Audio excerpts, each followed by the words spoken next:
fight these dreams. Cause that's all you got, you know. Yeah, it's your dreams that make you free. You gotta make them happen, man. Dream, baby, dream.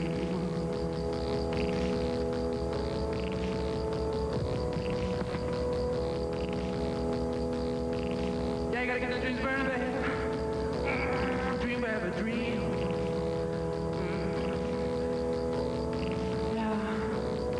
Yeah, hold on tight, baby. Yeah, hold on tight to light.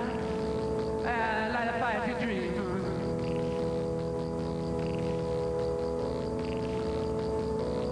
Dream, baby, dream. Dream, baby, dream.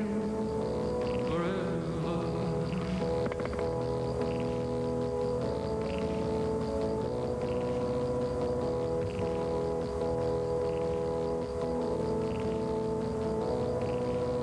Yeah, baby. Yeah, you just hold on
Gastar dinheiro com sintetizador é besteira.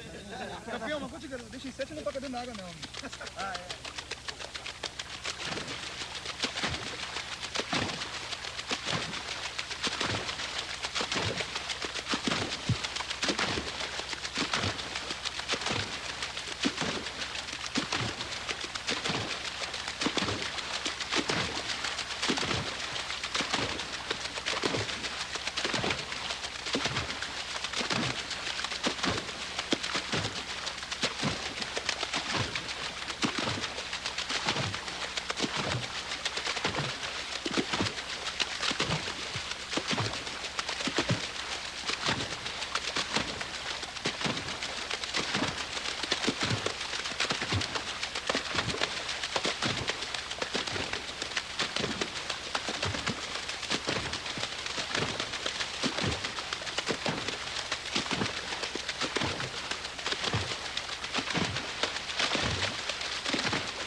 Alô?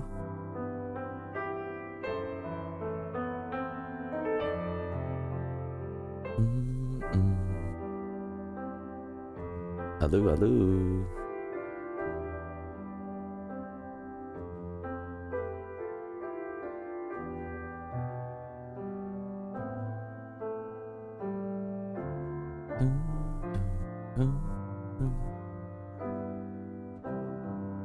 Alô, alô?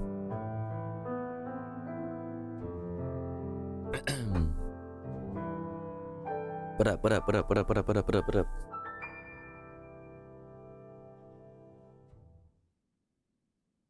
Hello, everyone. How's it going? What's Gucci? Boom, boom. Hello, hello, hello, hello.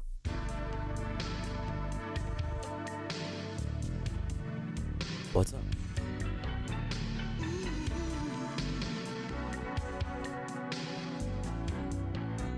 What's cracking?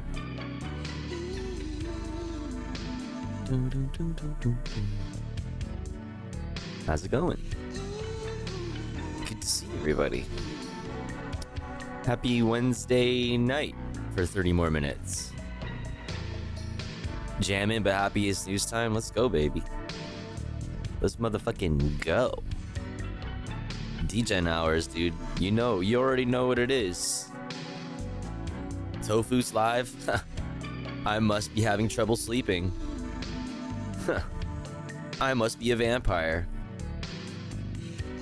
Time to go hang out. It's good to see everybody. Happy Wednesday for 29 more minutes now. I hope you're all doing good. It's good to see ya. Sorry I wasn't here yesterday. My life's a mess. Do we have East Coast viewers? We always have East Coast viewers, and they're the most degenerate of this degenerate community. And you know what? Shouts out to them for real. I was actually looking at like numbers yesterday, or like whatever, like Twitch numbers, and 75% of my community is Americans, which is like, okay, obviously I'm an American, so that makes sense. But it's like, you consider like the time that I stream, you would think that it would be more like non-Americans, right? Ohio, New York. My life is a mess. No, I'm pretty sure that's a systemic, not personal failing. What, that my life is a mess? I mean, maybe. Yo. Bill Boneless donated $10. Happy Hump Day, Tofu L. Hey, thank you so much, Bill. That's so nice of you. Thank you. Thank you. And Tofu's big Japan. I have like less than 1% Japan viewers. Thank you so much, Bill. That's very, very kind of you. Getting us started off right. Let me say hi to everybody. You are so East Coast. You are so East Coast. Also, is late night radio more? You are so East Coast. Also, is late night radio more or a east of the Mississippi? I'm not sure what you mean, but welcome in, Art Pavera. What's up? Let's say hi to everybody. Jersey here. What's up? What's good, DJ Halls? What's up, Cross Crescent Creed? What's up, Andy from Ohio? I have a feeling I know where Andy from Ohio is. What's up, Sweet Agony? What's up, Bill Boneless? Thank you again for the dono. Hope you're doing good. Thank you. What's up, Forlorn? What's up, Vision Man? What's up, Blue Room? What's up, Photos Printed? What is up, Rain Beastie? What is up, Cross Crescent Creed? What is up? Did I say Sweet Agony? What's up, Sweet Agony? What is up, Xenomonic? What is up, Blue Room? What is up, Bercillium? What is up, Dr. Skipper? Doctor. Crazy Man, Doctor. Durang Tank, Doctor. Pajama Jamma, Doctor. Alexandra Zero, Doctor. I'm just Australian. That's like Australian and British is our next biggest demographic. Or our next two biggest demographics. They're like, it's Australians and British people. Shouts out to y'all. Shouts out to y'all for real. Yo, Adrian Vixen, thank you so much for 16 a month. I appreciate Adrian 69, Flirt Adrian 69, Kiss Rave Adrian 69 Blankies. Nice. Thank you so much for 16 months, Adrian. Hope you're doing well. Thank you. Florida Man here at Real Florida Man Hours. Let's fucking go. What's up, Peasy Easy? Let's fucking go, dude. Let's fucking go, dude. What's up, Ashtray? What's up, Fabuli? What's up, Guitarzan? Who else is in here?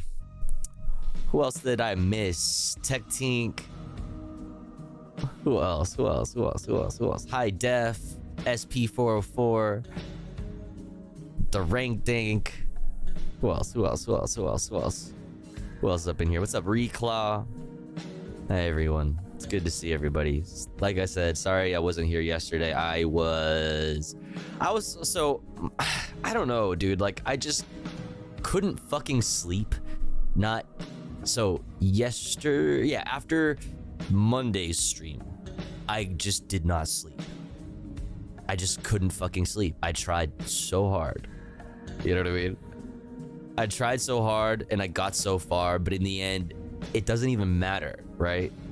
What's up, Nori?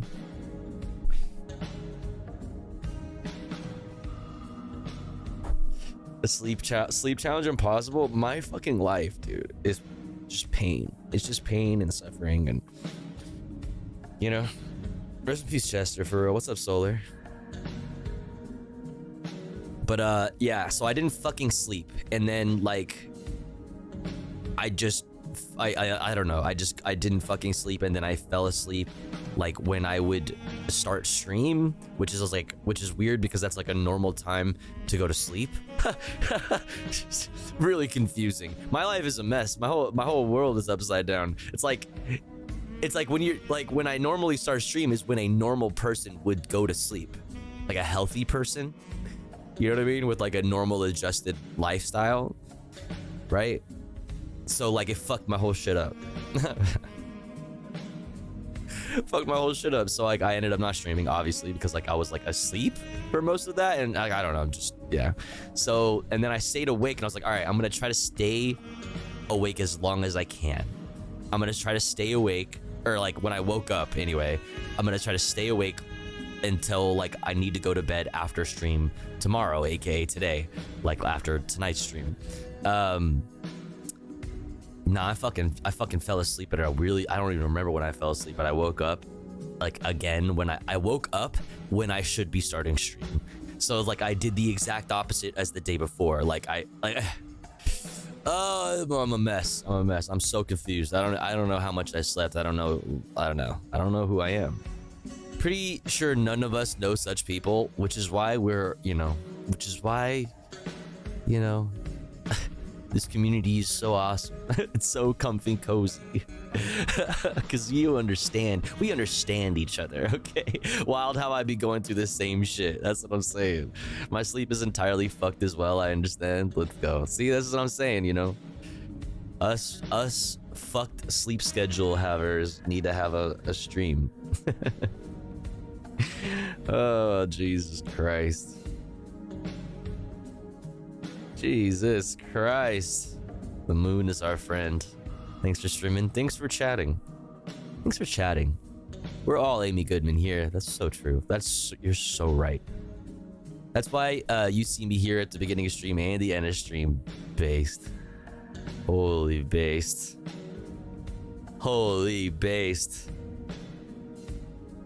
Well, chat, we have plenty to look at. You know what I mean?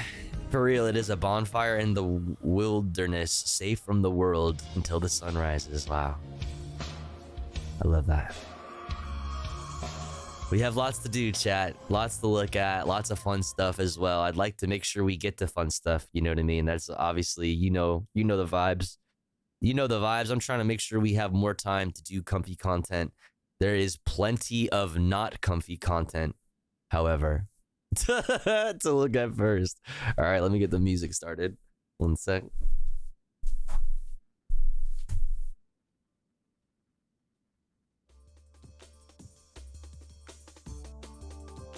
It's a bit, dude. It's a huge news week. Like, it's been so much, and it's like taking a day off is like you can't do that, especially right now because everybody's seeing like heightened.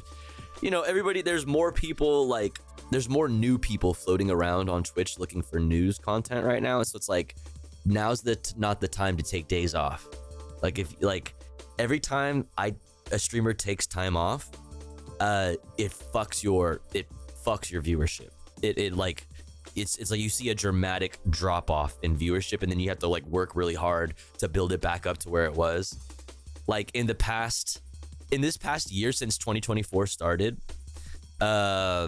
streamers have the hardest job. It's true. Yeah, since 2024 started, there were 2 different times where I took an entire month off, and like my viewership would be at like normally like, okay, I'm averaging like 250 a night, right? Viewership wise, concurrent viewers. And then I'll take a month off and it'll be like all the way back down to like 150. And then you have to like work, you have to like stream a bunch to like finally get back up to where you were. And then you fuck it up again by like taking a bunch of time off. Yeah. So fucking, it sucks. It fucking sucks, especially right now. You know what I mean? I need to be fucking on this grind, bro. I need to be on my grind set mindset. Okay? I need to be on that grind set mindset.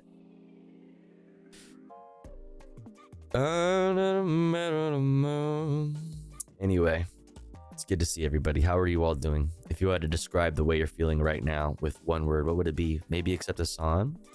What about Azan? Good morning, everybody, except Azan. is that what you said? Grind this? Hey, yo. Speaking of grind. Speaking of grind, you saw the... Where'd it go? Didn't I have it up here? I swear to God I had it up here. Maybe I didn't have it up here. Hold up.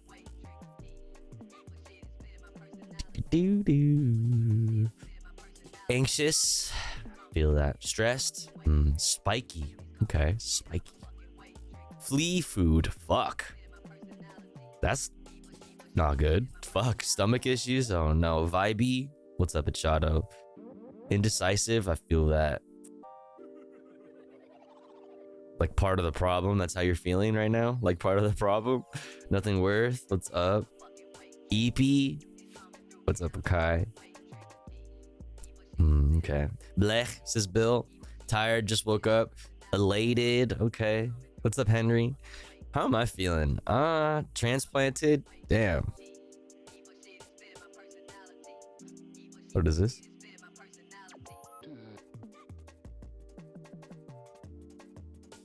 Drag Race regular season versus All Stars? Wait, what the fuck?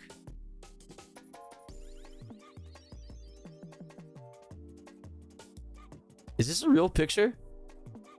No way, this is edited, right?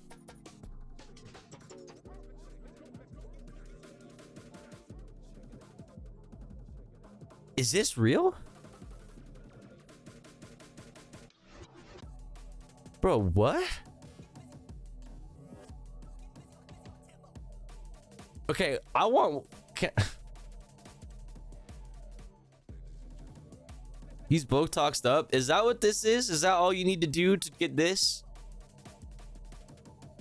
There's no way this is real. Because I saw him. I feel like I seen him today. There's no way. He doesn't look like that. Yeah. This is literally, this is my title today, dude. Nancy, Adam, Chuck, and COVID-19 versus Joe Biden. Who you guys got, chat? Yo, we have so much to talk about tonight, chat. Oh my God. See, this is what happens too when you take a night off. It's like, God, so much happened. Oh my God, there's just so much going on. There's so much going on, dude. I saw it live. Fuck my phone. Wait, saw what live? Oh, fucking the RNC. I mean, I'm having a hard time believing this is because I saw. Okay, well now I gotta like look up a fucking video. Okay, because we're obviously gonna talk about this in a bit, chat. But now like, oh fuck. Okay, hold on. Matthew Gates.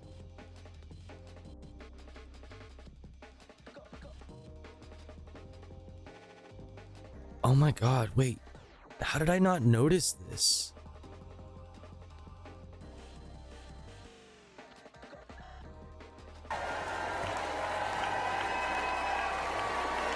How did I not notice this?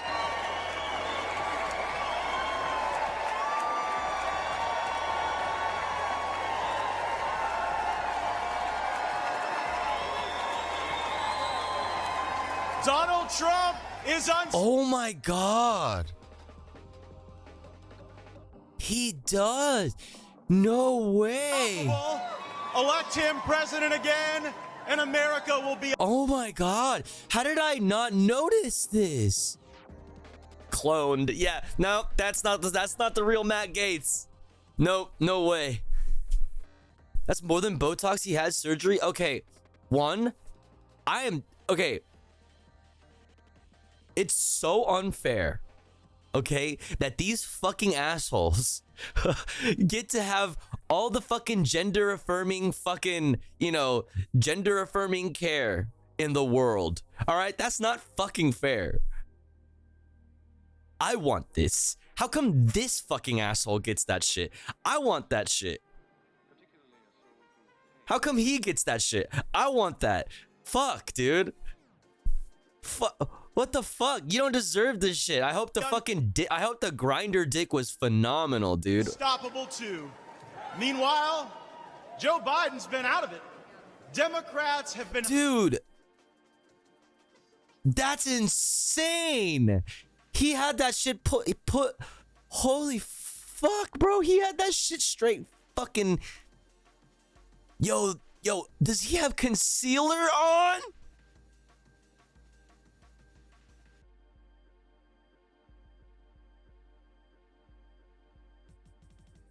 Yo, he got a lift and he's got like concealer on. Which is not too crazy to think. Like, they probably they have like a makeup team at the RNC, you know what I mean? They're giving everybody a little bit of a makeup thing, right? But like, he definitely looks smooth today.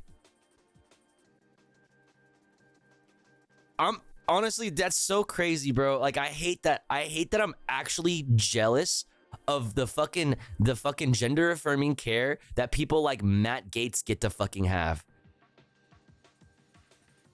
Adrenochrome is a hell of a drug, chat. It's so unfair. Like, it's so unfair. Oh my God, bro. Hiding the real Biden. Dude, he looks... I can't believe I didn't notice this earlier today. That's... Oh my God, my mind is actually blown. Okay, so let's not. We'll look at this later. We'll look at this in a bit, all right? Because we have lots to look at. Oh my God, dude.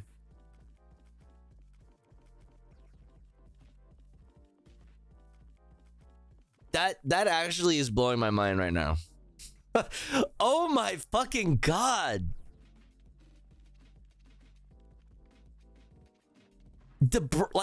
This was lifted. Like, I want that. I want this. That's so unfair. Like, no, legit. Fuck you, dude. Share your... Yo, who did your work, queen? Like, spill tea.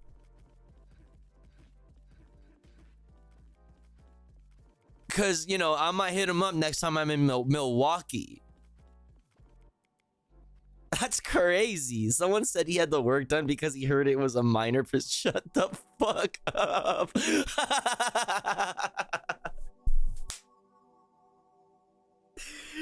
Shut up, dude.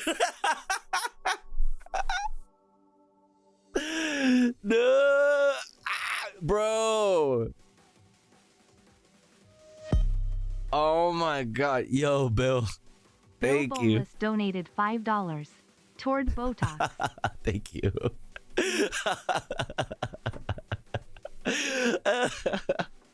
Listen, yo, whatever happened here, like, yo, this is fire.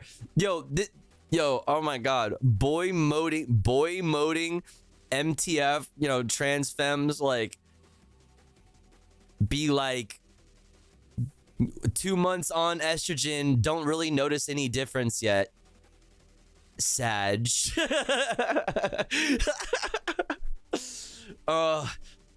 months on estrogen, I'm really not noticing any differences.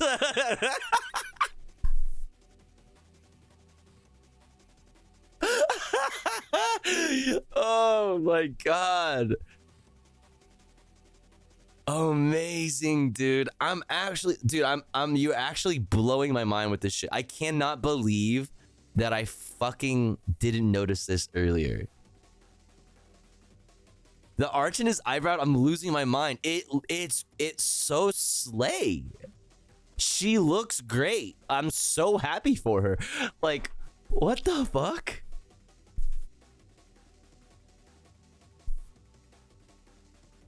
Yo, not me fucking DMing fucking Matt Gates to get to see if you know, she'll share her fucking routine slash her her doctor. That's fucking crazy. Thank you, Nothing Worth.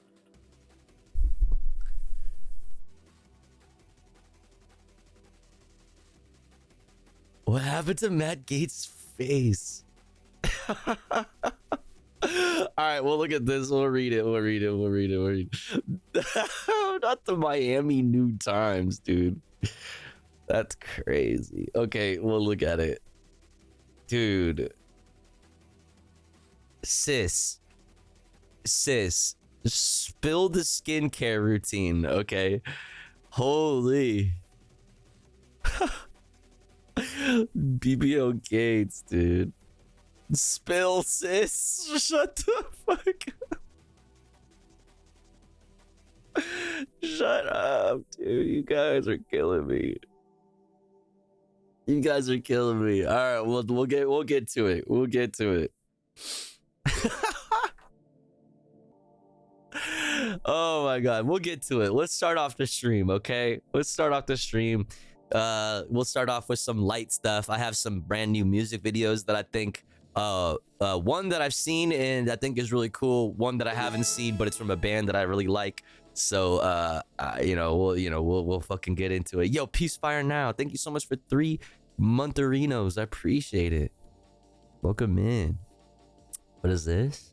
So happy Kamala used her husband to do bioterrorism. Oh, yeah. Yep.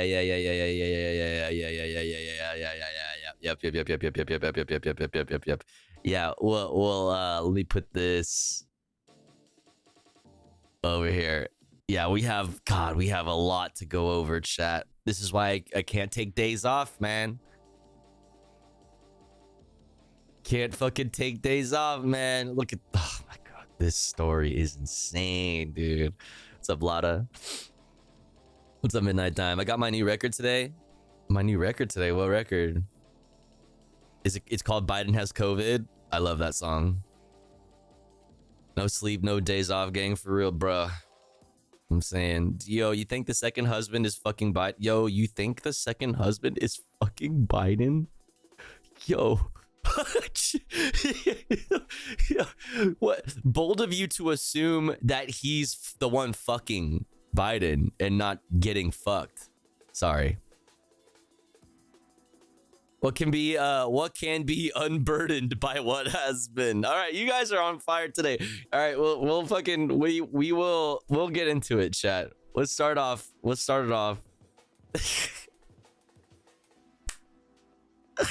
Biden is a power bottom? No shot. He's big top energy. What do you mean? Biden isn't a power anything, you guys. Biden is fucking the election, nothing else. I mean, listen, not if Chuck, Nancy, and Adam have anything to say about that. We'll talk about it. Accurate lip reading, you guys. Okay. President Trump asked me to speak to this convention in the name of unity.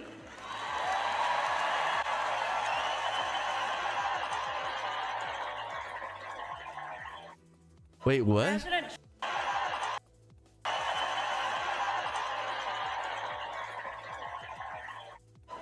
She actually wanted to speak. I can't believe she's here. Here we go. Yeah, dude, y'all are so cooked. Yeah, honestly though, yeah. We'll talk about it. Well, miss you today at the show. What happened today? What? There was a show. What's up, Vorlo? Biden cock should shouldn't go to wait. What are y'all on about? M-Hop was an answer on Jeopardy and no one guessed him. Biden has a selfish top. Biden is the most selfish top. This is what I'm trying to tell you. This is what I'm trying to tell you. Oh my god. Oh my god. Someone send me the Gates pic again. I'm sending it to dude. Who? We'll talk about it. We'll get into it. We'll get into it. We'll get into it. We'll get into it. We'll get into it. Let's start off slow. Let's start off light. Let's start off with some new music videos that dropped today, or at least in the last 24 hours. Then we'll do the daily dose of internet, and then we'll run an ad break, and then we'll get into the headlines, top US stories, and international stories from Reuters, PBS, and Democracy Now, aka Democracy, in a little bit. Let's look at this. Horse Jumper of Love. Brand new song out on Run for Cover Records called Today's Iconoclast. Really cool.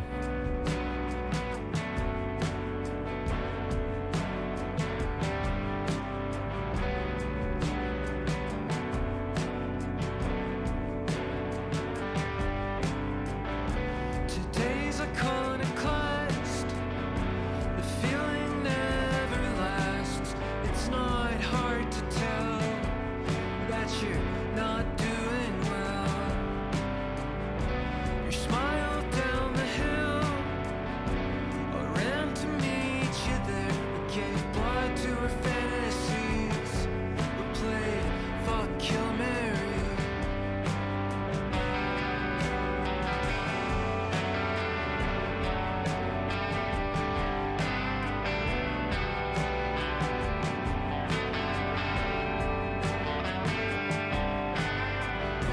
A fresh addiction comes with the discipline.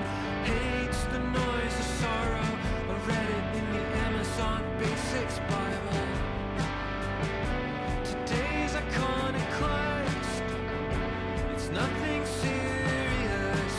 It's not hard to tell when you're not doing well.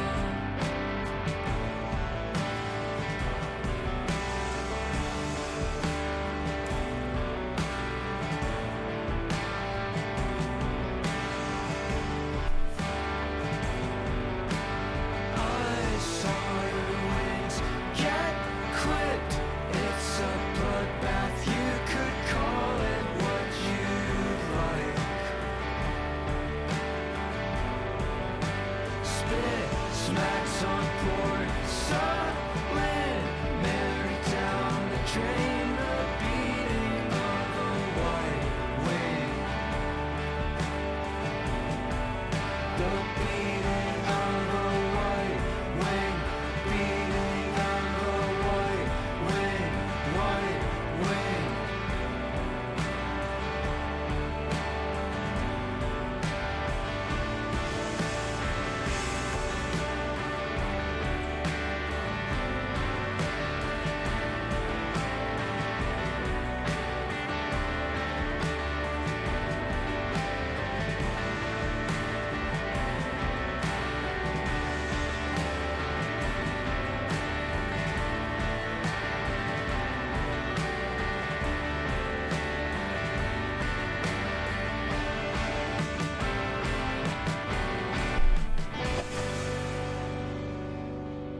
Hell yeah. That's Today's Iconoclast by Horse Jumper of Love. Heard that for the first time. Never heard of this band before. Heard this earlier. Thought it was really dope. But I haven't heard this yet. But this is new from Chat Pile. I Am Dog Now. Excuse me. It's because I use two computers, chat. One to like actually run the music in the background. Hold on. Guess I gotta get a different account for the it's so annoying. Okay.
Chat pile. I am dog now. Banger.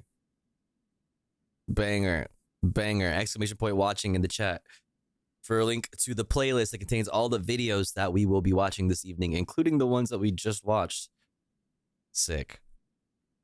Very fucking cool. So that was I Am Dog Now by Chat Pile. Before that was today's Iconoclast by Horse Jumper of Love. All right, let's do Daily Dose of Internet, and then we'll run some ads, and then we'll fucking get into the motherfucking news, bitch. Let's go. Hello everyone, this is your Daily Dose of Internet. A Hi. thief in New Zealand was about to leave the store when an off-duty police officer showed up. Cringe. The police officer, anyway. Wait. But how did he know?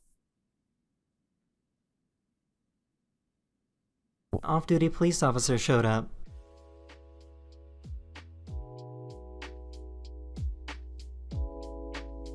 I don't get it. Cows go boo, people go baa, and you go. This YouTuber got some fake weights to trick some people at the gym.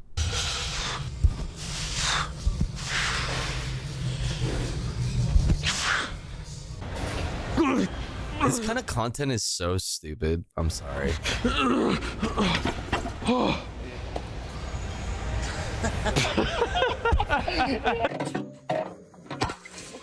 The Copa America final match was played a few days ago, and fans were doing anything to get inside. Some fans that didn't even have a ticket were sneaking into the stadium through the ventilation system. Dude! Yo! Yo! Bum bum bum bum bum bum bum bum. Someone dropped their phone into a Dude, check-in that's crazy, bro. Dude, they're just like that. Oh my god, just like honestly, like mass casualty, like sporting event, like, you know what I mean, like just waiting to happen. You know, you've heard of like crowd stampedes and shit, people getting crushed at sporting events. Like, here's a new one. Fucking 30 people died in a ventilation system after getting stuck. Jesus fucking Christ, dude. closure, and he was nice enough to give it back. Wait, what's happening? Oh, they got the phone back? Oh, that's nice.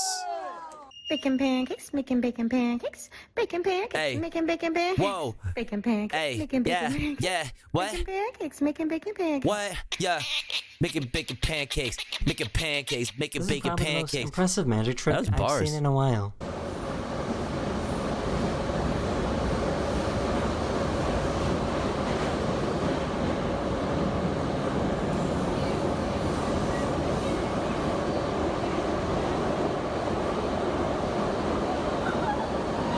What?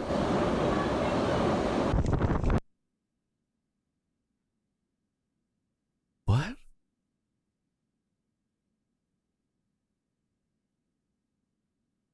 He didn't do anything? Am I crazy? Wait, hold on.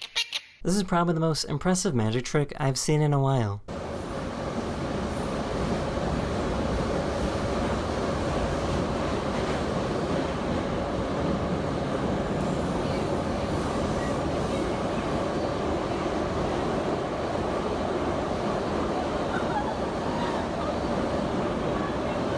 I don't understand. Oh, it was solved. Oh, I was like, dude, okay. I was like, I don't understand. He put it in the bag and pulled it out. Why is... Okay. All right, I understand now. This is probably the most impressive Okay, I'm so stupid. I'm so dumb. magic trick I've seen in a while. What's up, Jade?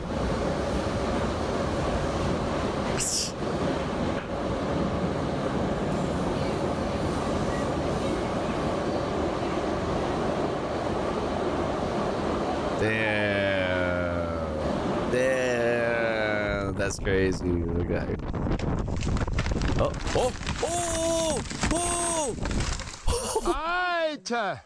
I just found out that frog fights are actually pretty goofy. All right, who you got? I got yellow guy. I got yellow guy on the left.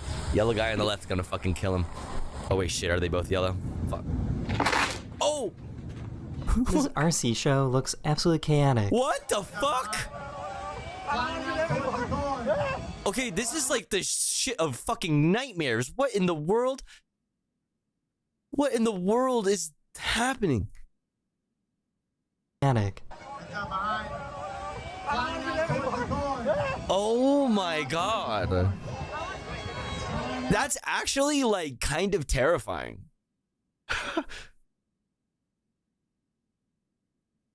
Drone battle bots? Okay. Have people done that? I guess that'd be kind of dangerous. I was thinking, because we have battle bots, right? And you said drone battle bots. Like, do they do dogfights with fucking drones? But I was like, what are you gonna do? Like shoot, like put guns on them? Like, what if you put like metal BB guns? Because they make like regular like Crossman metal BB guns. They even make like automatic, like fully auto, like metal BB guns. You could strap them to a fucking drone and fucking go drone battle bots. Drone Beyblades, hello? Oh shit. Gaza simulator? Oh my god. Okay, well fuck. Wait, real quick though, what is this one? Look at this one. That one was crazy. What? That was wicked His as hell. ball landed in the middle of a random wedding reception, so everyone gathered to watch.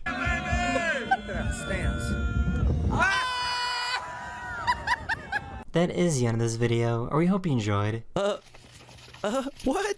Don't eat that? And I'll see you guys again very, very soon. Wait, Later. hello? Don't eat.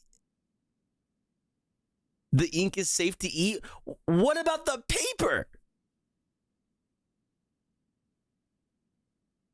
It says the ink is safe to eat here at the bottom right. But like, what about the paper? What was that? Paper is just fiber? I guess. I guess so. Paper is just fiber. He'll poop it out. Y'all, a lot of motherfuckers in this chat are not beating the I've eaten paper in my life allegations. I'm just gonna throw that out there. A lot of y'all. Everybody in this chat, a lot of people in this chat were probably the type of kids to like eat glue and ants and shit. We eating paper in here. What's up, Love Slug? Chat the type of motherfucker to eat weird shit like ants. Nobody eats ants. I put paper in the ground because I thought it was planting trees back. Oh my god, that's so wholesome. Wait, that's so cute. I eat paper for breakfast. What kind of paper we talking about? Paper, I don't know, 8.5 by 11. Typically. Papyrus. Ants is food. Ants is not food. Ants is bugs and bugs is shrimp. Ants is bugs and shrimp is bugs. Shrimps is bugs. Therefore, ants is shrimps. Right? 9 by 12, man, myself.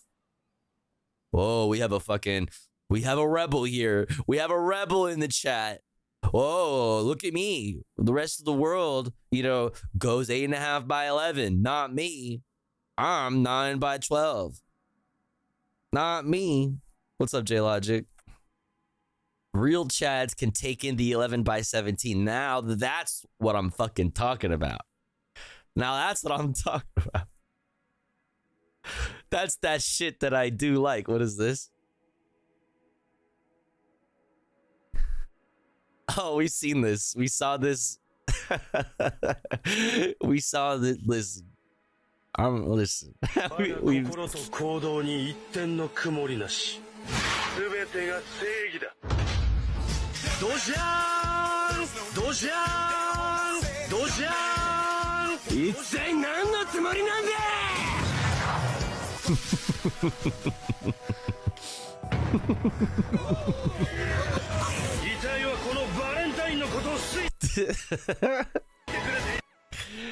True. That's true.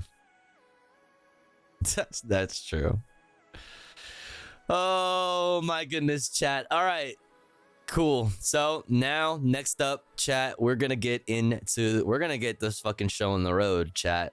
All right. Exclamation point watching in the chat for a link to this playlist. It contains all the videos that we have watched and will watch for the rest of the evening. Next up, we're gonna get into the headlines as we do here at the Tofu Goes broadcast. We're gonna start off with the top 5 stories you need to know today, according to Reuters, the news wrap from PBS NewsHour, and then the top US and world headlines from Democracy Now!, aka Democracy in 3 minutes, because first we must run an ad break since it has been a little bit more than an hour since we started the stream. Don't you worry though, because here at the Tofu Goes broadcast, when I run ads, I run them while I'm away from the stream. That way, even if you're unsubscribed to the channel, you don't miss out on any of the content. But if you would like to support the stream, if you would like to support me, the streamer, and also in doing so, get access to really cool Tofu Ghost emotes as well as an ad-free viewing experience, all you need to do is subscribe for $6 or for free with a Twitch Prime by connecting your Amazon Prime account if you have one to your Twitch account. Or let's say you're already subscribed to the channel and you're feeling generous and you have the means to. Maybe consider gifting a sub to one of our unsubbed friends in the chat, or consider upgrading your sub from tier 1 to tier 2 or tier 3 to get exclusive access to exclusive emotes. If you are one of those unsubbed friends in the chat, make sure to say hi. If you're lurking, throw an emote in the chat or use the please gift me a sub redeem. That way somebody might notice you and feel generous enough to shoot you a gifty. We're currently at 0 out of 25 for the daily sub goal. If you enjoy the stream, if you enjoy the content, if you enjoy this comfy little community, please do consider supporting in some way. That way we can continue to do this full time. You can also give bits or a dono. Donos are great because they go straight into my pocket and I could use it immediately to DoorDash some food or something, which would be super, super pog. What's up, Brett? I'll be back in 3 minutes. Don't you go anywhere. BRB. Yo, Mixed Secular, thank you for gifting to Andy from Ohio. Thank you so much. Thank you, thank you, thank you, thank you. 1 out of 25. Let's go. I'll be right back. Thank you so much.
All right, we're back. Thanks for waiting. Thanks for hanging in there. If you had to sit through some ads, hey, thanks for doing that. It's a good way to help out the stream, even if you don't have any bones to throw my way. Speaking of bones being thrown my way, Fabuli, thank you so much for gifting to Franken Party. Thank you so much. Bill Boneless, thank you so much for gifting to Game Gang. Thank you. Anonymous, thank you so much for gifting to Fox of Fate. I really appreciate that. Bipedal Humanoid, thank you so much for resubscribing for 18 whole fucking months. Thank you so much for being a part of this community for 18 months. Thank you. Mixed Secular, thank you for gifting to Andy from Ohio. Holy shit, chat. Thank you so much for all the support, chat. You know what we call that kind of support around these parts? Praxis. Let's fucking go. Let's fucking go. Thank you so much, chat. Hell yeah. 4 out of 25 for the daily sub goal. Nice.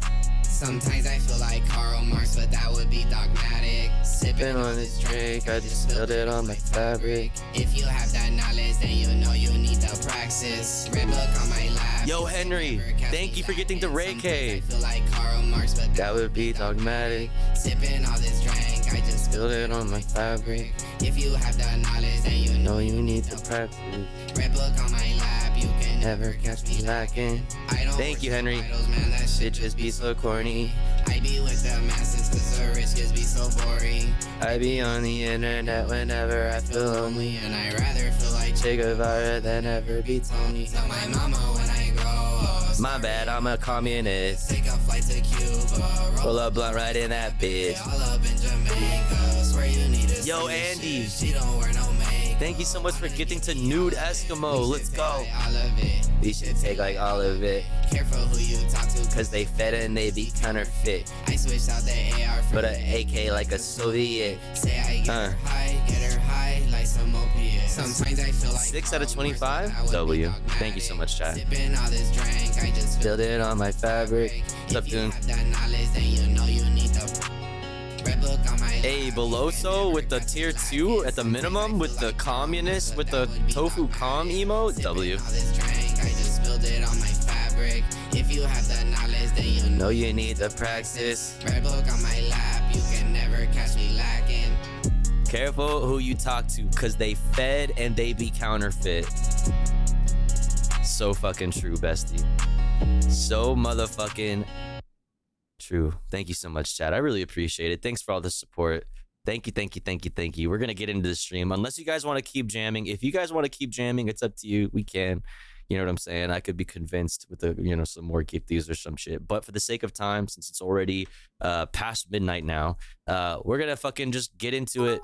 Yo, Nori, thank you so much for the 100 bits. I really appreciate it. Thank you. Hey, Tofu, I wanted to ask if you made it out to Sound and Fury. Oh no, wait.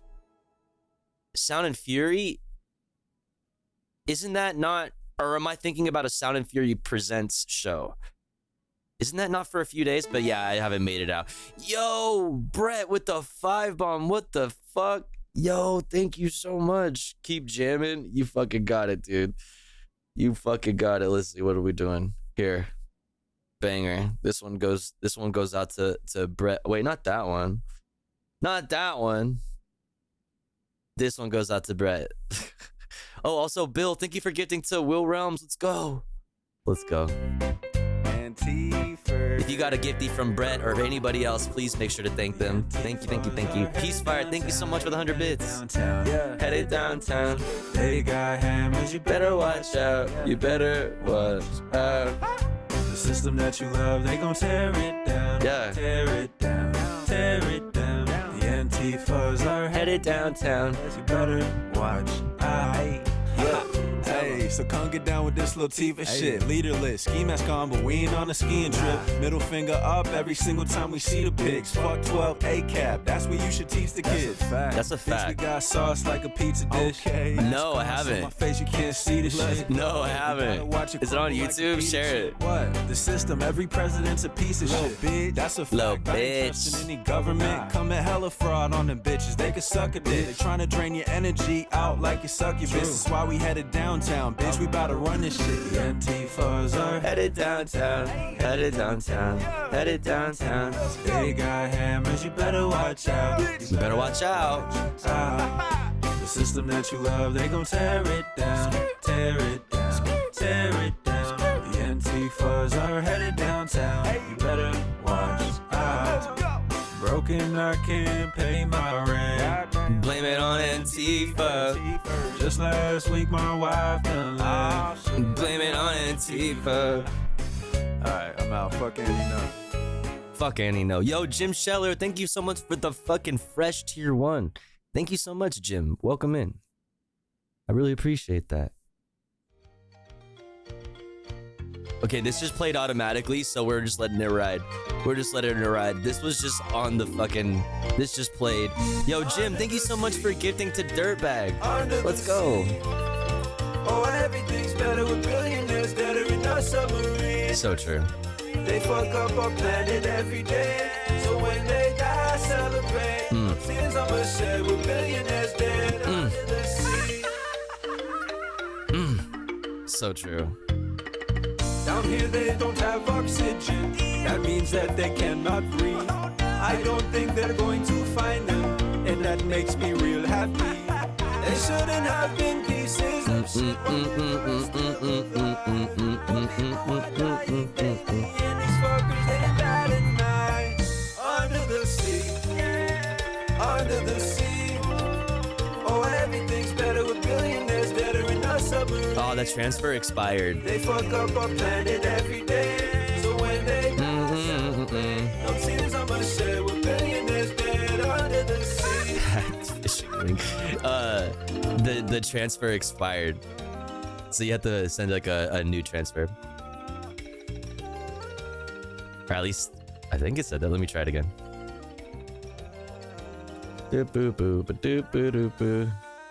Yeah, transfer expired. Thank you so much, chat. I appreciate you. Thank you, everybody, for all the support. You guys are all awesome. Much love, much love.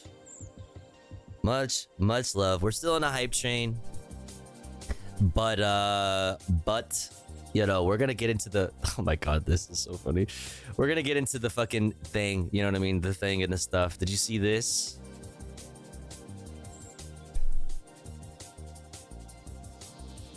What is this? Oof. Trump campaign response to vice presidential debates. We don't know who the Democrat nominee for vice president is going to be, so we can't lock in a date before their convention. To do so, it would be unfair to Gavin Newsom, JB Pritzker, Gretchen Whitmer, or whoever else Kamala Harris picks as her running mate.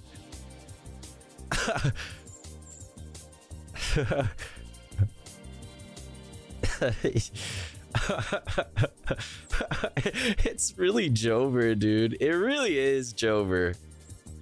Like, it actually is Jover. The amount of cope that I've seen from liberals on this, like the blue MAGA crowd, is so fucking funny. It's like everybody is there choosing to forget how hard they were literally just going on everybody and how fucking ruthless they were, like, towards everybody else who is like normal. You know what I mean? Who is like, yeah, no, this is, you know, everybody who saw the, like, what was happening here and we're like, okay, you know, we need somebody better to go up against Donald Trump, right? Everybody feels this way except for like this select group of diehard fucking liberals, and they're just like, they completely have forgotten just how crazy they've been going in the past 2 weeks.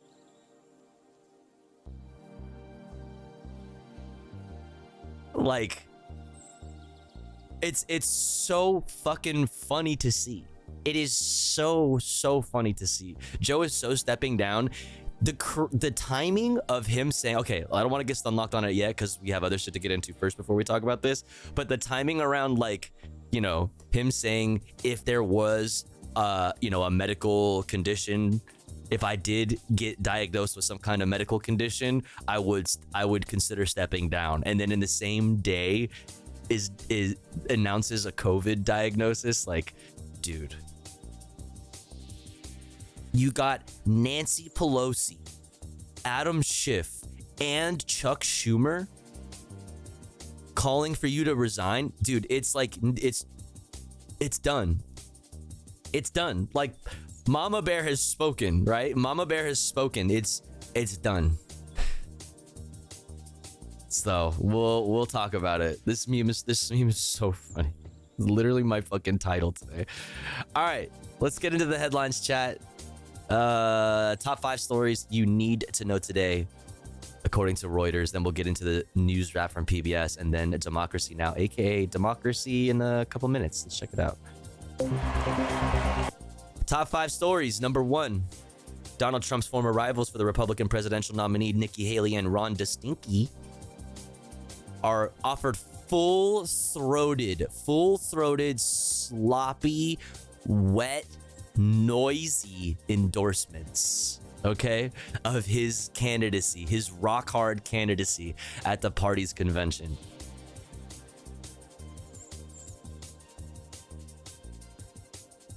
In a display of unity days after he survived an assassination attempt. Number 2, cyanide poisoning caused the deaths of 6 foreigners in a Bangkok hotel, Thai authorities said, with the suspected killer among the dead. Yikes. Number 3, Britain's, Jesus Christ, like, look at this fucking fit, dude.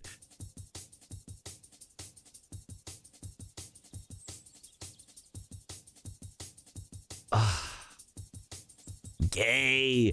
Britain's King Charles set out Prime Minister Keir Starmer's legislative agenda. I want some full-throating in my life. So true. Fleshing out how Starmer will honor his election-winning pledge to rebuild the country after years of weak economic growth and political turmoil. Number 4, Israeli bombardments killed dozens in southern and central Gaza, Palestinian health officials said, as Israel's forces battled Hamas-led fighters in several parts of the Gaza Strip. Number 5, Chinese authorities focus on boosting foreign tourism in a bid to revive the economy. Encouraging visitors with visa policies and easier access to unique digital payment services. But geopolitical tensions and China's portrayal in Western media is keeping some tourists away, experts say. Right? Please? It's like wishful thinking. It's so... I love the cope around like the Chinese economy constantly. Oh, there looks like they're doing things to revive their economy as if it isn't, like, you know, growing. Whatever. News wrap from PBS. Let's check it out. Hello? Pausers? Okay, there we go. Refuses to let up. Oh, dude, they got the fucking Britney Spears mics on. It's serious. Severe weather refuses to let up across large parts of the U.S. with heavy rains and tornadoes wreaking havoc. For that and all of the day's other headlines, we head back to Washington and our Stephanie Sy, who has the details. Stephanie? Yes, Amna and Jeff, Arkansas is the latest state to deal with extreme flooding. Nearly 11 inches of rain turned backyards into ponds and sent water rushing through streets in parts of Marion County. Officials said dozens of residents had to leave their houses. At least 80 people were evacuated from a local nursing home. While in the Northeast, upstate New York is cleaning up after a tornado ripped through Oneida County. Governor Kathy Hochul said her flight to the area gave her a bird's eye view of the damage. You cannot imagine the impact of seeing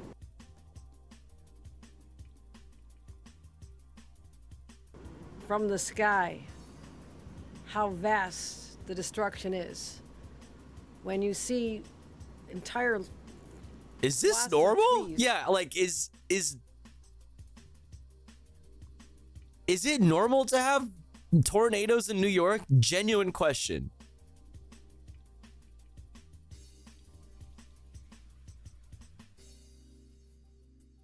Like I have no idea. Like it could just be, and I'm just too California brained. No, it's not. Not really. Guess it is now. Upstate, sure. Maybe West New York, not really. Upstate, I hope not. just collapsed like they were toothpicks. Meanwhile, across the U.S., hundreds of thousands are still without power after a series of storms, with outages spanning from Texas in the south through Illinois and up to New York in the northeast. Prosecutors have formally appealed a federal judge's ruling to toss out roughly 3 times in the last 15 years. Interesting. What's up, Mandy? Welcome Donald Trump's classified documents case. On Monday, it was an insane weather front that went through Chicago, Toronto, and New York. Fuck, man. District Judge Eileen Cannon ruled that special counsel Jack Smith had been unlawfully appointed by Attorney General Merrick Garland. Cannon's decision went against decades of precedent by other federal courts that upheld such. Oh, wait, that's right. I saw a video of Drake's. Wait.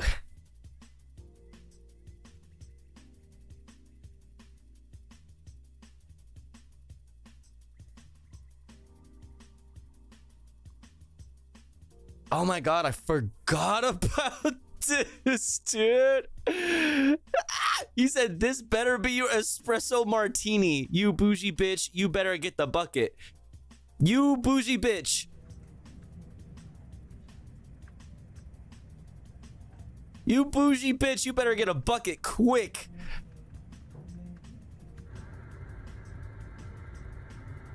God damn, chat, this is not good. We're so cooked, you guys. Oh, we're so cooked.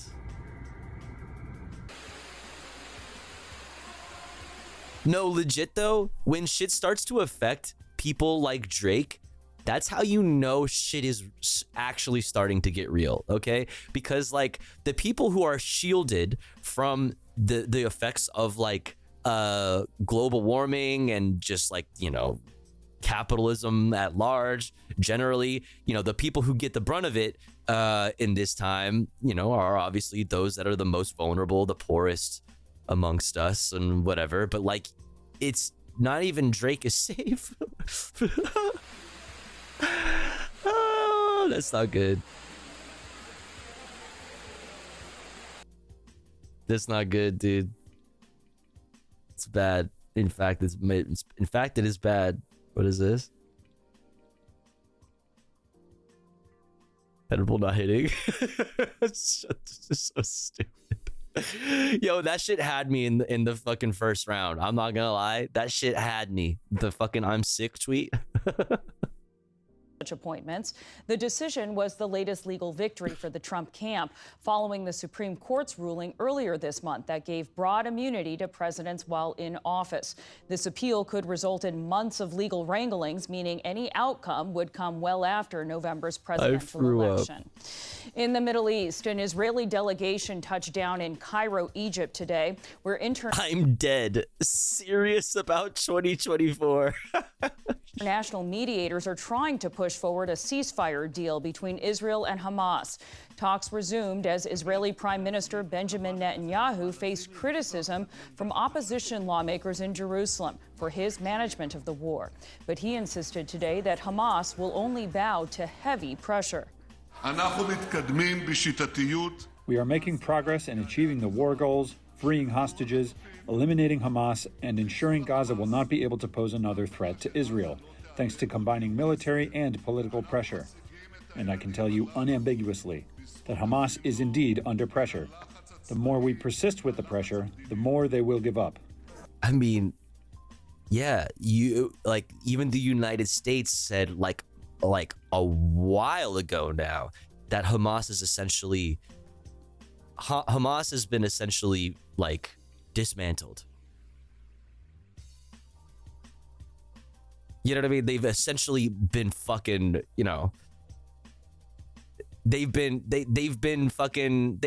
dismantled effectively. The United States even said that. It's not about that. It never was. English, any other language equals more truth. I would love to physically be able to walk up to Netanyahu and write loser on his forehead with Sharpie and get away with it. You had me scared there for a second, naughty fox. Okay. Also today, Israel released 13 Palestinians who had been detained for several weeks. That's according to the Palestinian Red Crescent. Some wept when they reunited with loved ones. Others described brutal beatings and showed signs of bruising, though those claims have not been independently verified. I mean, whether they've been independently verified in this specific context or not, you know that that's a fucking thing that happens because it's been widely reported on at prison camps like Sde that amputations are fucking normal and in fact daily at camps like that because of the way that people are restrained and zip-tied and handcuffed and tied up. It's a very normal occurrence to have amputations more than once a day. Like, commemorations have taken place to mark 10 years since the shooting down of Malaysia Airlines flight MH17. In the Netherlands, relatives of passengers and crew gathered at a memorial close to Schiphol Airport, where the doomed... Who's gonna independently verify torture going on inside a black site? Israeli journalists. Flight departed on July 17th, 2014. More than half of those on board were Dutch. Another memorial event was held near the crash site in the Donetsk region of Ukraine. 298 people were killed when the flight from Amsterdam to Kuala Lumpur was shot down by a missile fired from territory held by pro-Russian rebels. Russia has denied any involvement. Russia and Ukraine have completed their latest prisoner swap, exchanging 95 captives each. Slava Ukraini! Patriotic cheers rang out from the Ukrainians as they celebrated their newfound freedom. Video released today showed soldiers exiting a transport bus looking gaunt but relieved. For its part, Russia released footage of their soldiers, some looking weary and making calls to home. This was the first such prisoner swap in 3 weeks and the 54th since Russia's invasion in 2022. In France, the mayor of Paris took a dip in the Seine River to prove it's clean and ready for the Olympic Games. Definitely got to have those goggles on because you're going to have pink eye in the motherfucking morning, With the crowd cheering on, Anne Hidalgo fulfilled a promise to show the waterway is suitable for hosting open water swimming competitions. Since 2015, officials have spent more than $1 billion to clean up the Seine. Swimming there has been banned for over a century. The Paris Olympics kick off July 26th. A pair of FX shows lead the pack in this year's Primetime Emmy nominations. Shogun came out on top with 25 nominations. The 17th century Japanese drama earned nods for Best Drama Series, Best Actress, and Best Actor. The Bear, also an FX hit, set a new record for comedies with 23 nominations. I need to continue watching The Bear. I need to continue watching it. Really good what I have seen. Hello? Its star, Jeremy Allen White, will try for a repeat win in the Best Actor category. Also, he's hot as fuck. What the fuck? Ayo Edebiri will compete for Best Actress after winning in a Best Supporting Role last year. This year's nominations come just 6 months after the industry held its last Emmy ceremony, which had been delayed due to the writers' strike. On Wall Street today, stocks ended mixed as a drop in big stonks. Excuse me. Stonks. Stonky? Records for archaeology. And a dinosaur in New York has crushed prior records for archaeological auctions. Nice. An unidentified buyer paid $45 million for this 27-foot-long Stegosaurus skeleton known as Apex. That's about 10 times the original estimate set out by auction house Sotheby's. The spiked creature roamed the earth more than 160 million years ago. It was excavated last year in Colorado. Sotheby's had billed it as the finest Stegosaurus fossil ever to come to auction. Still to come on the News Hour, a new Human Rights Watch report lays out the evidence that the fact that like rich people can just buy that shit and it like isn't just put into a fucking museum. You know what I mean? Like that should just automatically go to a museum that is like publicly owned. You know what I mean? It's just the fact that some rich fuck can just be like, I think I'll buy a fucking Stegosaurus today. You know what I mean? What a loser dinosaur, didn't even get turned into oil. Huge L. Huge L. Nah, these bones in the ground are mine.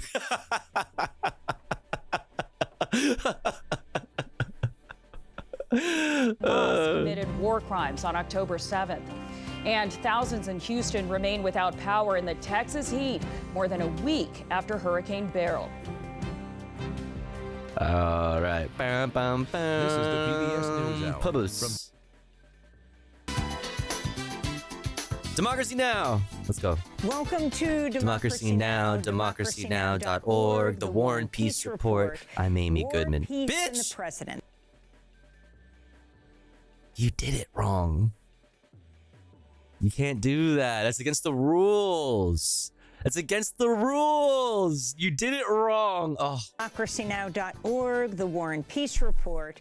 War, peace, and the We don't know who you are. How are we supposed to know?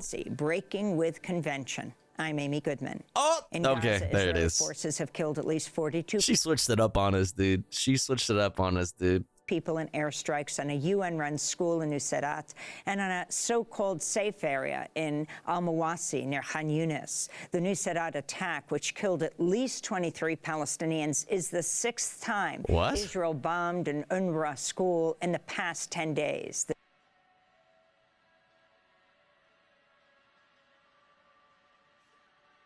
Meteor thought to have exploded over Midtown Manhattan, NASA says. Space agency says probable meteor passed over Statue of Liberty before no way.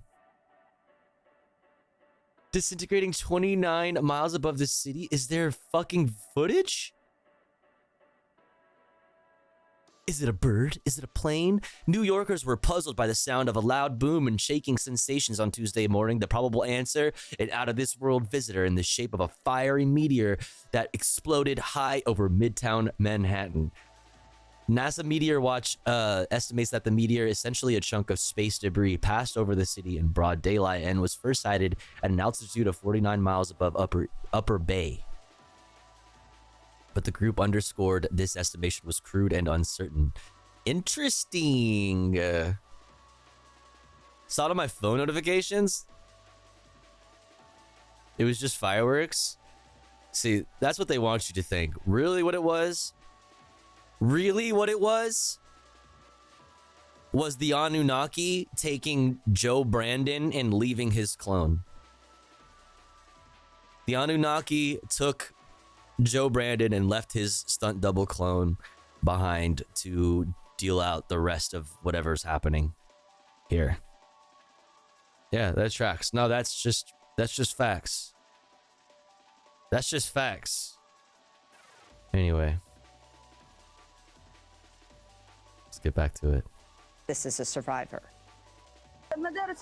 Where is the safety for the agency UNRWA schools?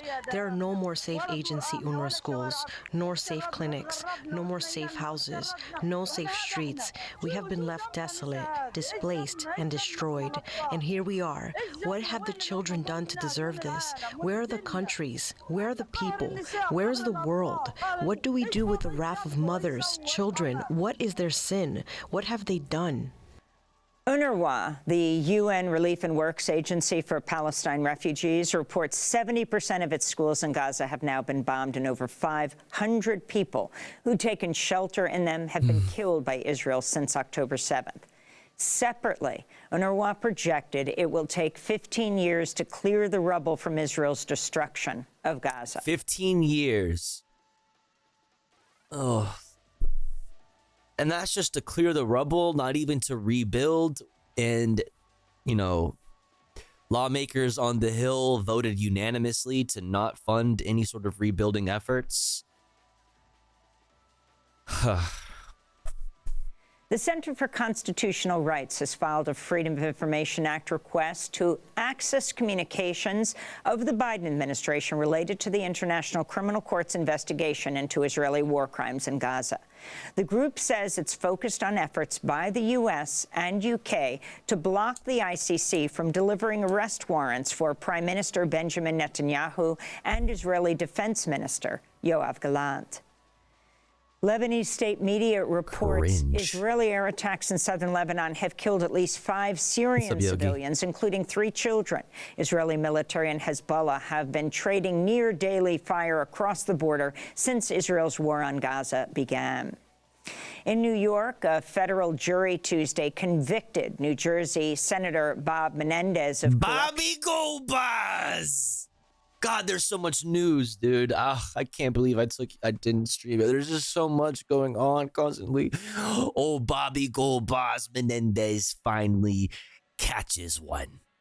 They finally got old Bobby Goldbuzz. On all 16 counts he faced, the disgraced Democrat, once head of the powerful Senate Foreign Relations Halal Don Committee, was found guilty of bribery, wire fraud, extortion, obstruction of justice, conspiracy, and acting as a foreign agent for Egypt. This is prosecutor. He said he's gonna hand in his resignation after the verdict gets really late, officially gets laid down or something. Damian We'll talk about it Williams later. Speaking after yesterday's verdict. He's the dirtiest of the dirty water dogs, okay? This has always been about shocking levels. Dirty water dog going for a swim. Corruption. Hundreds of thousands of dollars in bribes in the form of cash, gold bars, a Mercedes-Benz. Bobby Goldbuzz and a fucking lame ass fucking Benz, dude. Not even a cool Benz, like a fucking like a soccer mom coated ass fucking Mercedes-Benz. As usual, this was politics for profit. And now that a jury has convicted Bob Menendez, his years of selling his office to the highest bidder have finally come to an end. 2 Menendez associates, New Jersey businessmen Wael Hanna and Fred Davies, were also found guilty on all counts. Senator Menendez's wife, Nadine Menendez, was also charged in the corruption schemes, but has not yet been tried. Senator Menendez faces years in prison when he's sentenced. He's still running as an independent for next term, last I heard. I would not doubt it. None of this shit doesn't stop people anymore. This kind of shit, like, that's the thing about white collar crime, especially, okay, white collar crime generally, but like, especially when you're a fucking politician. You just double down. You just lean into it. Did you get caught doing something wrong? Just continue to lie about it even after you're like, you get found guilty. Just continue lying. Just double down. None of this shit matters anymore. And I don't know if that it ever did, to be honest. In October, 8 of his convictions carry possible 20-year sentences.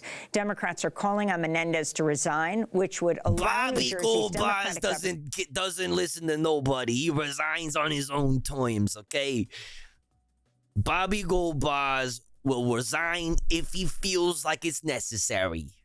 Okay. Phil Murphy to fill his vacant seat. If Menendez refuses to resign, he could face expulsion by his fellow senators.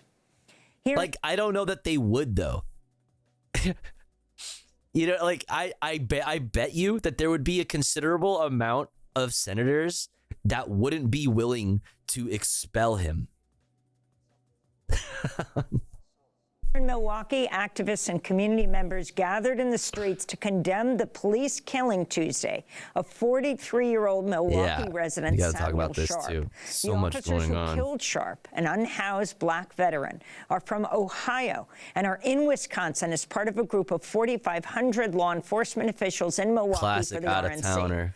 But the shooting took place a mile from the RNC's proceedings. Sharp appeared to be in the middle of an altercation with another man when the police officers charged towards him before fatally shooting him. Separately, community members on Tuesday rallied outside Milwaukee County District Attorney John Chisholm's house, demanding justice for Devontae Mitchell, the 43-year-old black father who was killed by security guards last month when they pinned Mitchell to the ground outside the Hyatt Regency Hotel in downtown Milwaukee. We'll have more on these stories later in the broadcast. In more news from Milwaukee, anti-immigrant hate speech and misinformation about the U.S.-Mexico border took center stage on the second day of the Republican National Convention. Several of Donald Trump's former rivals took to the stage, including former UN Ambassador Nikki Haley, Florida Governor Ron DeSantis, Texas Senator Ted Cruz, and Vivek Ramaswamy. Many lashed out at Vice President Kamala Harris, saying she and Biden have enforced open border policies that have led to a wave of what Trump's campaign describes as a migrant crime epidemic. There's no data linking immigrants to we're rising abolishing crime. borders, Meanwhile, Jack. Senator Cruz falsely claimed immigrants kill U.S. citizens every damn day, he said. That's crazy, because U.S. citizens be killing more U.S. citizens than anybody else, right? Like, yo, that's crazy. Many remarks scapegoated asylum seekers for the smuggling of fentanyl across the southern border. Evidence shows fentanyl is largely smuggled by U.S. citizens across... U.S. citizens. It's largely smuggled by U.S. citizens. And also, like Solar said, chat, what do we always say? What do we always say? It has been the way the world has always worked. The guns go south and the drugs go north. That's how it's always worked. U.S. ports of entry. We'll have more on the RNC after headlines. California Congressmember Adam Schiff warned donors Democrats would lose the presidency, control of the Senate, and miss out on the chance to reclaim the House unless President Biden steps aside. Schiff has jumped ship. Who's running for California's U.S. Senate seat in November, made the comments during a private fundraising dinner in New York, according to new reports. Despite mounting fears over Biden's ability to beat Trump, Democrats appear to be... I know we've said this before, but it has never been more Jover than it is now. Okay, like, I know that there's been multiple points where we're like, it is never been as Jover as it is right at this moment. It like that the Jover bar has been raised. It is more Jover than it was before. Ahead with plans to hold a virtual vote confirming Biden as their nominee weeks before the DNC. We'll have more on that at Democracy Now! This isn't even my final form, Jack. .org. In housing nothing news, we're going to President talk about Biden it. has unveiled a plan to limit annual rent increases to more than 5% to no more than 5%. Landlords who fail to comply would lose their tax benefits. This is good, by the way. Apply to corporate landlords. This is good, by the way. Too bad he's not going to be, you know what I mean? Like, you know, he's not going to actually be there for that. Control at least 50 units, which amounts to I thought it was $55. The rental market, or 20 million units nationwide. Democrats would likely need to control Congress in order for the proposal to pass. Biden outlined the plan during a speech before the NAACP Tuesday, but mistakenly said he was capping rent increases at $55. Would be shocked if it can't. It's like, we're gonna let me look at my title today is Nancy Pelosi, okay, in case you didn't know, Adam Schiff and Chuck Schumer, and COVID-19 versus Joe Biden. You can't, dude, you can't just get jumped. You know what I mean? In the hallways of fucking, you know, in the hallways of the fucking Capitol building or some shit, like by Nancy, Adam, and Chuck, and COVID-19. It's, dude, they're beating your ass, Jack. Instead of 5%. The idea that corporate-owned housing is able to raise your rent $300-400 a month or something, under what I'm about to announce, they can't raise it more than $55.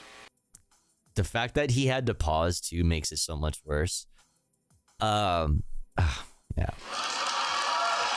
People are like, oh shit, let's go.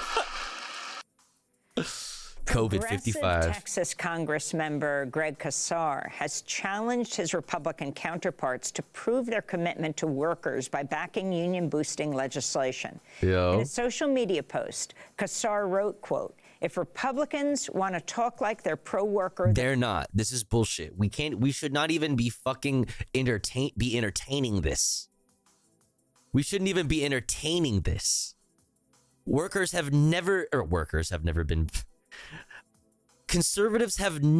ever been pro-labor. They've literally never been pro-labor. Okay? Like, there have been laborers who vote conservative. You know what I mean? Yes, it's true that people sometimes vote against their best interest, unfortunately. Yes, this is true. But conservatives have literally never been pro-labor. All right? Like, look at this. I vowed to never share this picture here, but I feel compelled to as a warning. Coddling the right was terrible for the Teamsters and unions in general. We cannot go back to this bullshit. Yes. Remember the last time this happened? What did this asshole end up doing? What did this fucking piece of shit end up doing for fucking Teamsters? Come on. This is the class traitor right here. The class traitor. Not only that, also, yeah, the scab. Like the scab. Hold on.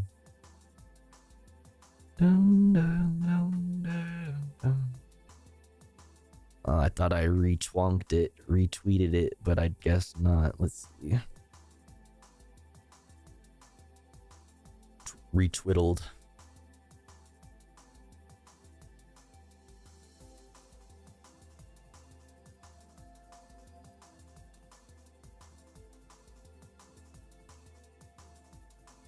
Fuck, I had something else. Well, either way, I can't find this post that I'm looking for, but I also do have like where to go? This to look at too from New York Mag. JD Vance is no working class hero, because like this, we need like this. We can't even we seriously should not even entertain this. Like it's just ridiculous to even like entertain the thought of Republicans having a fucking pro-labor bone in their body. And let's have a vote on the PRO Act next week. Let's see which politicians are for unions and which ones are all talk, he said. This comes as Republican vice presidential nominee J.D. Vance attempts to court working-class voters, and after Teamster President Sean O'Brien addressed the RNC Monday. Like, I don't care how much he might have cooked or how much he might have said during his speech that was spot on. I don't care, because the way he's sucking up to Josh Hawley and shit like that is so fucking despicable. It's actually despicable. Like, it's actually fucking despicable, dude. And a lot of Teamsters are really torn on this shit for fucking obvious and extremely valid fucking reasons. This fucking guy, I don't care. Like, a lot of people are talking about how he was spitting here. A lot of those same people are like, you know, very class reductionist in their thinking. Other union leaders, meanwhile, are warning voters not to succumb to fake worker appeals by the Republican Party. AFL-CIO President Liz Shuler said, quote, "A Trump-Vance White House is a corporate CEO's dream and a worker's nightmare," she said. While CEIU President April Verrett warned, quote, "Vance's loyalties lie with the Wall Street bankers and Silicon Valley billionaires who've bankrolled his political career," unquote. In Kenya, at least one person was killed in a fresh wave of youth-led anti-government protests demanding President William Ruto resign. At least 50 people have been killed since protests broke out last month in response to a now withdrawn I'd like to talk about this more later as well. Was gonna read it yesterday, but I didn't stream. From Rolling Stone, how Kendrick Lamar's Not Like Us helped young Kenyans lead a successful protest in their country. I'd really like to read that, which would be if we can get to it. This is a protester in Mombasa. we're still protesting because Ruto could have easily resolved this from the first week. He would have signed off his people from the first week. He would have stepped down from the first week. But he's waited this long. All these people have died, all this life loss, and still he cannot see the bigger impact he's creating on the country. In other news from Kenya, hundreds more national police officers were deployed to Haiti this week as part of a UN-backed security mission. Federal prosecutors have started to offer new plea deals and drop more serious charges against January 6th insurrectionists following last month's Supreme Court ruling that limited the use of felony obstruction of Congress charges against a rioter. Those expected to benefit. Sick helmet choice, by the way.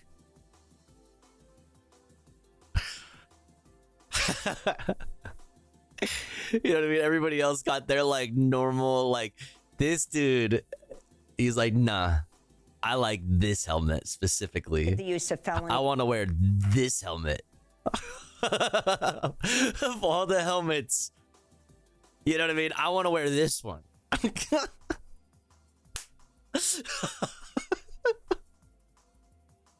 The obstruction of Congress charges against a rioter. With the GoPro mount glued on top. Yo, Nazi helmet with the GoPro mount is crazy. Expected to benefit include members of the extreme right, Oath Keepers, and Proud Boys. Over 250 January 6 defendants could seek to vacate their obstruction convictions or charges. Many of them, however, were also charged with other felonies. And in other Supreme Court news, President Biden's reportedly preparing to endorse major changes to the nation's highest court, including establishing term limits and an enforceable code of ethics. Like, all really great things.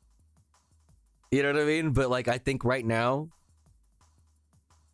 we need to figure out if you're even going to be if you're even going to be that guy, okay?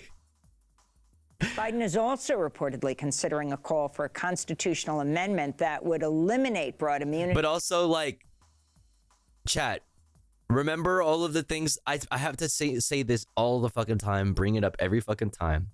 Remember all of the things that were talked about on the stage in the 2020 Democratic primary? Do you remember how on healthcare, for example, the furthest right position on the stage in the Democratic primary in 2020 was a public option? That was the furthest right policy proposed on the primary stage. Public option. Where's your public option? Did you get a public option? Everybody on that stage agreed about fracking. Everybody agreed on that stage about fracking. What happened with fracking? Okay. Everybody on that stage agreed about children in cages and the wall and things like this. What happened with children in cages and what happened with the wall? Right? Like, what did you get? Did any promises get kept after Joe Biden was voted in? Did any of the more progressive policies actually get done in the first 100 days? No, not a single one of them. Literally not a single one of them. So just like remember that, right? Like I can say like, yes, 5% cap on rent increase. Good, right? That's good. Creating term limits for the Supreme Court and an enforceable ethics code. Good. But I don't trust you. I don't think that you're actually going to do it. You know what I mean? I believe the Brandon that said nothing will fundamentally change in 2020. I believe that, Brandon. And here's the thing. Not only do I does my trust in you really not matter that much anymore, but like, yeah, like you might not actually be that fucking guy in November anyway now. Like it's looking pretty bad. It's looking pretty bad. Let's continue. Presidents and other officials. As Sudan's warring parties continue to fight for control, UNICEF reports some 50,000 people have fled and sought refuge in the eastern region of Khartoum, with many more expected to arrive in the coming days as they escape the violence. This is UNICEF Program Coordinator Nasr Islam. So far, 400 children have been registered here, of which they are receiving several services, including mental and psychosocial support, as we have seen many of the children and families are missing their loved ones here. In Bangladesh, at least 6 people have been killed in a wave of student protests over government quotas on public sector jobs. Up to 30% of those I saw something else on this too. It's popping off in Bangladesh, I know. Positions are reserved for the relatives of soldiers who fought in Bangladesh's independence war against. So like students, there's some kind of policy. It's students are on strike right now. I can't remember exactly what the policy was. They'll probably say. I also have something else, like a short thing on this for later if we have time to get to other international news. Pakistan in 1971. Critics say the quota unfairly benefits families who support Prime Minister Sheikh Hasina. A number of government jobs are also designated for women, ethnic minorities, and disabled job applicants, but those are not included in protesters' grievances. Schools and universities across Bangladesh have shut down amidst the growing unrest. In France, President Emmanuel Macron has accepted Prime Minister Gabriel Attal's resignation as the government steps down after suffering a major defeat in snap elections Macron called earlier this month. But if there's a 30% quota for elites for high-paying government jobs, government wants to reenact a job quota system that gives like 30% of jobs to elites, basically. Attal will stay on as caretaker amidst ongoing uncertainty over a new government. A leftist coalition, which came together just days ahead of the July 7th parliamentary election, pulled off a surprise victory in a blow to both the far right and Macron. But the alliance did not secure an outright majority and has since not been able to agree on a candidate for prime minister. Macron, meanwhile, has called on based New Popular Front, by the way, centrist parties to form a ruling coalition. In other news from France, police continue to forcibly remove undocumented immigrants around Paris ahead of the Summer Olympics, which kick off next week. This is Jocelyn, an unhoused Congolese mother.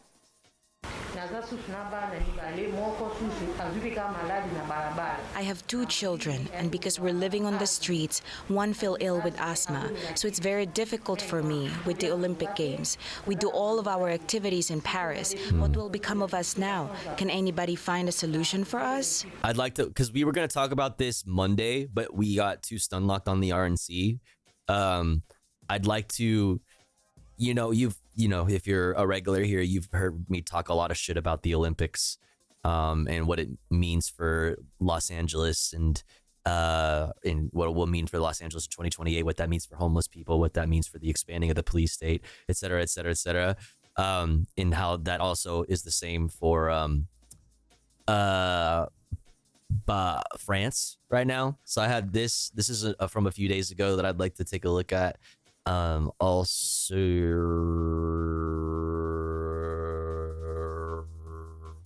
I have, where is it? God damn it. Hello? There it is. Al Jazeera piece, displacement, AI surveillance, and the 2024 Paris Olympics. I'd like to take a look at that. In more Olympics news, Amnesty International has slammed French authorities over its policy banning its Muslim athletes from wearing headscarves.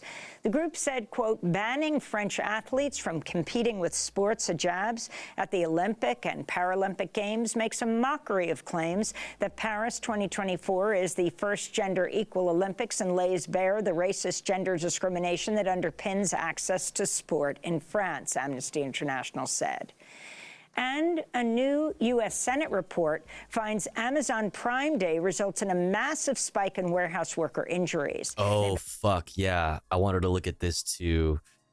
Bernie Sanders report on how many people are injured on Prime Day. Investigation by Senator Bernie Sanders' Health, Education, Labor, and Pensions Committee found Amazon Prime Day in 2019 led to a whopping 45% of Amazon warehouse workers sustaining injuries. 45% is fucking insane.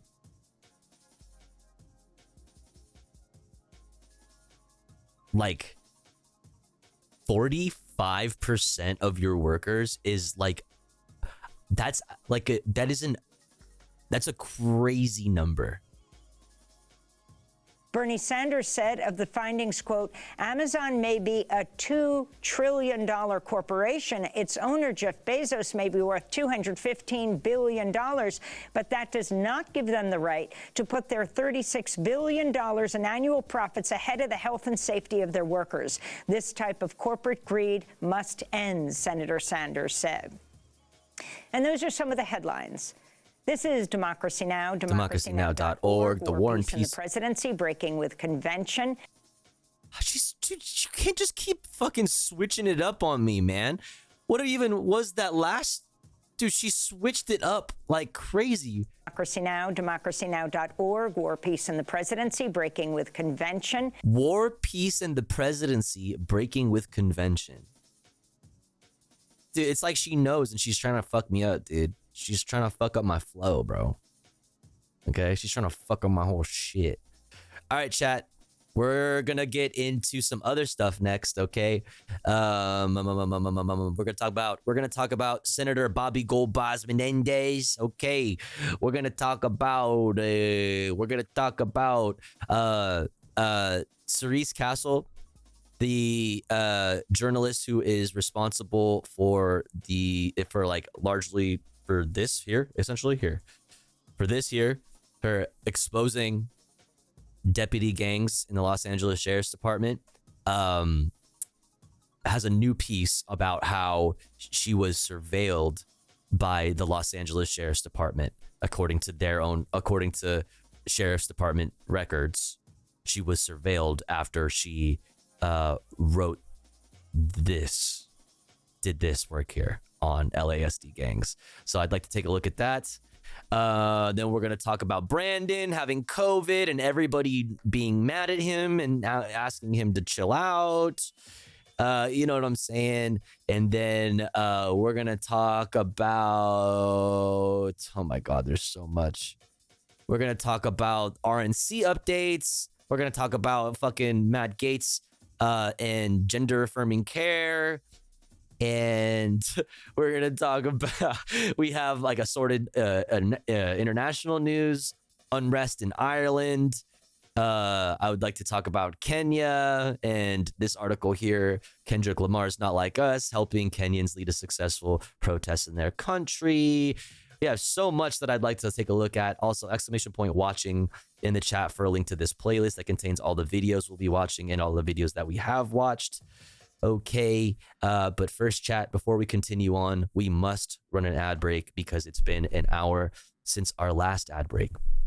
Don't you worry, though, because here at the Tofu Ghost broadcast, when I run ads, I run them while I'm away from the stream. That way, even if you're unsubscribed, you don't miss out on any of the content.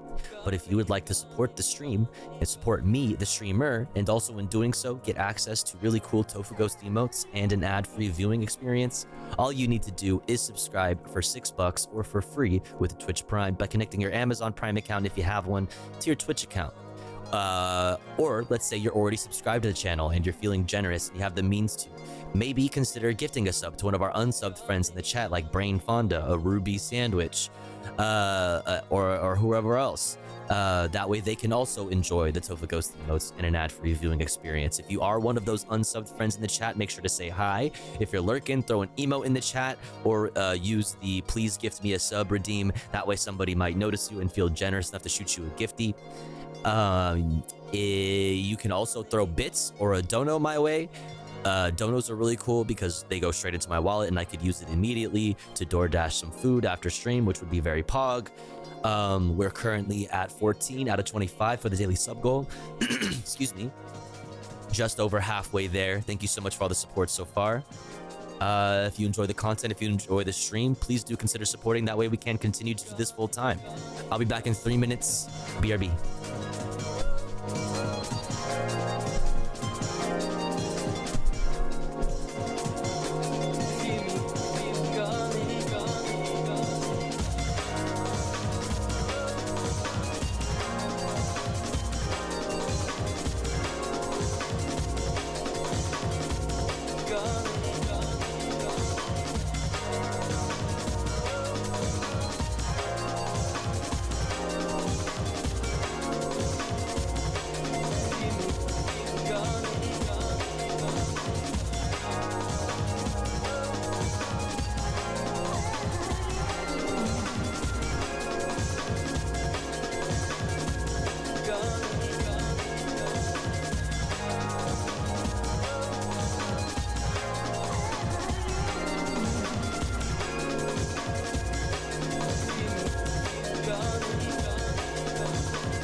I said it before and I'll say it again. Life moves pretty fast. You don't stop and look around once in a while, you could miss it.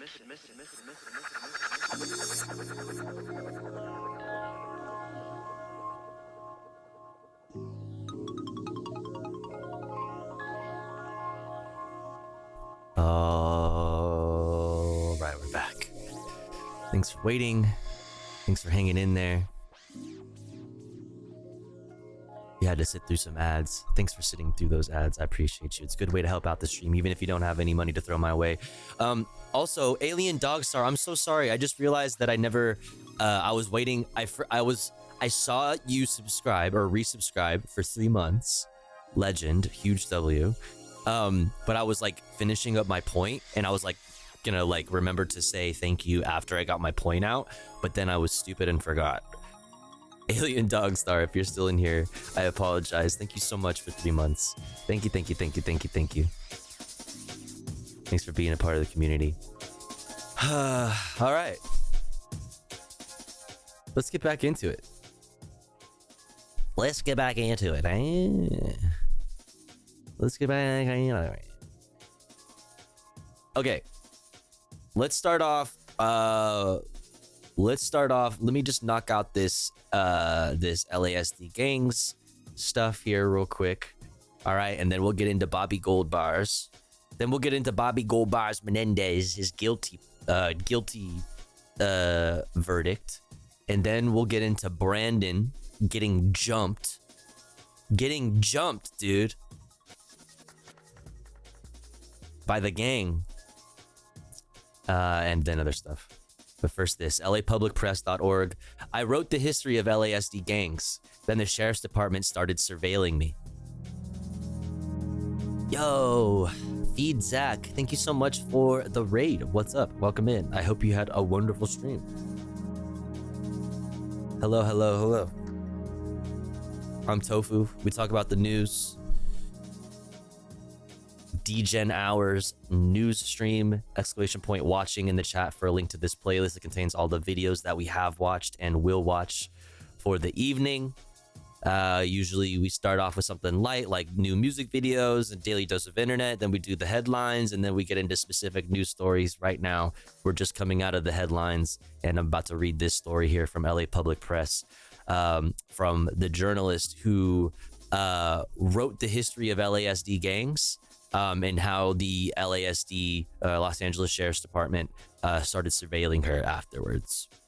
But welcome in. What's good? What were y'all up to? I hope you had a wonderful stream. Shouts out Feed Zach. Dun, dun, dun, dun, dun. This is what I get for taking that nap after that. Say what?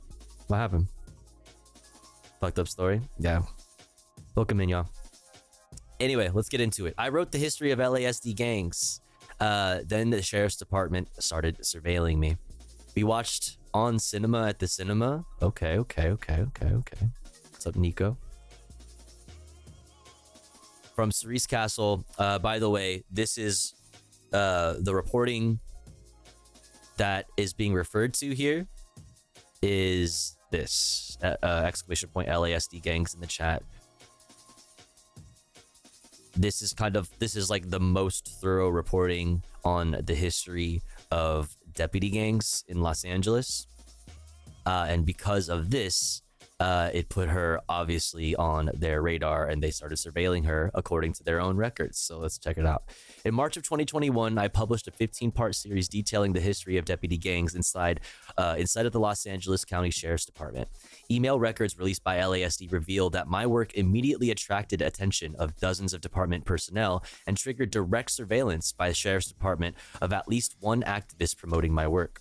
Those emails stem from a request I made in October of 2021 when I requested electronic records of any communications made by LASD that contained my name. The department denied my initial request, which prompted me to sue the Sheriff's Department in civil court for the records. After nearly 2 years, LASD opted to settle the matter and turn over the records. More than 50 members, of the Sheriff's Department sent more than 800 pages of emails about me in the course of just 7 months. Fuck. Since reporting on deputy gangs, I have received numerous personal threats of death and rape. Other threats have been directed at my family and loved ones. These threats have arrived via direct messages on social media, email, and anonymous text messages. I have been pulled over while reporting on the Sheriff's Department. I have seen patrol vehicles stationed outside of my house. These emails confirm LASD monitored me, a reporter performing her work protected by the First Amendment of the U.S. Constitution, as well as other people they consider to be in my orbit. It's not clear the extent of which this is still happening. I have filed similar requests to the original filed in 2021, but have not received any records.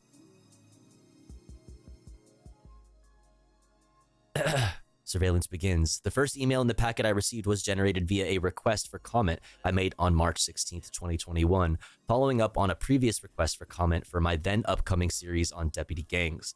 Although the department never responded to my request, Deputy Abe Bedoyan, then of the Sheriff's Information Bureau, forwarded my email on to several upper-level personnel 13 minutes after it was received.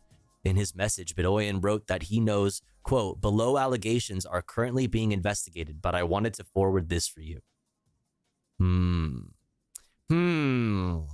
Recipients included then Captain Jose G. Mendoza, an alleged member of the Bandidos deputy gang. Mendoza has since been promoted to chief. 5 days later, on March 21st, 2021, the first 3 parts of the series were published. The following day, online chatter about the reporting on Twitter caught the attention of Tracy Stanfield, then a crime analyst with the Sheriff's Department, who flagged and sent the articles to former Deputy Carrie Robles Plasencia, an alleged associate of the Bandidos deputy gang. Excuse me. According to a job listing for the position, a crime analyst, quote, analyzes, prepares, reports, and disseminates technical information and data relevant to actual and anticipated criminal activity to operational personnel to increase the effectiveness of patrol deployment, crime prevention, and apprehension of suspects. The Sheriff's Department declined to comment on how Stanfield came to the conclusion that doing work as a reporter is in line with, quote, criminal activity. Stanfield has since retired, according to LASD, and did not respond to a comment. 2 days later, crime analyst Kimberly Dunn of the Records and Identification Bureau emailed a team of crime analysts working with the Sheriff's Information Bureau with instructions to, quote, keep an eye on me. Jesus. Monka. Freelance journalist Cerise Castle is currently working on a series of articles that started being released yesterday. The project is called A Tradition of Violence, the History of Deputy Gangs in the Los Angeles County Sheriff's Department, she wrote. Just something to keep an eye on, to monitor what else she posts as part of this project, and for potential doxing purposes as well. The Why would you be worried about doxing? You know what I mean? Why would you be worried about doxing if you weren't, you know, associated with deputy gangs? You know what I mean? Like, if you know, like, why? What's the problem? Like, well, I'm not in a deputy gang, right? So I'm not gonna get doxed, right? And there's no such thing as deputy gangs, right? Let's say if you actually believed that there was no such thing as deputy gangs, and you're a sheriff's officer, or you're a sheriff, deputy, excuse me. You know, what would the problem be? You're not gonna get doxxed. Nobody's getting doxxed because there's no such thing as sheriff's deputy gangs, right? Yo, Ramona the Lucky Cat, thank you so much for gifting to Nico. I really appreciate it. Thank you. We're at 15 out of 25 for the daily sub goal. Pog, only 10 away. Huge W. Thank you so much.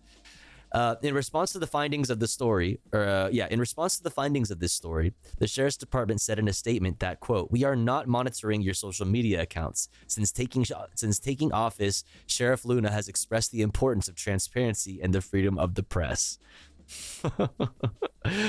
What's up, socialist? Yeah, in that statement, they also said that, quote, "In order for us to best serve our community, our employees read news articles and social media posts from various sources. The department is interested in news coverage from local and national media outlets that cover LASD and current events that may impact our community and organization. We also take an interest in elected officials and numerous community organizations."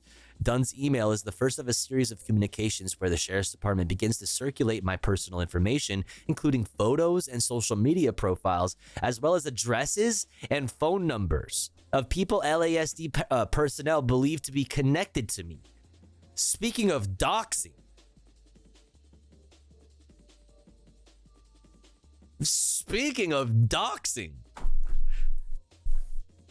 Jesus Christ, man.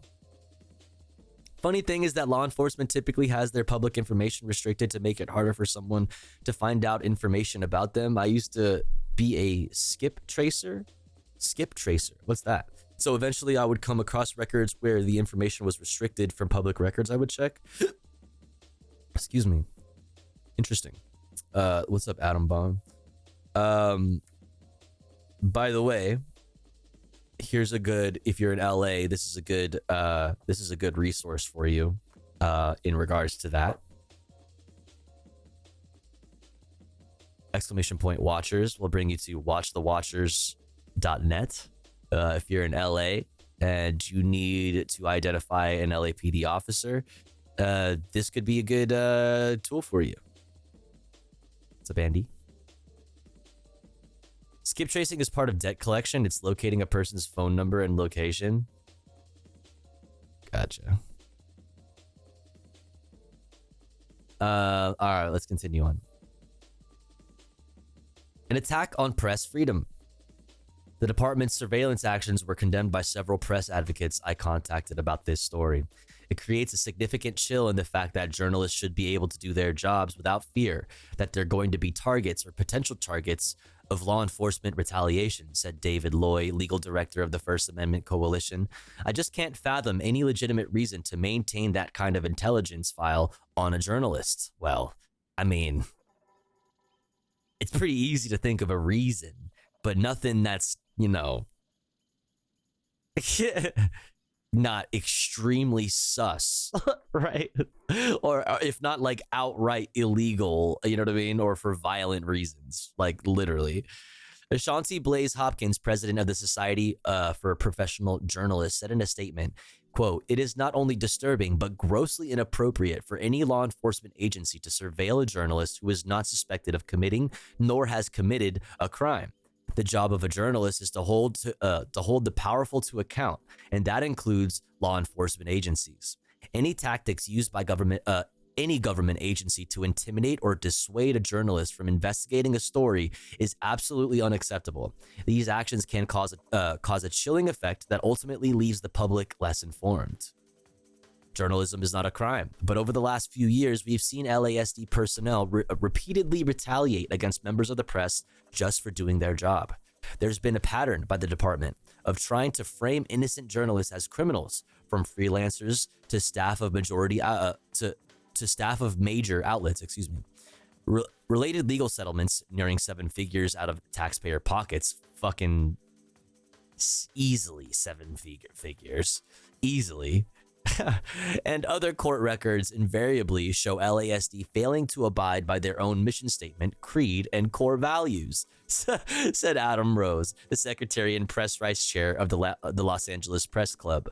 Concerns about LASD personnel targeting Cerise Castle must be taken seriously in and of themselves, and also this larger context. We've also heard previous LASD personnel openly make inappropriate comments about her, though never heard an apology. It's the job of journalists to monitor the government, not the other way around. Yo. Tofu, your stream has a chilling effect on the vibes. Vibes are chill. Based. You think you just fell out of a coconut tree? We are deeply concerned by Los Angeles County Sheriff's Department surveillance of journalist Cerise Castle, labeling her as suspicious activity, and tracking her social media, which extends to those promoting her work, is a blatant violation of press freedom and privacy rights, said Ing Snip, senior editor at the Women's Press Freedom Newsroom, an initiative by the Coalition for Women in Journalism. This kind of intimidation tactic creates a chilling effect, discouraging critical reporting and eroding public trust in law enforcement. Retaliation for reporting in any form, including surveillance of journalists and the gathering and potential exposure of private information, is an unacceptable response to a journalist simply doing their job, the International Women's Media Foundation said after learning of details released through the civil lawsuit. An essential role of journalism is to hold power to account through investigation and accountability. Equating working journalists to suspicious persons is a dangerous example and a violation of press freedom. Peter Eliasberg,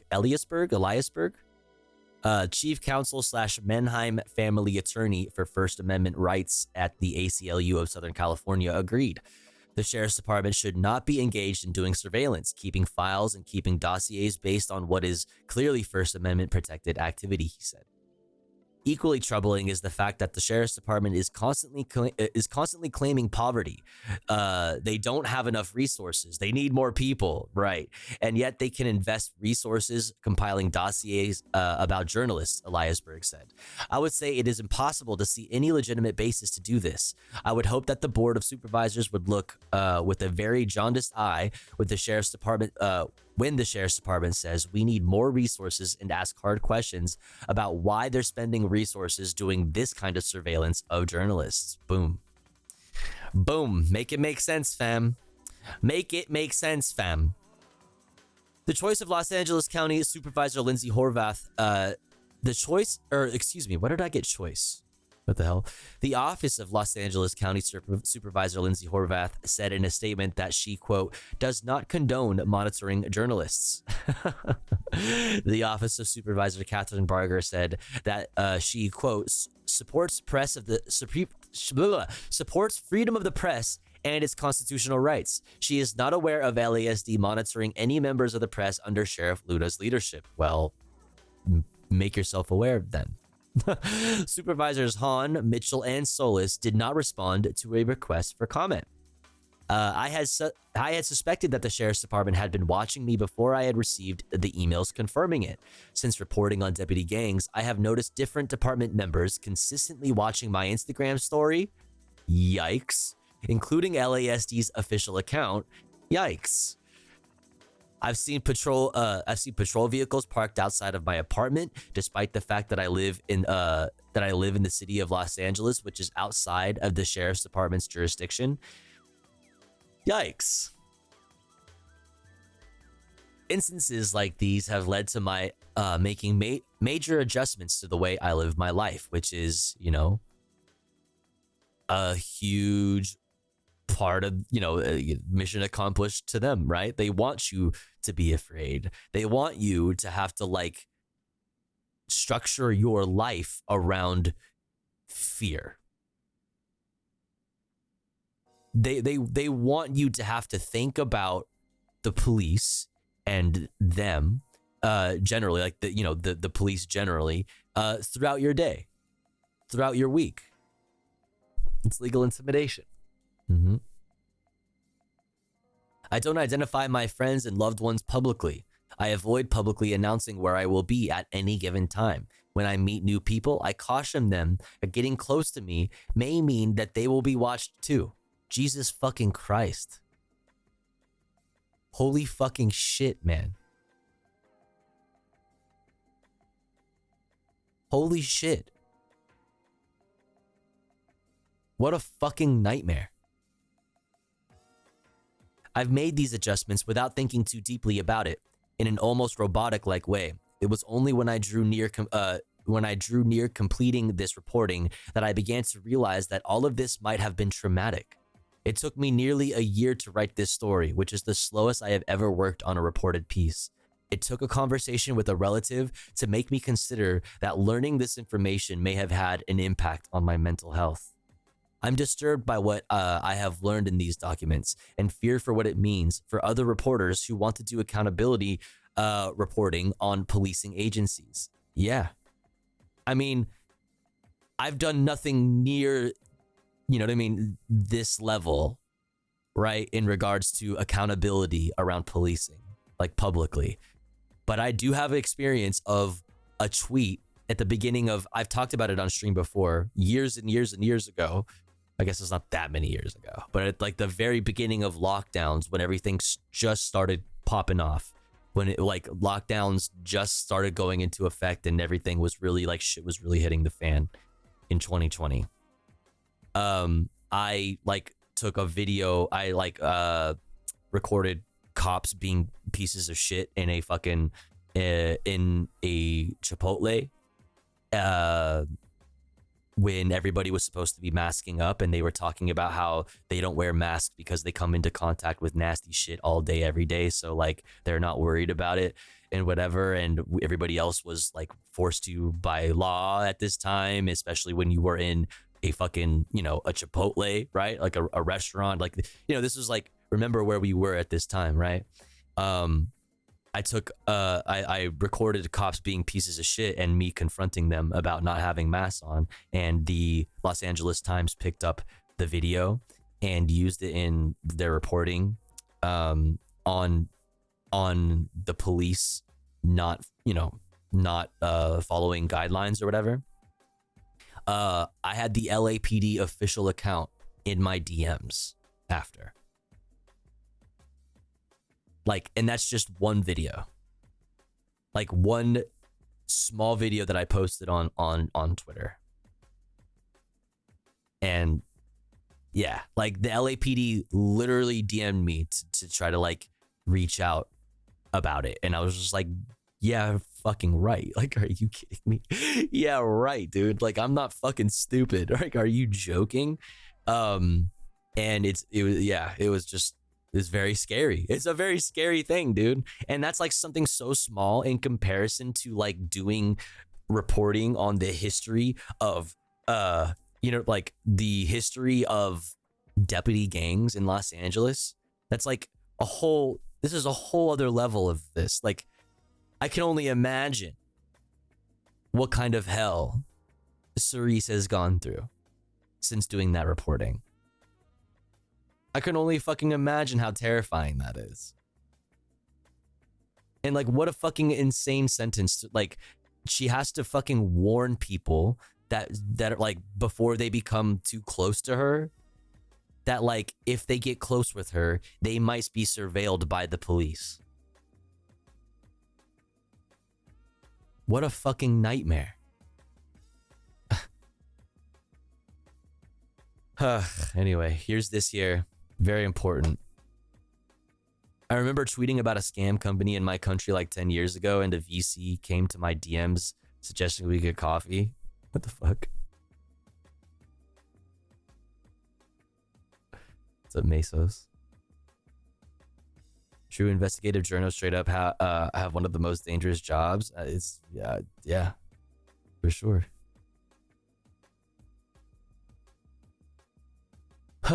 Anyway, there's that for you in the chat. How are we doing on time? We're doing okay. Let's continue on. Let's talk about my boy, my beautiful fucking boy, my boy Bobby Goldbars Menendez, the dirty water dog himself, the halal Don, halal meat Don, okay?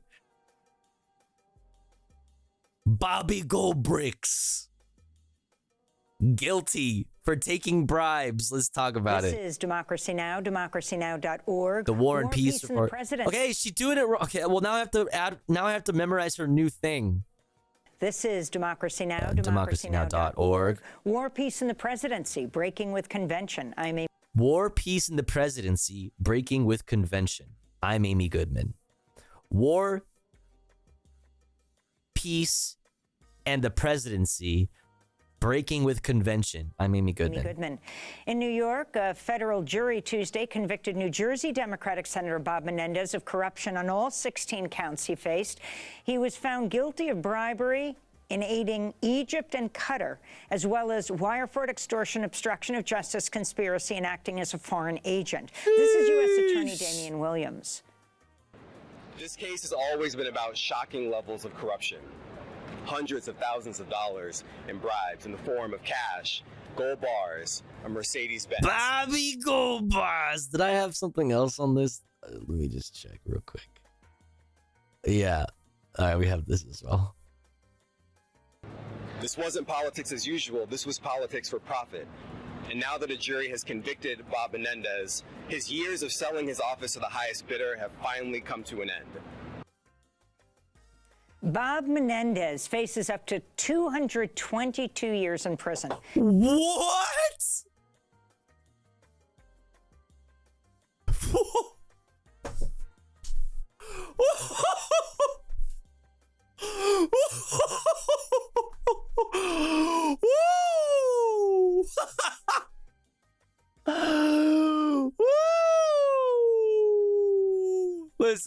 Listen, I am an abolitionist, chat. Okay? I'm an abolitionist. However,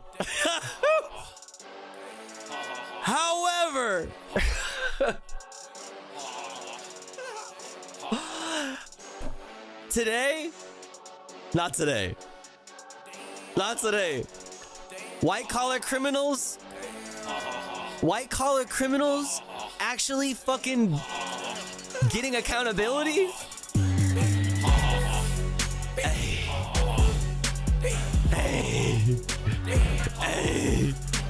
I'm laughing to the bank like,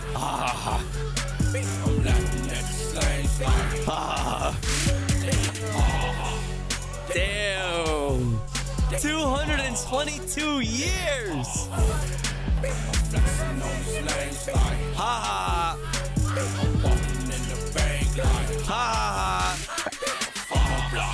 Oh my god. I'm a tofu block. Bro.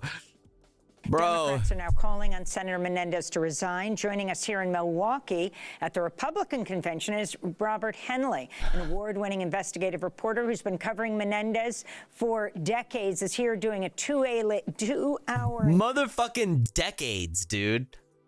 Motherfuckers yes, it's been 20 years. I've been trying to tell you about my boy Bobby Goldbricks Menendez, okay? I've been trying to tell you about my guy, the halal Don. Broadcast for the Pacifica Radio my Network. God. Bob, you've been covering Menendez for years. He already was tried. Since I was a child? What? And he was acquitted What? in that case years ago. Right. But now we have this case. Well, so what we see here is that this is really a condemnation of the political culture of New Jersey that's corrupt. And so this does leave an opening for the Republicans here because it was facilitated. That's why Senator Menendez is holding on even now. Even though he has been convicted, he has no shame. You can't He have has shame. none. Yeah, but we're in a new time, chat. Like I said earlier, we are in a new world, okay? We have found ourselves, embarking into the new frontier, okay? In this day and age, You doubled the fuck down. Nobody fucking bows out in shame. You know what I mean? Nobody fucking bows out like Nixon was like, all right, I fucking, I caught this L. Right? Nobody does that. Nobody does that. But today, people do that. What you do is if you're ever found guilty of anything, if there's ever allegations of anything at all, you double down, you triple down, you quadruple down. You keep lying, even if there's fucking 4K footage of you doing the damn thing, being a dirty water dog. You say, that's not me. I didn't do that. Literally, it wasn't. Yes, the Shaggy defense. It wasn't me. In politics in New Jersey. And so this same lawlessness of Donald Trump is extended to Bob Menendez. Explain what he was convicted of. So it was an influence peddling thing where he ended up with gold bullion bars. Don't fucking play with my boy. He's the halal don, okay? He's the fucking kingpin of the halal meat market, okay? He is the fucking mob boss of this shit. Yo, Ramona, thank you so much for fucking gifting to Ellie Fried Comrade. Thank you. Thank you. Ended up with gold bars, ended up behind gold bars. Hard to explain, hundreds of thousands of dollars, a lovely new Mercedes-Benz for his significant other. And a lame one, dude. And all kinds of business dealings with two local fixers, and then a global component where the U.S. government was concerned that he was actually giving information that was sensitive to Egyptian intelligence, just trying to promote business. And talk about Egypt and Qatar were the two things he was doing in the halal business. Right. And so what he was doing He's the was halal don. Okay, I'm kind of fucking with their setup at the RNC, dude. It's like kind of more official, you know what I mean, than their actual Democracy Now! Set in New York. What the fuck? Want to see the edit I made? Of course. What you got? Make it possible for an American businessman to dominate it. So once again, with dirty water dogs out here. This is the real dirty water dog. Let's see what's he got. Tell me that you're sorry, didn't think I should run around. Say that it's too late to apologize.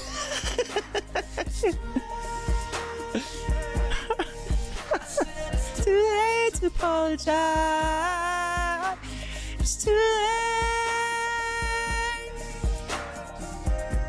Fuck, man. I told myself I wasn't gonna cry this stream. Really white knuckling through it, man. Honestly, this is so. I feel this. It's too late to apologize. It's too late. Life.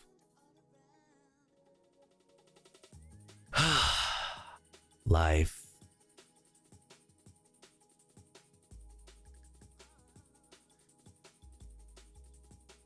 Sag. International road capitalism practiced at the highest levels internationally. It hurts consumers and unsettles just working people, and he was really the beneficiary of it. It's a feudal system. It's a two-party bilking system. It's been going on for years, and it still continues. So he was head of the Senate Foreign Relations Committee when he was involved with these acts. Well, and of course, we know his Cuban policy. So he has promoted this kind of terrorism that we look the other way on. So he has been someone. Yes, white-collar terrorism. What's ironic is that he came up as a reformer. He came up as a young Turk that was going to change things. Young Turk. Turk. Put himself at risk to go against his mentor, the mayor of Union City, who ended up being convicted of corruption. So it is endemic. I think it has to do when capitalism controls politics. This is a logical consequence. True. So my guy's spitting. Yeah, like, of course, Bobby, like, is anybody surprised that Bobby Goldbricks Menendez fucking exists? Nobody. Is anybody surprised that Donald Trump is about to be our fucking next president? Like, no, like, he's spitting, dude. now. I mean, he was forced out of the Senate Foreign Relations Committee chair, but a number of Democrats led by Senator Fetterman from Pennsylvania, are calling on him to resign. If not, what happens? Okay. He's impervious, so there could be a Senate sanction. I don't want to hear shit from Fetterman, by the way. Okay? He was fucking blue MAGA 2 days ago. Like, shut up. Get expelled. It's very unusual. There's only been 7 sitting senators that have gone through this kind of situation. He's the first, and we are proud of him. He's the first sitting senator to be convicted as a foreign agent. I assume other people have done it, but he finally got caught, and that's an achievement. And if, of course, he was forced out, then the Governor Murphy would choose Yes, and we a know new that's senator. Governor Murphy had helped to have his wife run, and that little bit of feudalism and House of Lords thing collapsed in a very embarrassing way. I guess she's back to doing her charity work. And Andy Kim now, a young reformer, Democrat. People probably know him. He was one of the congressmen who actually took it upon himself to clean up the insurrection. A very compelling AP photo where we see him helping the folks clean up the Capitol. And so he seems to be positioned to win, but it is giving a little. I had a chance to run into Rudy Giuliani. And so, of course, he was talking about his excuse was everyone is a foreign agent. I mean, you want to know what's funny about that? Is like he's kind of not wrong. Like, how many motherfuckers took millions of dollars from AIPAC this year? Like, how many of y'all motherfuckers to fight corruption at the highest level? Totally more magical thinking from those people. Damn, I've been trying to tell you about my boy Bobby Goldbricks. I've been trying to tell you he's a dirty water dog. I've been covering him since I was a wee lad. I can't believe he's literally been covering Bobby Goldbars Menendez since he was a child. That is insane. Corruption is assumed at this point. That's right. Thank you for the 100 bits. He should snitch, dude. It would be really sick, actually. It would be pretty sick, actually. Speaking of sick.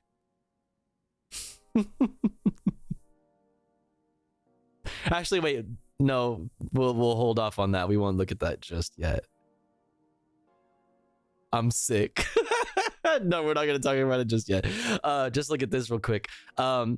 Senator Bobby Goldbars Menendez, dirty water dog from New Jersey, has told allies that he will resign from Congress after he was convicted on federal corruption charges. Two people directly familiar with the conversations told NBC News. Menendez, who had been defiant for months in the face of calls from dozens of Senate Democrats to resign. Dozens, not everybody though, by the way. And I guarantee you there will still be plenty of Senate Democrats who don't call for him to resign, even post guilty verdict. Guaranteed. Appears to have finally relented after the guilty verdict and growing threats to expel him if he refused. I don't think that they will. But hopefully he just steps the fuck down. He is calling allies to notify them of his intention to resign. These sources said, which would end a 3-decade career in Congress that included a powerful committee chairmanship, writing major legislation, and 2 criminal trials over allegations of corruption. Amazing that he even made it past his first allegations. Among those who urged him to resign, okay, well, I think that's pretty much everything. 16 federal counts, dude. 222 years, bro. That's crazy, bro. That's crazy, bro. By the way, Tofu, you can give bots a lifetime free subscription. Just go to partner help. Yeah, I've been meaning to do that. You have to chat with somebody though, right? Everyone is a potential asset. Here's some gold bars. What?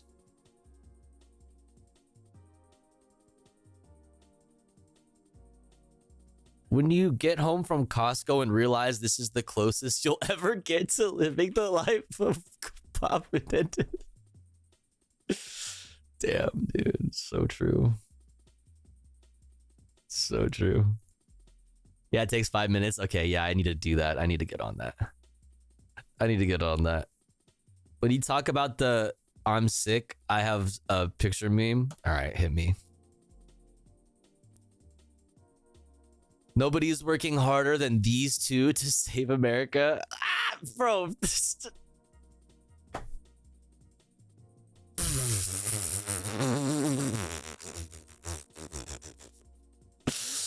Shut up, dude. Shut up, bro. Stop. Shut the fuck up. Oh, all right. I'm sick, chat. I'm sick. Sick of y'all. Sick of these haters. The White House says President Joe Biden has tested positive for COVID-19 on Wednesday. That came during a campaign. I posted this on my IG story and my mom liked it. Trail trip to Las Vegas. Mama Marxism. Early in the day, he was seen shaking hands with diners at a restaurant. Oh, you get COVID. You get COVID. Yo, no, you don't get no economic stimulus. You just get COVID. Biden was due to speak for Unidos US, a Latino civil rights organization. By the way, chat, you should remember to wear masks in public. When the CEO came on stage and announced he would not be attending the event. He just tested positive for COVID. He said to tell my folks that we're not going to get rid of him that quickly. The US president has since boarded Air Force One to return home to Delaware. No mask, dude. He's just spreading it around. Come here, Jack. Give me a kiss. Self-isolate after experiencing mild symptoms. Self-isolating, Jack. I know how to do this job.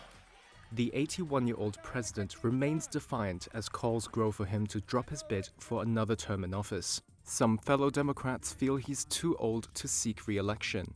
On Wednesday, ABC News, citing sources, said Senate Democratic leader Chuck Schumer told Biden in a meeting Saturday it would be better for the country and the Democratic Party if he ended his re-election campaign. Schumer's office called the ABC report idle speculation. It literally, like I said, chat, we've said this multiple times before, but for real this time, it has never been more Jover. Schumer, quote, conveyed the views of his caucus directly to President Biden. Yo, he did what with this caucus directly to President Biden? Yo, Spilled Bag of Ice, thank you so much for the raid. I hope you had a wonderful stream. Welcome in. Shouts out Spilled Bag of Ice. Hope you had a wonderful stream. House Democrat Adam Schiff came out publicly to call Biden to pass the torch to someone else. A Reuters Ipsos poll that ended Tuesday found some 40% of Democratic registered voters. 40%, Jack. There's more. It gets worse. What is this? Okay, stop.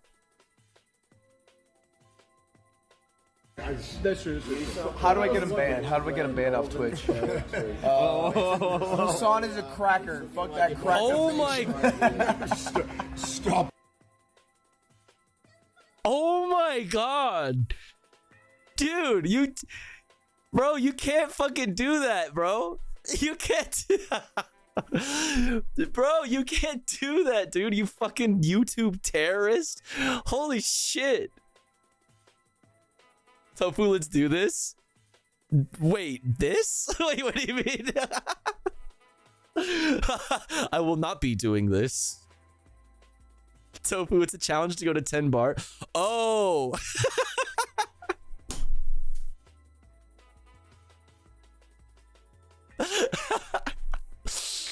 Sir, I will not be saying that word. Oh, you meant go to the bars. Tofu, it's a challenge. Go to 10 bars. Order the last tab. Close. Let's do it. Fuck. All right, I'm down. Trying to build LA stream team. Let's fucking do it, dude. I would watch that stream.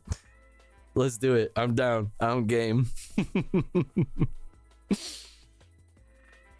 Oh my god, now I'm scared. I'm scared. I'm down. Listening team Twitch. Cracker ass bitch. Stop! Man ass fuckers. Dude, he's so sloshed. The president of Dan Clancy, cracker. Dude! What's going on?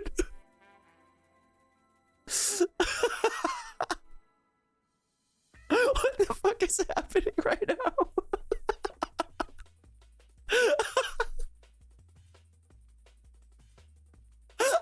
He's so drunk, dude. What he's saying is, dude, Connor is like fucking sweating. He's shitting his pants right now. He's like, oh my God, I'm actually getting banned. Get him off the airwaves. He's racist.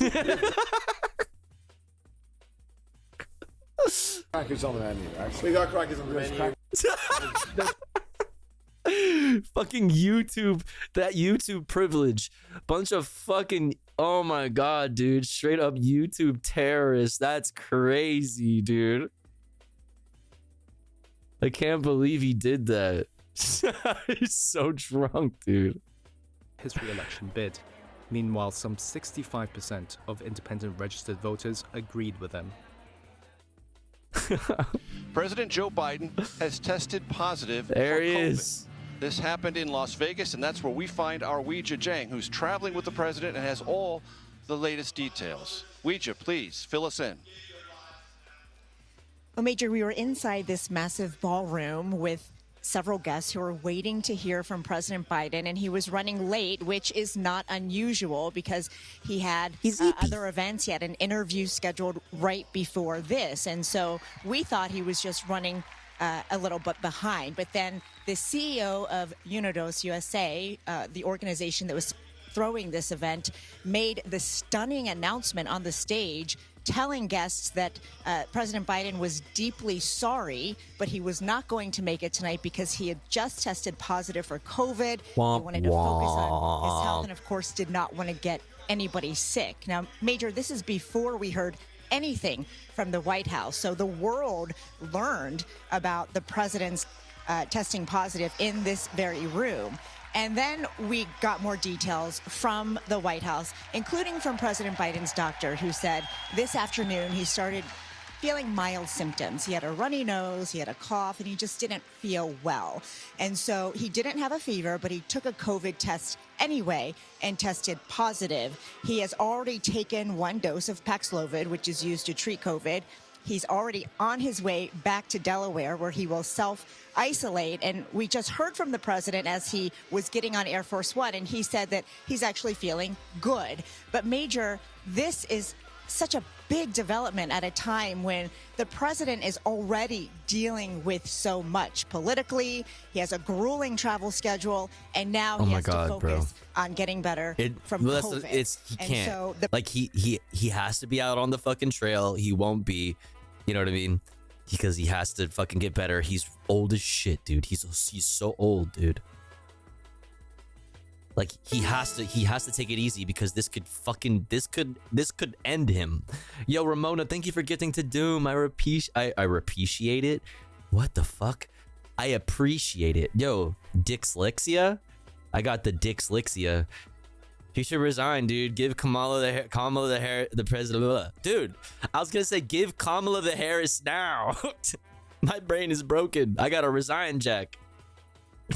I'm resigning the presidency. The streamidency. It's a Dixlexia stream. The press secretary says he will continue to perform all of his duties, and we will get regular updates. But as of right now, he is heading back to the East Coast on Air Force One and resting. Sophie, why the fuck is American politics a sitcom right now? For the past few weeks, it's literally been so fucking funny, a series of actual unfortunate events. Fam, remember when we were talking about how there was the meme, you know, the season finale of America 2020 was January 6th. This is Game of Thrones shit, baby. This is Game of Thrones shit, baby. This is just the new season. You thought it was crazy in 2020, fam? It's about to get fucking litty. It's about to get litty. Are you not value-tained? I mean, you're pretty, you've been value-tained, have you not? No, actually, I watched The Boys and no spoilers, I promise. But they had to put a disclaimer at the top of the episode to be like, yeah, it's purely coincidental. Fuck. What up, Skirt?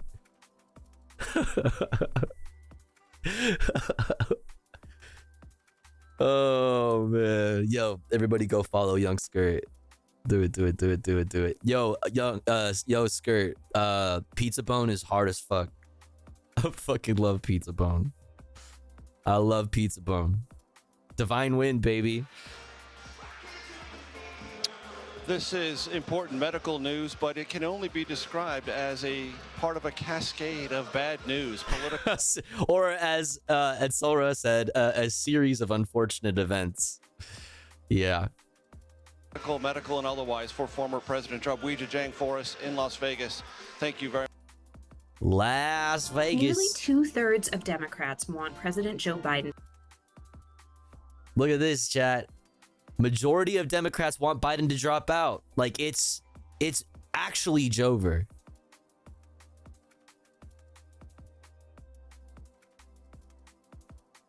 It's actually Jover. Let's see.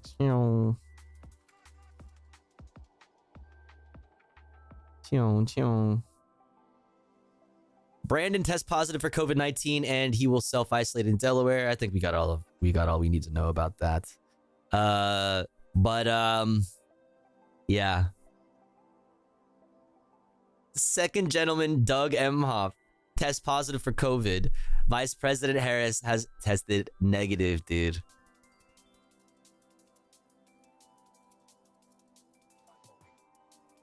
Wine mom laugh intensifies. She's married? Are you serious? That's the second gentleman, fam.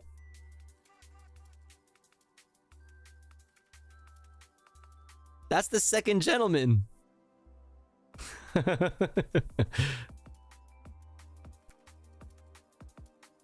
Hello? Yeah. Yep.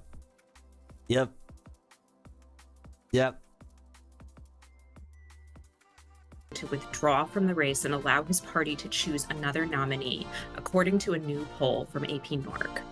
That sharply contradicts Biden's claim that rank-and-file Democrats are behind him, while party elites It's just not true. for him to drop out. It's just not true. Now even the fucking the minority of blue MAGA freaks who are like who were in the trenches for the past couple weeks, who were going absolutely insane on the timeline, battling it out with everybody in defense of Joe Brandon.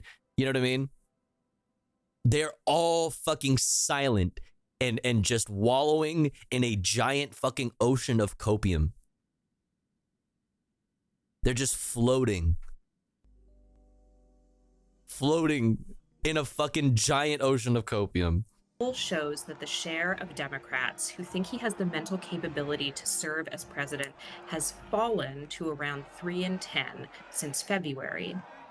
And the share of Democrats who are satisfied with Biden as the party's nominee has also fallen since before the debate.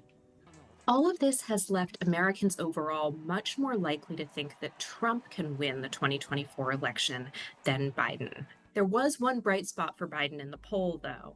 About 40% of Americans think that he is more honest than Trump, while only about...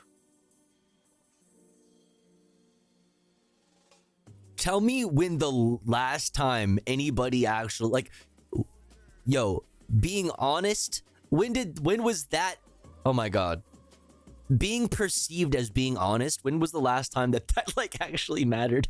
Let's just actually be real here, okay, you guys? Let's just like be honest with ourselves. Come on, dude. Yo, Salvage, thank you so much for gifting to Brainwashed. I appreciate it. Thank you. 20% think the reverse. The poll shows that as we continue to move toward the DNC, most Democrats are not satisfied with Biden as their nominee. Damn. Truly honored to be here. Calls for Joe Biden. I'm Bo Biden. I'm Bo Biden, Jack. Senate Majority Leader Chuck Schumer has urged President Joe Brandon to drop out of the race, dude. It's never been more Jover. That the pressure from Democratic leaders for Biden to get out of the race is intensifying. In fact, one person who has been out there publicly defending Biden told me just a short while ago, Biden is going to see the whole house of cards come down soon. As for that meeting in Rehoboth, Delaware, I am told that this was a one-on-one meeting, just the Senate leader and the president, and that Chuck Schumer forcefully made the case that it would be better for Biden, better for the Democratic Party, and better for the country if he were to bow out of the race. And David, when I went to Schumer's office to ask them to tell them I was going to report this and tell you this tonight, absolutely. He was no like, go denial, off. from He was Senator like, Schumer's go office. off. They only Yeah, said he's this: like, go Leader for it. Schumer conveyed Spill the views tea, of his sis. caucus. In other words, the views of Democratic senators. Cat's I am out also of the told bag, that Hakeem dude. Jeffries, the Democratic leader, Hakeem Jeffries has left the group chat. the House has expressed similar views directly to the president. And Hakeem Jeffries. Bro. What in the fucking essay? Firstly, he is perfectly... Okay, who are you talking to? Who is this? Who is this? Right in with Biden? Is this person even real? Firstly, he is perfectly healthy 81-year-old man with a lifelong stutter. He does not short circuit. He does not short circuit? He does not wander... Okay, this person is not existing in reality, okay? That person is not... I don't know who that is, but... Skibbity Biden? What in the world is this? I love it. Log in.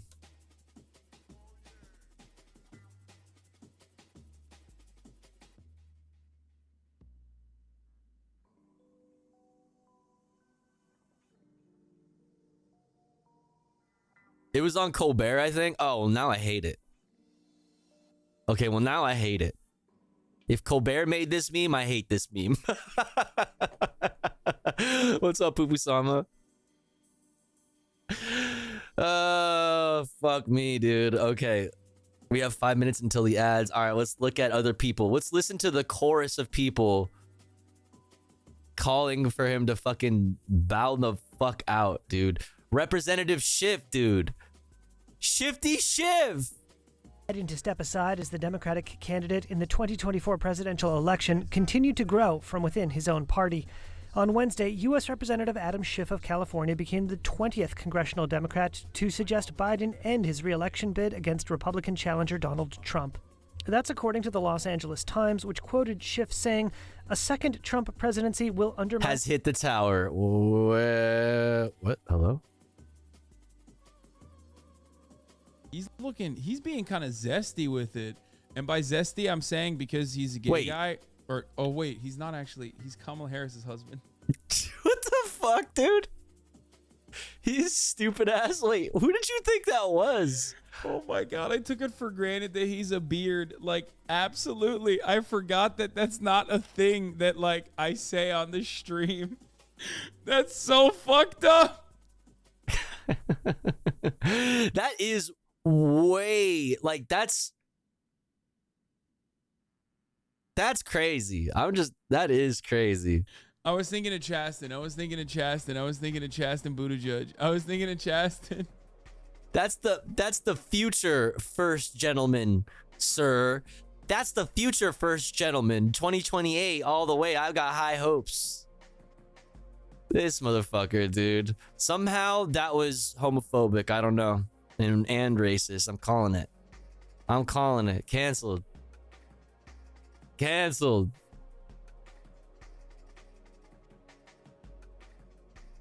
The first gentleman.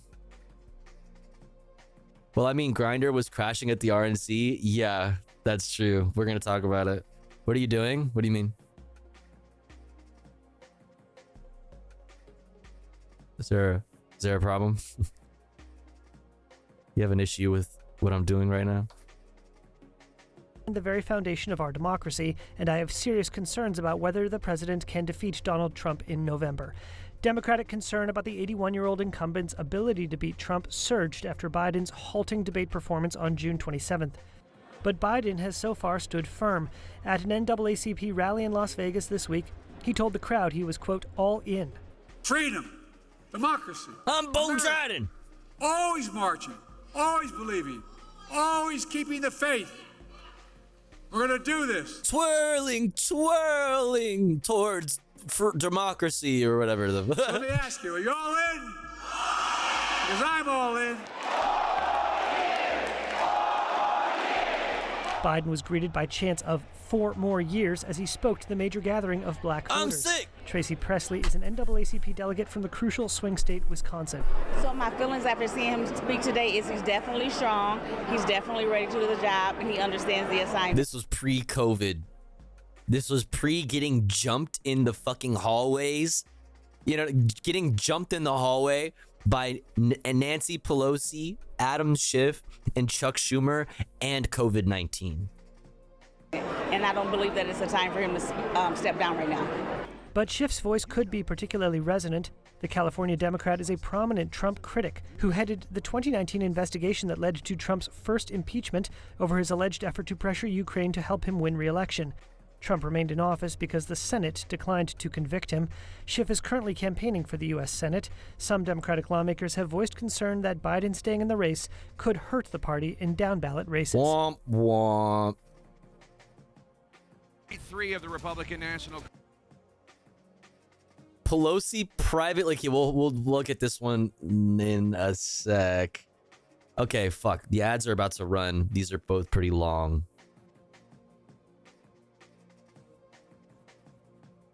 We'll skip this one. Actually, we kind of already talked about this. Okay, next, we're going to look at Pelosi privately telling Biden that polls show he cannot win and will take down the House. Dude. And Mama Bear can't allow that to happen. And Mama Bear, Nancy's Pelosi's, will not allow that to happen, okay? Dude, Mama Bear has spoken. Next up, chat, we're going to look at this. Mama Bear speaking on the matter. But the ads are about to run, okay? Because it's been about an hour since our last ad break. So here's what we're going to do. We're going to go ahead and run those ads right now, and then we're going to come back to that in a few minutes. Don't you worry though, because here at the Tofu Ghost broadcast, when I run ads, I run them while I'm away from the stream. That way, even if you're unsubscribed, you don't miss out on any of the content. But if you would like to support the stream, if you would like to support me, the streamer, and also in doing so, get access to really cool Tofu Ghost emotes, as well as an ad-free viewing experience, all you need to do is subscribe for $6 or for free with a Twitch Prime by connecting your Amazon Prime account to your Twitch account. Or let's say you're already subscribed to the channel and you're feeling generous and you have the means to. Maybe consider upgrading your sub from tier 1 to tier 2 or tier 3 to get exclusive emotes, or even better yet, consider gifting a sub to one of our friends in the chat, like Pulled Apart by Jackfruit, or When There Are 15, or whoever else is unsubbed. If you are one of those unsubbed friends, make sure to say hi in the chat. If you're lurking, throw an emote in the chat or redeem the please gift me a sub. Redeem, that way somebody might notice you and feel generous enough to shoot you a gifty. We are 7 away from the daily sub goal. Almost there. Very, very pog. Thank you so much for all the support so far. If you enjoy the content, if you enjoy the stream, please do consider supporting. That way we can continue to do this full time. I'll be back in 3 minutes. Don't you go anywhere. BRB.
Okay, we're back. Thanks for waiting. Thanks for hanging in there. If you had to sit through some ads, thanks for sitting through those ads. It's a good way to support the stream, even if you don't have any money to throw my way. But speaking of money being thrown my way, Days, thank you so much for the 2 gifties. One to warn them and the other to pulled apart by Jackfruit. That's very, very kind of you. Thank you so much. Thank you. Putting us at 20 out of 25 for the daily sub goal. Much poggers. Thank you so much. All right. Nancy's Pelosi's are out. Fully. Okay? Nancy's Pelosi's privately told Brandon that the polls show he cannot win and will take down the House. Let's talk about it. Convention just wrapped up here in Milwaukee in battleground state Wisconsin. Senator J.D. Vance of Ohio introduced himself to the party and to the nation as Nancy Pelosi's nuts in your mouth. Got him. Got him. Nomination formally this evening. There's also news on the other side of the aisle from the Democrats. Sources sharing with CNN details of a recent phone call between President Biden and former House Speaker Nancy Pelosi. Dude, I'm really loving the Britney Spears mics on everybody for some reason. At the national convention, they couldn't use any other kind of mic but the fucking Britney Spears mic. Remains a very powerful and influential Democrat in Congress. CNN's MJ Lee is joining us from the White House with more. MJ, what can you tell us about this call? Jake, we are learning that former House Speaker Nancy Pelosi and President Biden spoke again. Yeah, the RNC dog clip. Yeah, best part of the whole RNC, to be honest. Well, what was his name? Baby Dog is so cute. Okay, listen. If Baby Dog is a conservative, all right,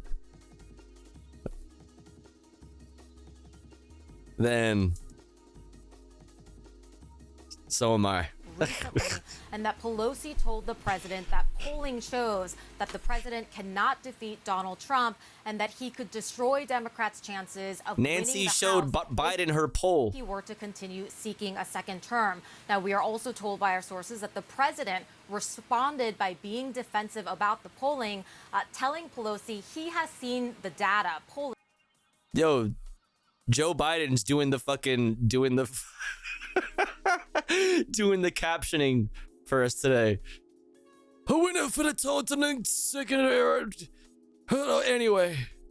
That shows that he can in fact win, and that at one point Pelosi asked Mike Donilon, the president's senior advisor, to get on the line to go over the data. Now, none of our sources. Pelosi here's in the cheat polling though can that anyway. Whether in this phone call, Nancy Pelosi privately told President Biden that she believes he should drop out of the race. But it's important to note this is the second known conversation now between Nancy Pelosi really, I mean it, Jack. Sad weather and this a philosopher.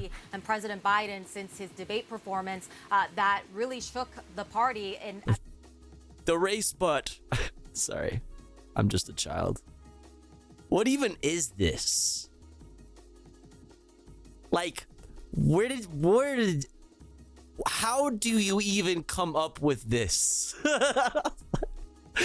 What is this? Where is this coming from? It's like, what? At the end of June, I should also note the White House wouldn't comment on our reporting in this meeting. They said President Biden is the nominee of the party. He plans to win. And a Pelosi spokesperson said Pelosi has been in California since Friday and has not spoken to Biden since. Obviously, Jake, we cannot overstate just how important Nancy Pelosi is to all of this. Yeah, no, you lose Nancy. It's done. Nancy has not stopped working. Apparently, behind the scenes this entire time, Nancy has been on the phone. Like the rest of the Democrats were praying for Donald Trump, right? While Nancy was working the phones. So much sway within the party. She probably has the best pulse on where all of her colleagues are on the Biden situation. Nancy always gets but like legit though, Nancy always gets what she wants. She is Mama Bear. If you lose Mama Bear, like if you make Mama Bear think that she's gonna lose the House, like no, she'll get you out of there. than probably anybody else. And the big question going forward is, at some point, does she get to a point where she maybe publicly says that she believes that the president shouldn't stay in the race? All right. MJ Lee, amazing stuff. Jeff Zeleny also has been reporting on the story. Jeff, tell us more about these conversations between former House Speaker Nancy Pelosi and President Biden. Look, Jake, a lot of Democrats have been taking their worries and fears to former House Speaker Nancy Pelosi, and we have really seen an evolution of her thinking over the last now nearly 3 weeks since that debate. Now, when President Biden said he is going to run, he's not reconsidering, she reopened the door for him. Okay, that changed when today he said that he would consider resigning or dropping out if a medical condition, a serious medical condition arose. Literally later, a few hours later, they announced that he had COVID. Like, the timing is insane. If you're telling me that this wasn't, like, I don't know, this has definitely been a conversation behind the scenes the past few days. Like, this is definitely, like, Nancy's been working the phones. Like, the COVID is the perfect out. It is literally, it's the perfect out.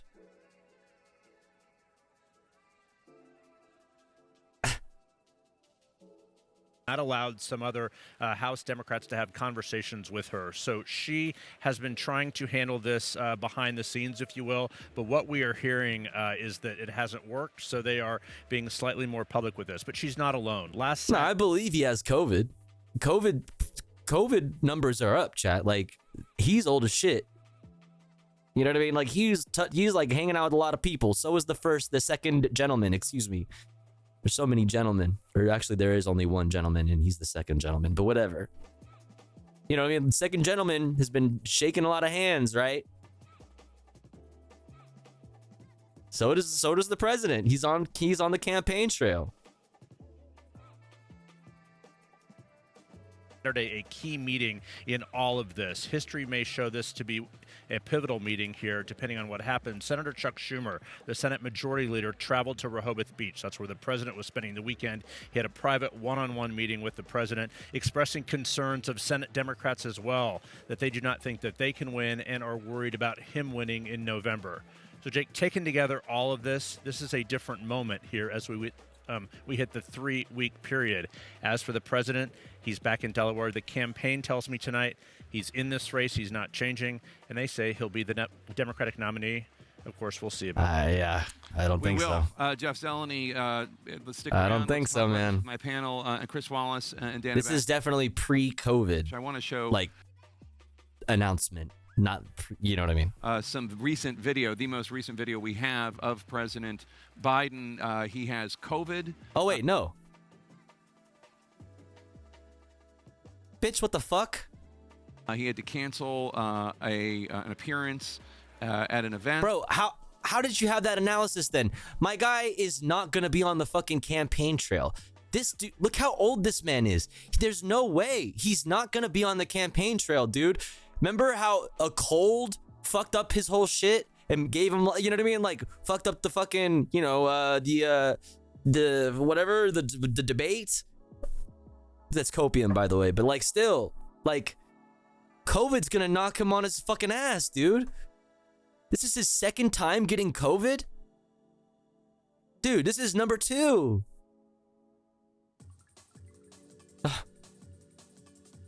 Here he is earlier tonight at Dover Air Force Base, Delaware, walking down the stairs, looking, I don't know, around, let's say.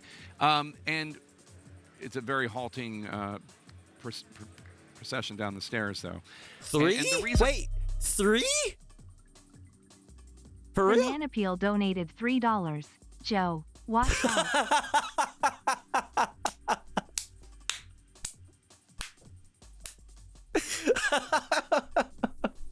Can you imagine? Oh no. Can you imagine, dude? That would be it, dude. Can you imagine? Dude, the whole party calls on him to call out, then he gets COVID, and then he slips off of Air Force One. Oh, dude. How many times has President Biden tested positive for COVID-19? Oh my God, bro. Third time in 2 years, dude.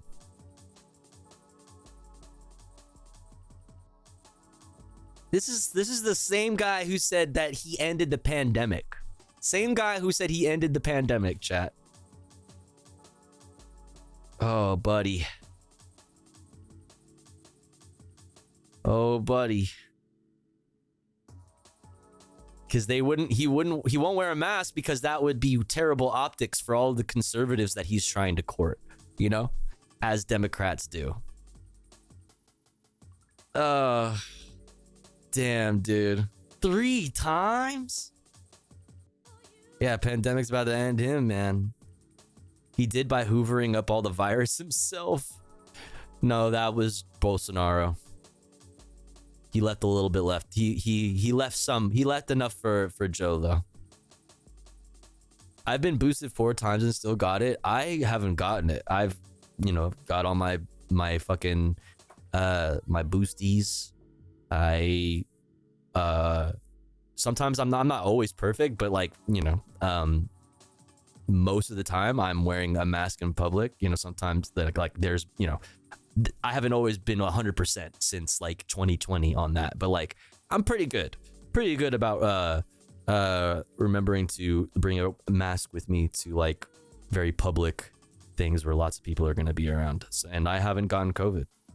Knock on fucking wood, because I'm also immunocompromised. So, you know, pretty cool. Or at least to my knowledge, like I've never had symptoms ever, and I've been, every time that I like thought I might, or like even if I didn't have symptoms, if I like went to like after TwitchCon, or like even at TwitchCon, like tested. Like I remember the first TwitchCon, he brought like a bunch of tests for with us and stuff. But yeah, I've never gotten it. Both times I got it was from my uncle. Motherfuck. Damn. I was gonna say something about chickens coming home to roost, but it would be a shame if you got avian flu too. Oh my God. What's up, Parrot? Some people have genes that make them... I don't know about anything about that. All I know is that you should wear a mask and get vaccinated and get boosted. Yeah, Celtic is good. Celtic is taking a break. They got stuff going on. I got it this past year. Fuck. If you got it, you know, Tofu. Well, I mean, I know people have gotten it without symptoms, right? But I'm also like immunocompromised, so I imagine I would have symptoms. Yeah, Celtic is the best. You know, he's my fucking ride or die, my first mate here, and also an excellent streamer. He's been taking some time to himself, dealing with some shit he's got going on. So it's good to take breaks. Especially it's really hectic. You know, there's so much going on right now. Ever have strep throat? It was similar for me, really. I don't think I ever have had strep throat, actually. Obviously, lack of symptoms doesn't mean... That's what I'm saying. Yeah, like, it's possible that I have had it and I just didn't know. But, like, yeah, I've never, like, knowingly had COVID, is my point.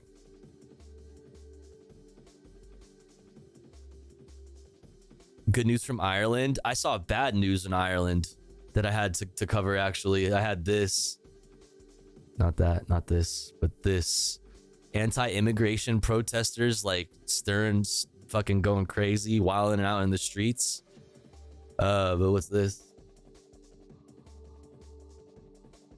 United Ireland All-Party Committee calls for immediate preparations. Yo.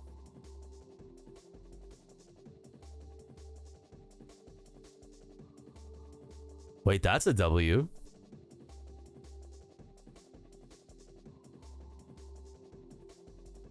Wait, that's fire. Yeah, we'll hold on to this. Maybe we'll check it out in a little bit.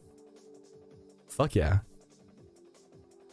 Thankfully it passed when my mom had it for months. It was scary. Fuck. For months too. Damn. Yeah, that is scary.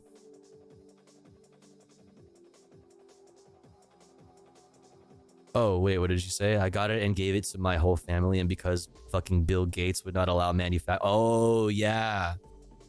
Manufacturing in South Africa because we are a shithole country and apparently don't have good enough facilities. Lie. Yeah, straight up lie. Just fucking, yeah. I had it unvaxxed and could have lost my parents too. Oh my gosh. Well, I'm glad everybody's okay. That is scary. Hopefully nobody has any, you or your mom or anybody doesn't have any like long COVID symptoms or whatever.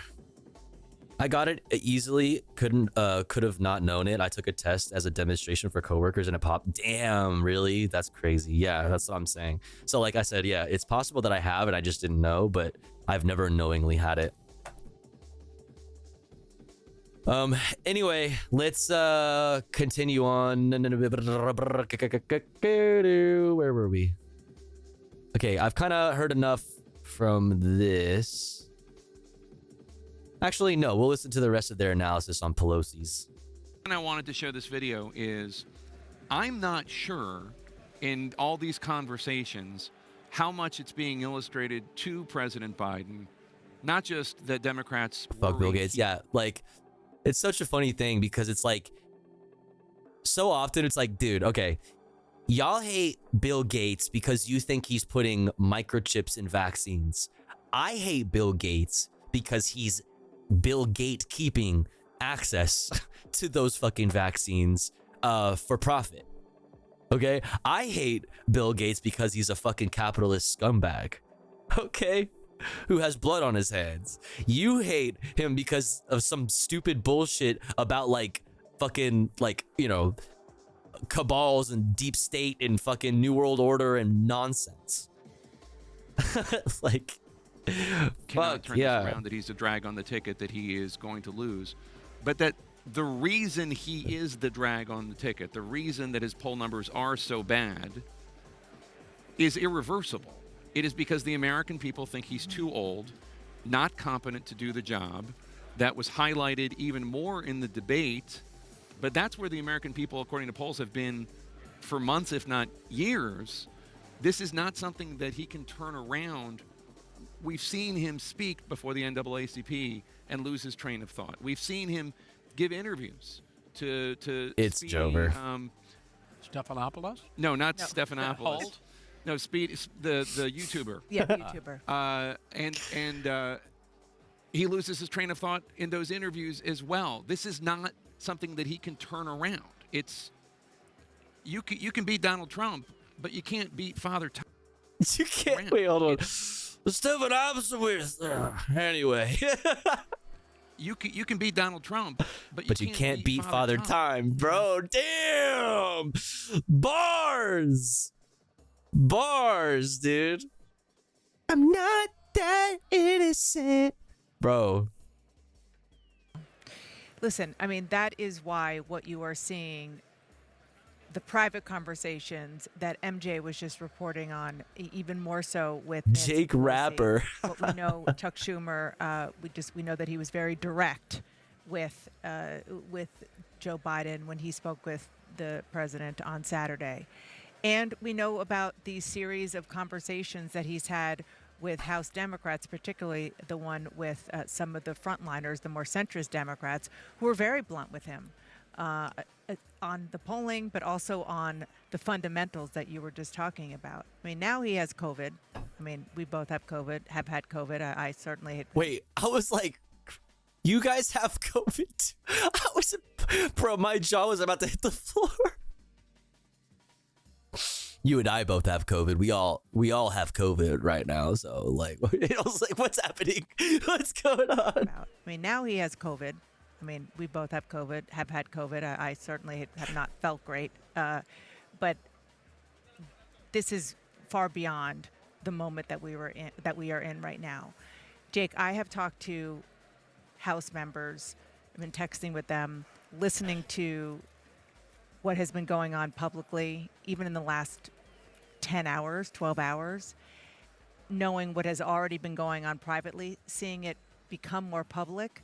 One said to me, the walls are closing in on the president because the desperation, the frustration, and The real, sometimes in some cases, anger is overwhelming that they can't get through to him.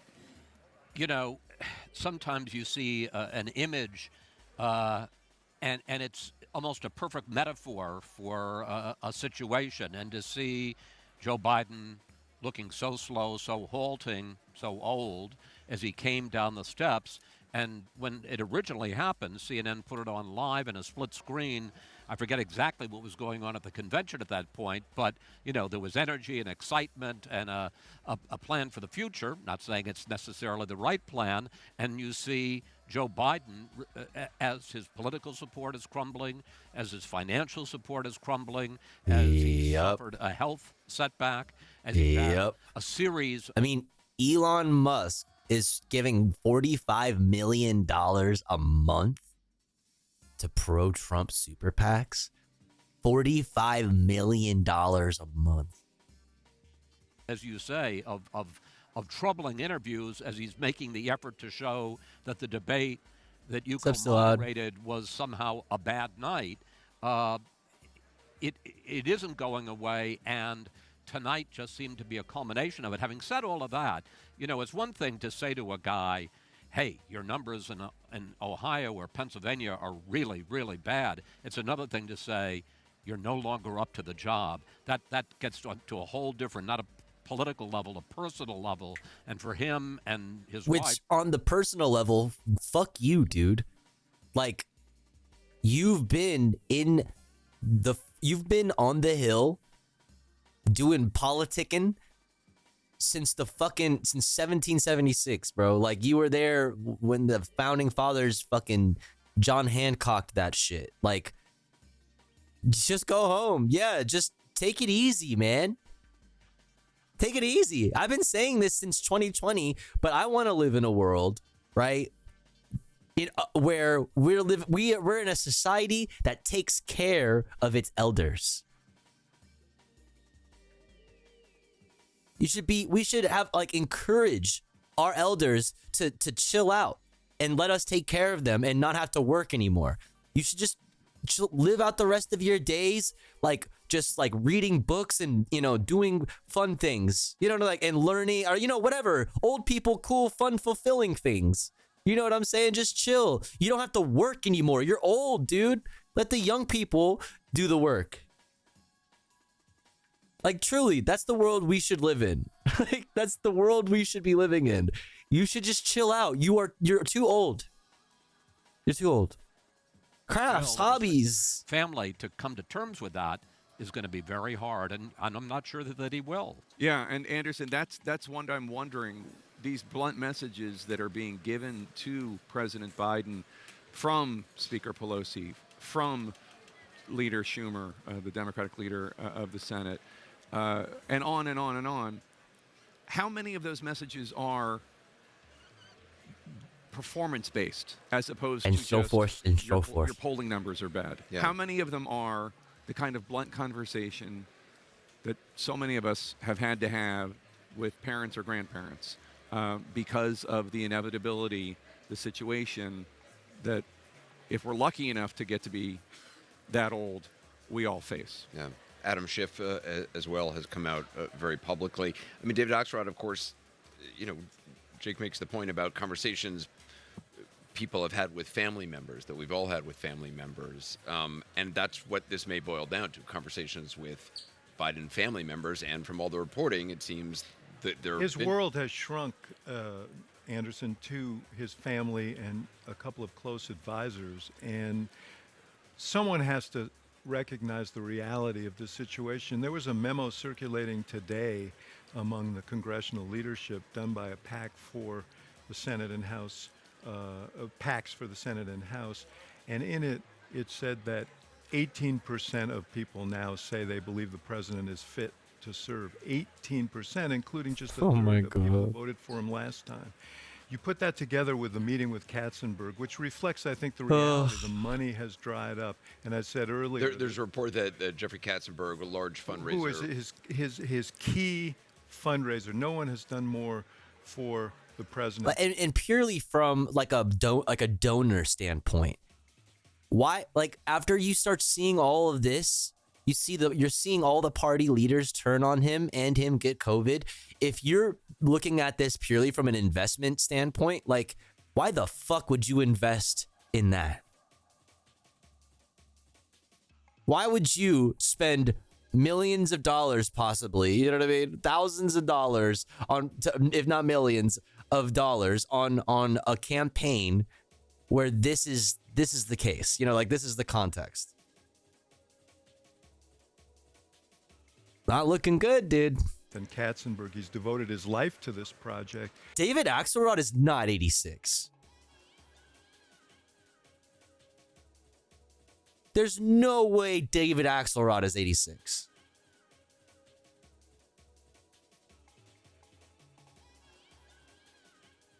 No shot. He's 69. Nice.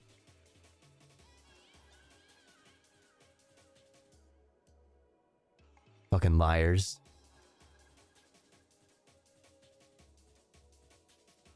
Nice.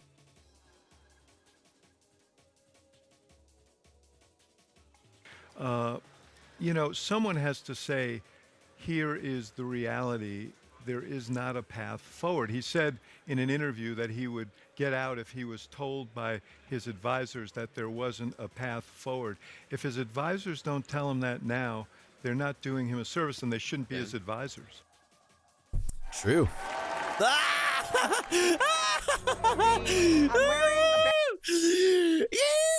That's what I'm talking about. That's right. Yeah, baby. Woo. That's what I'm talking about. If you don't have a fake bandage on your fucking ear, you are a fucking fake patriot. You fucking commie bitch. Fuck you. Get out of my country if you don't have a fucking thing on your fucking ear. Okay?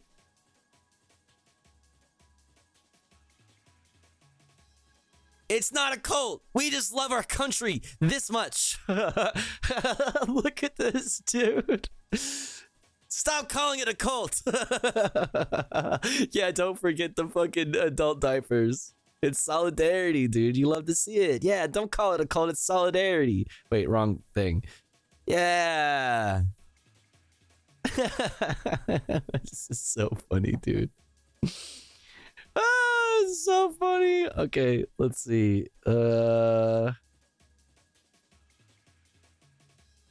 Are we ready to get into... Yeah, all right, we're ready. It's time. Time to talk about the RNC. Time to talk about the RNC. Time to talk about my friend Dan Bunch. No way. Hell yeah! Based. Patriot. That's right. That's right. It was really nice. It was really nice seeing Caroline at the RNC today. It would have been nice to, you know, I wish I could say that we shook hands, but I am, after all, just a block of tofu. So, you know, we weren't able to shake hands, but it's nice to be in the presence of the patriots. True patriots. You know what I'm saying? You know what I'm saying?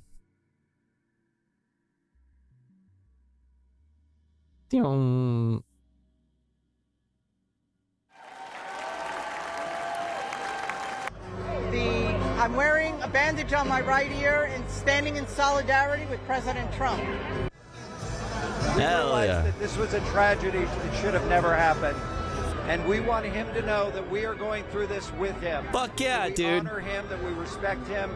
We're behind him. We're in it for the fight. Yeah, come here, Grandpa. You need one. Let me look at that ear. Awful naked. Awfully naked, that right ear of yours.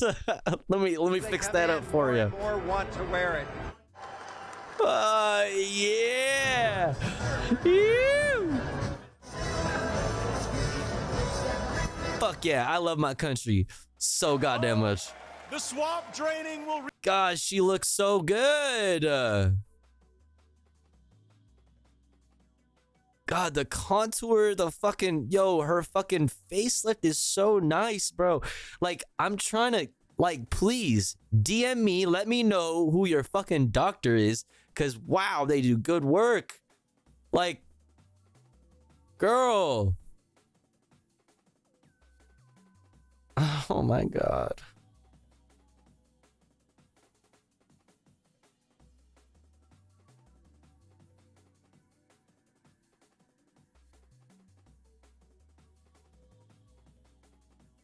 I guess I already have this. Oh my God. Watch the highlights. All right, chat. So it's gonna hit us with the highlights. Yo, classic banana milk. Thank you for 19 months. Thank you. Sup, folks, Cinema 60, hey. What's good? Cinema 60, hey. Hope you're good. Thank you so much for being a part of this community for so dang long. I appreciate it. Welcome in. Oh, the swamp draining will recommence soon, and I will be President Trump's strongest ally in Congress. We are on a mission. I can't pay attention to anything he's saying because I'm just jealous. That's crazy. To rescue and save this country, and we ride or die with Donald John Trump to the end. Yes, indeed. This morning I did walk out of a federal prison. Hell yeah. We love federal prison. We love people. We love it. Yeah. That's right. That's like the party of law and order. The party of law and order. We also love our convicts. That's right. Joe Biden and his Department of Injustice Nice. put me there. Dude, did you come up with that yourself? Crazy. Tonight I'm here with you in this beautiful city of Milwaukee. I've got a very simple message for you. What the If fuck? they can come for me, and if they can come for Donald Trump, be careful. They will come for Yeah, me. that's right. Yeah, they're coming. They came for Peter Navarro. And I was silent, for I was not Peter Navarro. And then they came for Donald Trump. And I was silent, for I was not Donald Trump. I begin busing illegal immigrants. Busing? It's busing. To Washington, D.C. That's right. I use human lives, whole families worth of actual human beings. I use them as bargaining chips in my political PR, game. That's right. I ruined people's lives by shipping them around the country like they are fucking UPS packages on Prime Day. They're fucking Prime Amazon packages. Same day shipping. You know what I mean? That's the type of person I am. We've continued busing migrants to sanctuary cities across the entire country. And like sanctuary, dude, you're like, here's the thing about sanctuary cities, right? Is that they're sanctuary. You fucking idiot. Like, if anything, it's probably better for these people that they come to places like California, right? Where we are, we treat immigrants a lot better. Still not great, but like certainly a lot better than Texas. those buses will continue to roll until we finally secure our border. If you know someone who is skeptical about the Republican Party or who is cynical about politics, don't dismiss them. Talk to them. We win through addition, not division.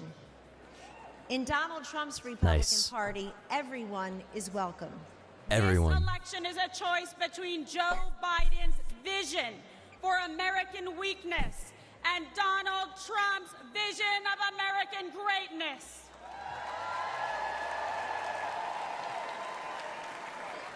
Donald Trump will once again make our country strong, safe, and prosperous. When Hunter and the other service members' bodies were returned to the U.S. in Dover, Delaware, Joe Biden met the plane. But he made the occasion more about his son, lost to cancer, than our sons and daughters, lost on his watch. Worse than that, he has never said their names out loud. And during last month's debate, he claimed no service members have died during his administration. That hurt us all deeply. Remember, my father didn't have to run for re-election this year. He didn't have to. This is my favorite thing that they say, is that he didn't have to do this. Like, he could just be chilling, you know, somewhere, like being rich or something, but he's choosing to do this. Like, it would be in his best interest to just chill out, you know, on a beach somewhere, fucking be rich, you know, whatever. But he's choosing out of the goodness of his heart to do this, and not out of a desperation to make sure that he doesn't go to jail. And then also, not only is it a Hail Mary to try to not go to jail, right? But the positive is, if I'm successful in not going to jail, I also become fucking God King of the world. Right? So it's just like a win-win. This is and this is the reason why, what we were talking about earlier, about how, like, if you get in trouble, if you're a white collar criminal or a politician or something like that, where there's allegations or, you know, guilty verdicts of any kind, like, you just double down. Just double down. Just double down and keep lying, and you'll succeed. He doesn't need the money, the fame, the power. Frankly, he doesn't need the witch hunts, the phony investigations, or the political. No, he chooses to go through all the witch hunts and stuff like that to protect you, chat. Either. But he knew he had to run if there was any chance of saving America. It's safe to say that neither JD nor I expected to find ourselves in this position. But it's hard to imagine a more powerful example of the American dream. A boy from Middletown, Ohio, raised by his grandmother through tough times, chosen to help lead our country through some of its greatest challenges. I am grateful to all of you for the trust you have placed in him and in our family. They said he was a tyrant. They said he must be stopped at all costs. But how did he respond?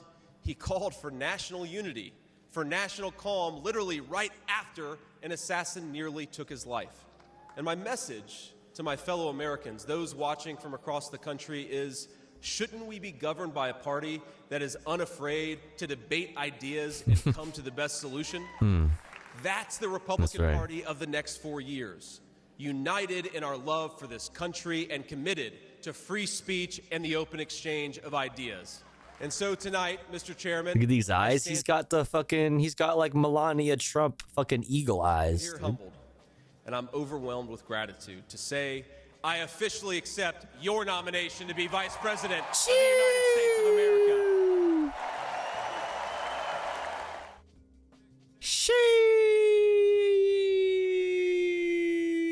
Donald Trump has my strong endorsement. Trump's ex-rivals show unity at Republican convention. Cuckfest. Endorsement, period. Donald Trump's former rivals for the Republican presidential nomination came together to endorse his candidacy at the party's convention on Tuesday in a strong display of unity 3 days after the former president survived an assassination attempt.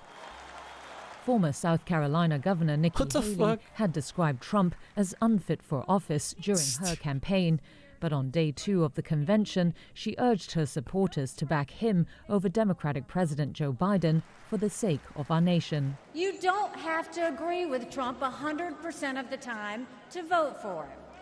While conservative Florida Governor Ron DeSantis, among the last to stay in the nomination race against Trump, spoke proudly of his state's strong support for the party. Due to bold leadership, the Democratic Party lies in ruin. Ron DeSantis.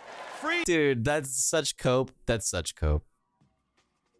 Well, actually, when he says, okay, I'll agree now that post-assassination attempt that the Democrats, you know, he says the left, but like the liberals are on this weird apologia tour.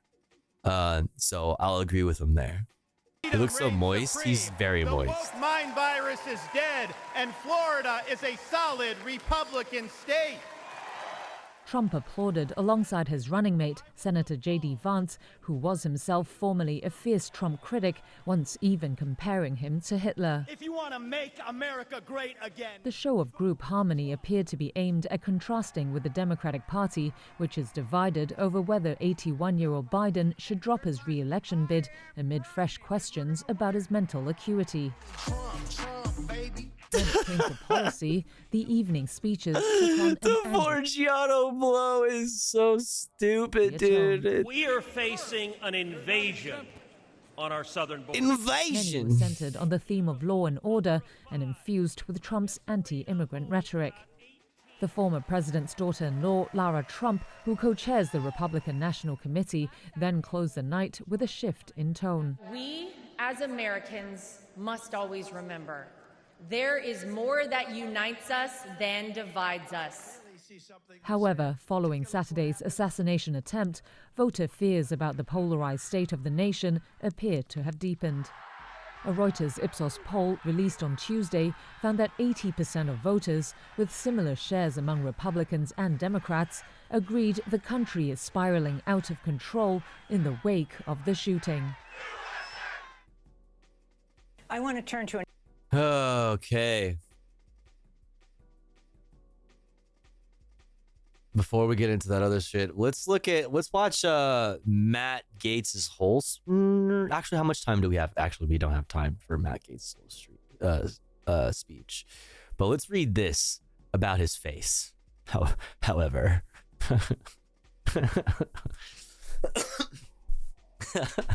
what happened to Matt Gaetz's face? It's such a funny fucking headline. Okay, what happened to Matt Gaetz's face? Like, legit, I'm not lying, dude. It's like, it's unfair that people like this fucking freak, you know, are able to get such good gender affirming care. Like, was that Matt Gaetz? Yeah, dude, like, I had no idea that this shit is crazy.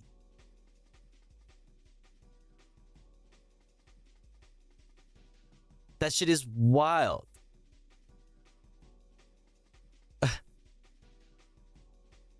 Florida United States Representative Matt Gaetz appears to have radically changed up his skincare routine leading up to his speech at the 2024 Republican National Convention on Wednesday. No sooner had Gaetz stepped up to the podium than social media users had their eyeballs virtually seared by the congressman's Everest arched eyebrows and a shiny orange glow. Oh my God. Why does Matt Gaetz look like a sleep paralysis demon? Asked one. Others feared the Republican representative may have overdone it on the dermal fillers. Matt Gaetz are Botox. Shut the fuck up, dude. Wrote political journalist Peter Hamby. Another viewer mistook Gaetz for a drag performer. Oh my God. Stop. Comedian Rohita. Is there like a... Okay, I guess there's probably like...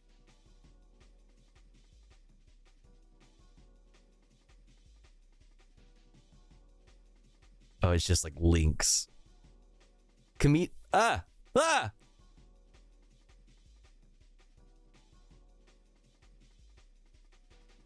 Inflation has gotten so bad, you can no longer bribe Democrat senators with cash alone. You have to use gold bars just so the bribes hold them. Good joke. Good joke. That's good. Matt Gaetz are Botox.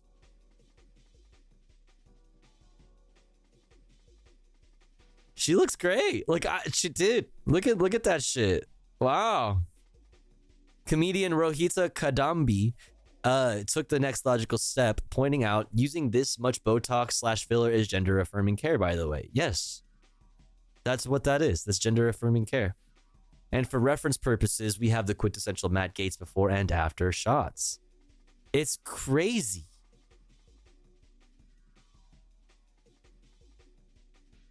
I'm happy for her. I'm happy for her.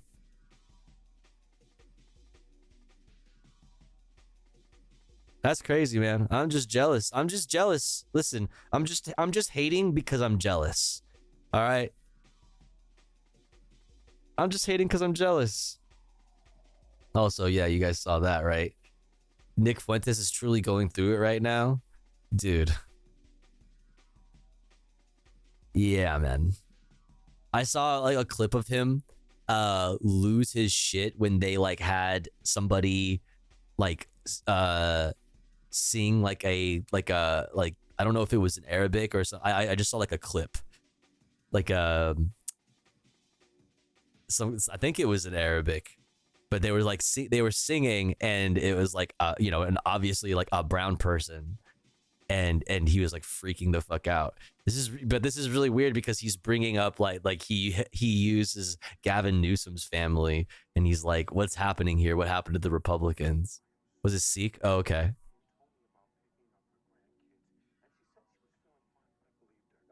Fucking yikes. Fucking yikes. Let's see.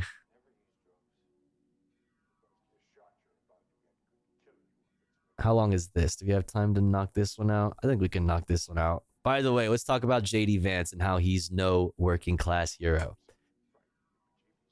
JD Vance still wants you to think he's fighting for the working class. This is a little bit old, by the way. This is from March. Railing against elites in coarse terms. In private, a recent Politico profile suggests the Ohio senator and hillbilly elegy author presents as something like an intellectual, or at least like a completely unself-conscious nerd. Vance, though, is more than a brain. He has become a figurehead for the new right, seeking to reshape the Republican Party and America too, in part by appealing to working class voters. Vance presents himself as fighting on their behalf by going after what the new right calls the regime, the liberals and Trump skeptical conservatives who populate the upper echelons of American government, business, media, and entertainment and academia. Vance says he is fighting a class war on behalf of workers, but his record suggests otherwise. When he does intervene in matters of class, it's often on the side of the elites. He showed up to a UAW picket line in Ohio, but opposes the PRO Act, which would shore up collective bargaining rights for millions of workers. Vance offered Politico two rationales for his opposition. One is that he prefers a shift towards sectoral bargaining, which is more common in Europe, and which the PRO Act would not prevent. Another is political. We can't just be good. We have to be smart, and I think it's dumb to hand over a lot of power to a union as opposed to CEOs. You fucking idiot. You fucking, like, dude. Nobody, you're not fooling anybody. Not fooling anybody with this bullshit. Oh my God. Union leadership that is aggressively anti-Republican. Wonder why? Is it because Republicans are aggressively anti-union and aggressively anti-collective bargaining? Is it because, I don't know, Republicans and like are the ones shoving fucking propaganda into small business tyrants' fucking brains that makes them believe that, like, you know, their laborers are unskilled laborers and are thus replaceable? Fucking insane. If the GOP were a workers' party, Vance might have a point, but it isn't. It is the party of Donald Trump and his 2017 tax cuts, which favored the wealthy. Vance is quietly critical of the tax cuts, Politico said, but that hasn't put a dent in his support for the former president. It is the party of Ronald Reagan, whose war on welfare pushed households into deep poverty. Yes, the quintessential class traitor, Ronnie Reagan. Members align themselves typically with economic elites who despise unions and prioritize their own power over equality for everyone else. Vance knows who his real allies are, and they aren't in the UAW. They're people like his former boss, the billionaire Peter Thiel, or employees of the far-right Claremont Institute. There, last December, he said that conservatives, quote, need to be honest about the fact that there are good unions, which they should support, and bad unions, which they should not. The Fraternal Order of Police is a... See, this is exactly... When I was done reading this sentence, I was going to make this distinction, but the exact opposite. The exact opposite distinction. The Fraternal Order of Police is a bad union, chat, and Starbucks union is a good union, okay? Don't get it twisted. I was literally about to make this distinction. That's so funny. Oh, God. Perhaps Vance believes that baristas aren't real American workers. Well, here's what they do believe. That a barista is an unskilled worker and thus is replaceable. That's the way that they view somebody like a barista.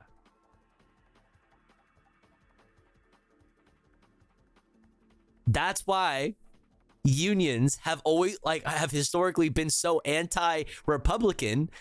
It's because Republicans are historically anti-union because they are pro-business. They're the party of trickle-down economics. Fuck me. Only bad unions are the police union and the MLB umpires union. Wait, MLB umpires union. What a coincidence that he picked the only bad union as an example for a good one. I guess they never had bad coffee. Yeah. Baristas fuel the capitalist engine, dog. Baristas actually work and provide value. Absolutely. Absolutely. And to tell me that that it doesn't require skill, you know what I mean, is such garbage. You know, that would really says somebody who has never done a job like that ever. Says somebody who has never worked in the food sector. Says somebody who's never worked in like customer service. You know, fuck off.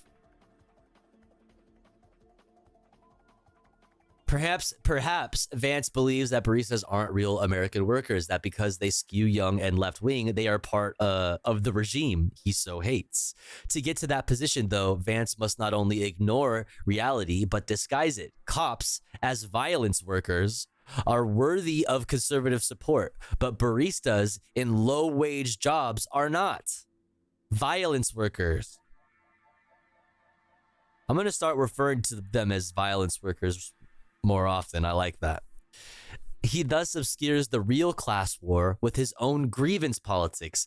Exactly, which is essentially right-wing populism in a nutshell. This is right-wing populism in a nutshell. This is JD Vance is just essentially that same right-wing populism, just with a techno fucking fascist aesthetic.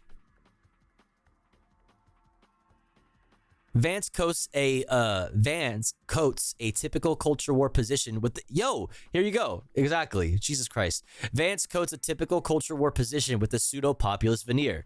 He claims pharmaceutical companies are preying upon children in the name of profit. When he moves to ban gender-affirming care for trans youth, it's to defeat an entity that, as Politico described his mindset, turned progressive cultural values into a tool to entrench its own economic and political power. He can thus play the hero again. That's not a new trick for Vance. Before he became a Trump bootlicker, he was a liberal darling. In his guise as a working class whisperer, Vance served up stereotypes to a gullible audience in his best-selling 2016 memoir, Hillbilly Elegy. At the New York Times, critics Jennifer Senior called the book, quote, a compassionate, discerning sociological analysis of the white underclass. Oh, brother. Oh, brother. A group that would help elect Donald Trump weeks later. In truth, the book was marked less by academic rigor and more by Vance's particular cultural grievances. It thus remains vital to any meaningful grasp of Vance and his rightward turn from Trump skeptic to loyalist. In it, the Yale-educated Vance is committed to the ethic of culpability, the historian Gabriel Winant has written. Guilt must be established. Vance blames his mother for her addiction to drugs and alcohol. Jesus fucking Christ. Despite her violent upbringing and a familial predisposition to substance abuse. Fuck.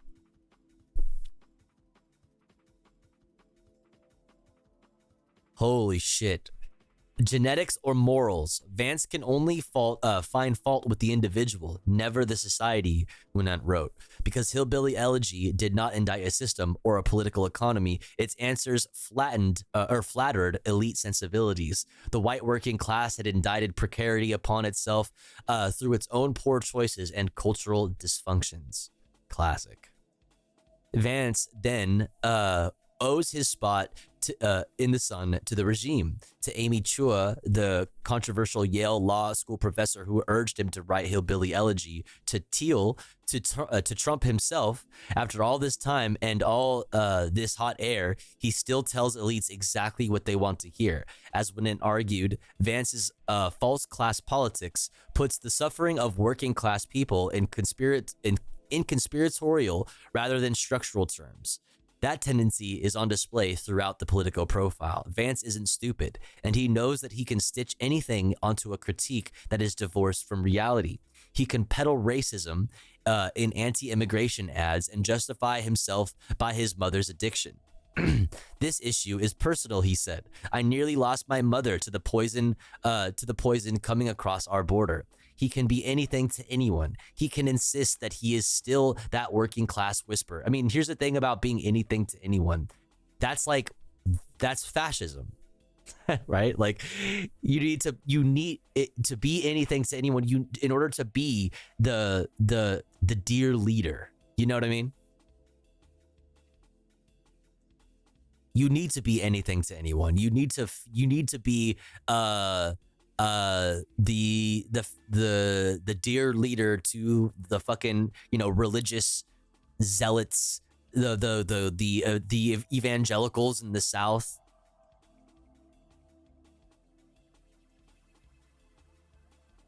And you can be anything. He can be anything to anyone.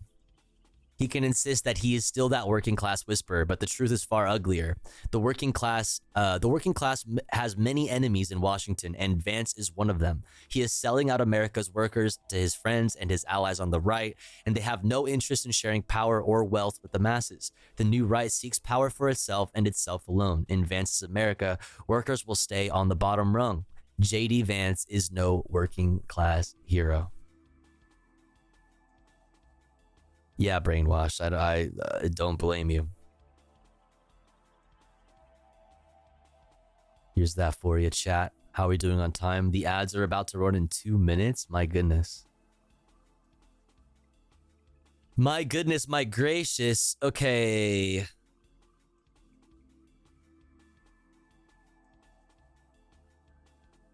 All right, I think we can move on. To international news. We can talk about Paris. We can briefly look at this here from Bangladesh. Let's get that. We'll look at this stuff from Ireland. This from Kenya. Done with that.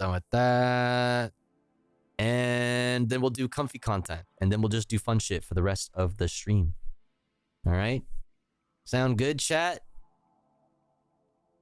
Sound good? Next up, we're getting into all this international news. ! Watching in the chat for a link to this playlist that contains all the videos that we have watched and will watch for the rest of the evening. I'll share these as we go over them here.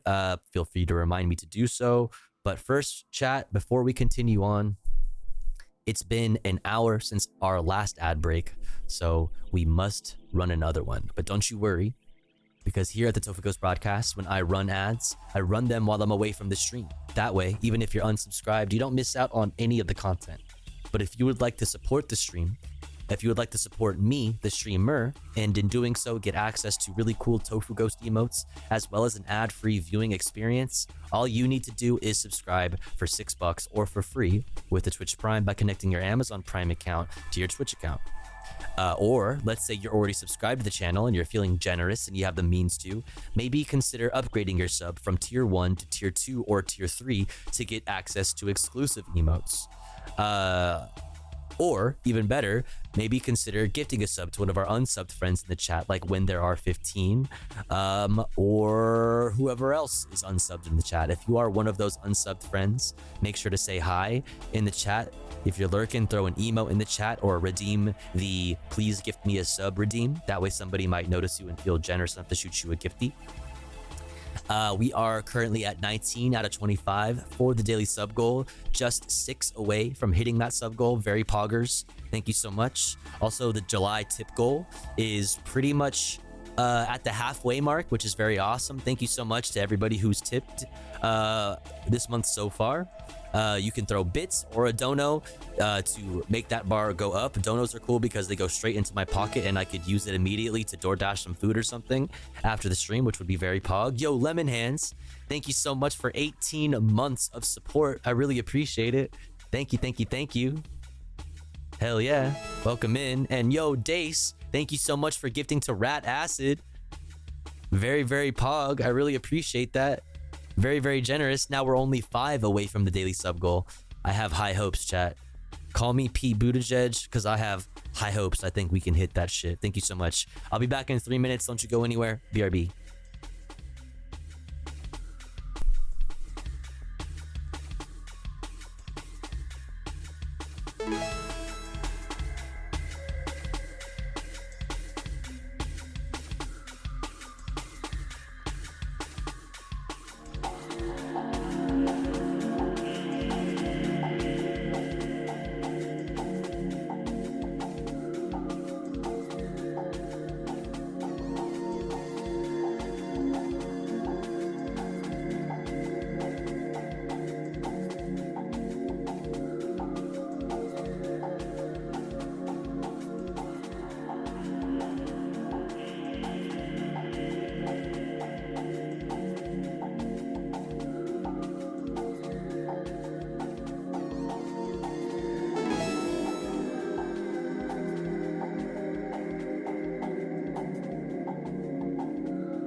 donated $3. Monkey.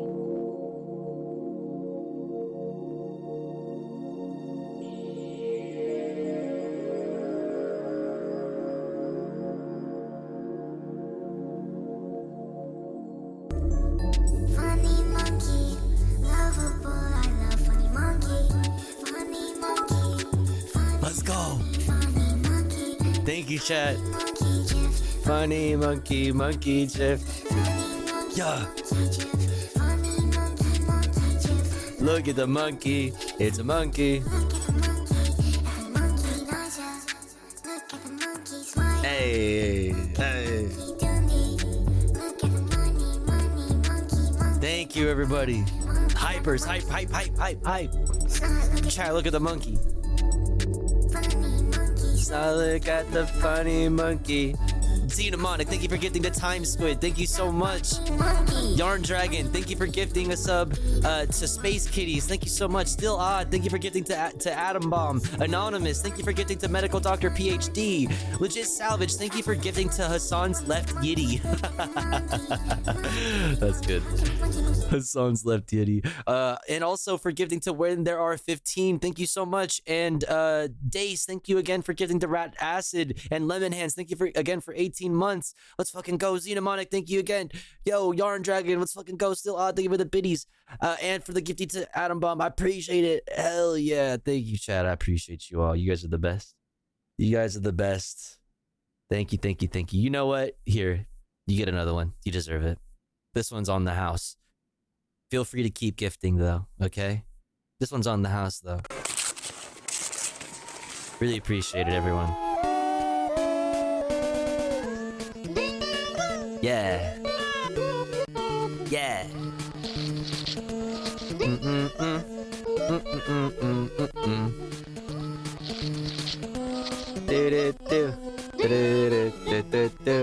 Yo, Chris the Nerd, thank you for getting Cross Crescent Creed. Lemon Hands, thank you for getting to Fate of the Night Lights. Thank you. Let's go. Wiggle it up. Wiggle the bad vibes away. Wiggle it up. You're hanging with Tofu Ghost today. Hell yeah. Thank you so much, chat. I appreciate it. You guys are the best. Thank you, thank you, thank you for all the support. Thank you for helping me annihilate the sub goal. Level 3 hype train. You guys are the best. Listen, for the sake of time, since it's already 3:36 a.m. in the morning time, I'm gonna get back into the news so that we can get to fun stuff sooner rather than later. All right? But yeah, it's up to you. If you guys want to keep, gifting, I could be convinced, otherwise, but that's up to you. But thank you so much, everybody. And thank you for the donos as well. Tuna, I think. Thank you so much. Thank you. Really appreciate it. All right, let's get into the international news. Let's knock it out. Let's do fast stuff first. Let's look at this from Ireland. Shouts out Celticness. Anti-immigration protesters in Coolock, Dublin, set fire to construction vehicles at a site earmarked to house asylum applicants on Monday.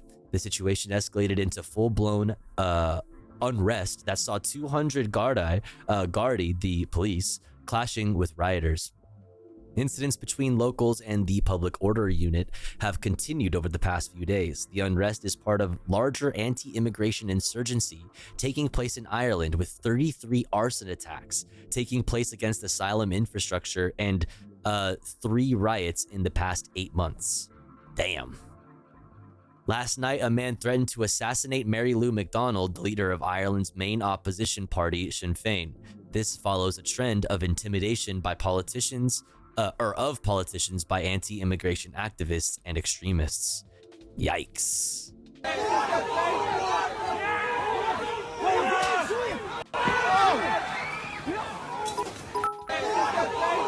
Like, listen, I hate the cops, but when it's racist,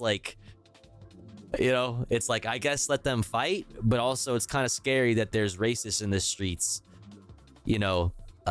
bold enough to start breaking cop car windows in and shit. Yo, Still Odd, thank you for the 200 bits. I really appreciate it. Yeah, right. The rise of fascism. Oh, rise of fascism, baby. Okay, that's really loud. Yo, Chris the Nerd, thank you for gifting today. I really appreciate it. Okay, listen. The people have spoken. The people have spoken. And thank you for the 100 bits. The people have spoken. This is for you. Look at the egg dog chat. You see this shit?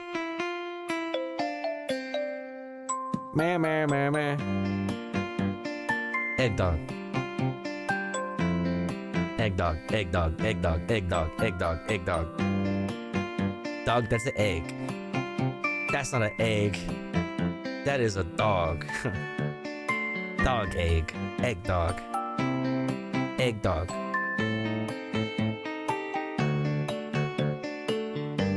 Egg dog. Bam, bam, bam. Bam, bam, bam, bam, bam. Hell yeah. Fuck yeah. Hell yeah. Thank you so much, chat. I really appreciate it. Thank you for all the support. We're going to get back into it unless you guys want to keep, you know, it's up to you. You know what I'm saying? I love Egg Dog. Me too. Me too. But, so that was bad news out of Ireland, but here's some good news out of Ireland that someone shared in the chat. United Ireland. All-party committee calls for immediate preparations. Okay. An all-party committee in the Republic has called for preparations for a united Ireland to begin immediately, saying that every government department should examine the implications of constitutional change. Damn. In a report produced by the Committee on the Implementation of the Good Friday Agreement, politicians have also called on the Dublin government to prepare and publish a green paper setting out a vision for a united Ireland. Star Trek timeline, dude. Straight the fuck up. Right on time. The report, the first to be published by the committee, examines the current economic relationship between both sides of the border. Yo, still odd. Thank you so much for gifting to Gays and Pride. Listen, all right, listen. You guys really want to party like that? That's really what you want? You get the chat gets what it wants. Chef Dog. Chat gets what it wants. Yo, Coco with the 1,000 bits. Thank you. Holy. Thank you. Thank you.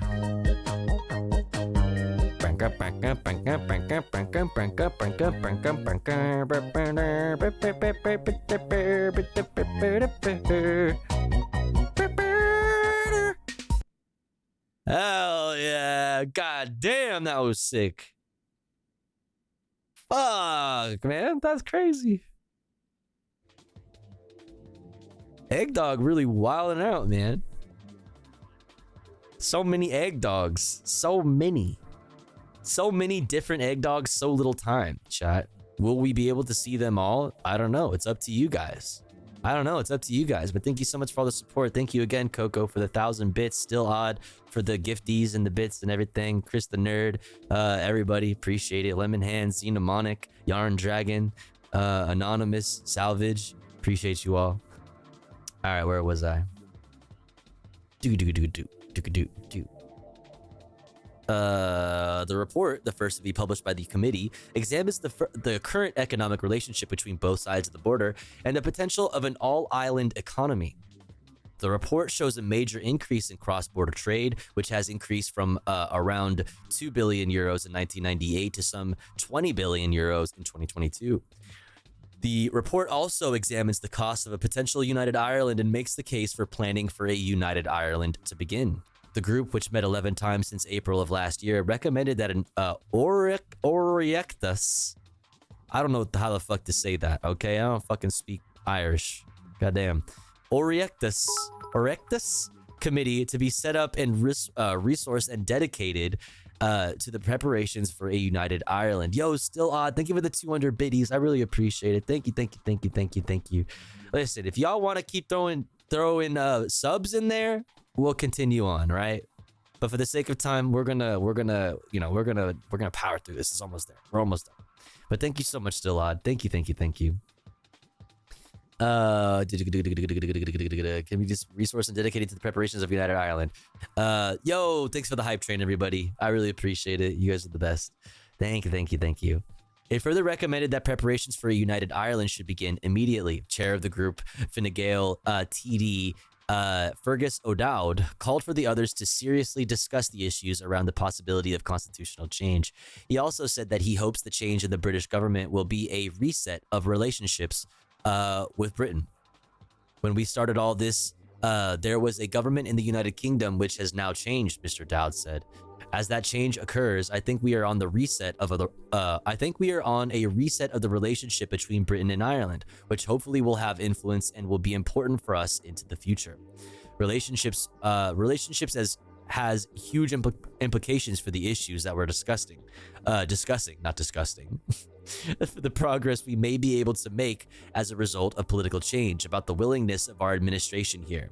And indeed our parliament to engage appropriately and properly with our colleagues in other parliaments, particularly in the United Kingdom and in the North. The report is very hopeful of the future and it's an opportunity that we can grasp for change, but change with consent. A united Ireland? Definitely yes. But an agreed united Ireland? Definitely yes. Fine Gael TD for Cavan and Monaghan, Brendan Smith said, we can remove barriers to ensure greater participation as well. So incrementally, I believe that we can build quite speedily at the same time towards the achievement of a united Ireland that my people want to see achieved. Sinn Féin TD Rose Conway Walsh said the onus is on the Dublin government to implement the recommendations contained in the report. She said the economic success of the future of a united Ireland is in our own hands, and there's no insurmountable barriers there to Irish unification. There will be variances in terms of the time that it might take, in terms of the duration, in terms of the transition period, but also that none of those things are insurmountable. This report presents positive and inclusive conversation that's taking place around the island in planning for a constitutional change. I think the onus is on the Irish government to implement the report's recommendations, and that also includes a green paper on Irish unity and what needs to be done. She also said that mistakes of Brexit need to be learned and the government has a responsibility in providing the framework. Fine Gael's Frank Fayen said that the people of Middle Ireland are not ready for a united Ireland. Shut up. No one cares. I think the people we need to be talking to as well is the people in Middle Ireland, and I don't think Middle Ireland is ready for a united Ireland. He said that further conversations needed to be had with people for particular areas about what a united Ireland will look like. Independent Senator Francis Black said there is a compelling case for planning for constitutional change. Senator Emmer Curry said there is a stark difference in wages, life expectancy, disposable incomes, and at-risk poverty between Northern Ireland and the Republic. It is clear from the report just how stark the differences are north and south, she added. We've spoken before about the difference in productivity levels, the difference in our wages, the differences in life expectancy, disposable income, disposable incomes average on poverty. What's clear to me is, yes, we have a legacy of the troubles that contributes to that, but also some of these issues are politically made, and it's very important that we shine a light on that and encourage change in those areas, including education. What's up, Zach? They just need to know life will be fine for them. The change shy folk will need help coming forward. Yeah, I guess that's fair to say. Yeah. So, good news. Progress towards the United Ireland. You love to see it. They're taking a break right now. But when they come back, somebody who is an expert on Irish politics is our very own Celtic. Go follow if you don't already. Let's talk real quick about Bangladesh and the anti-quota protests. Anti-quota protesters clashed with police in Bangladesh after violent unrest left at least 6 people dead. Whoa. The government is reinstating public sector job quotas, including reserving some for family of war veterans.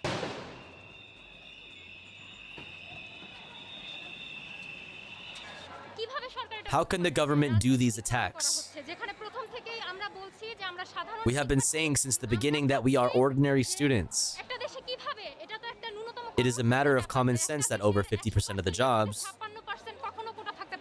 cannot be given away to quota holders. A normal state cannot be run like this.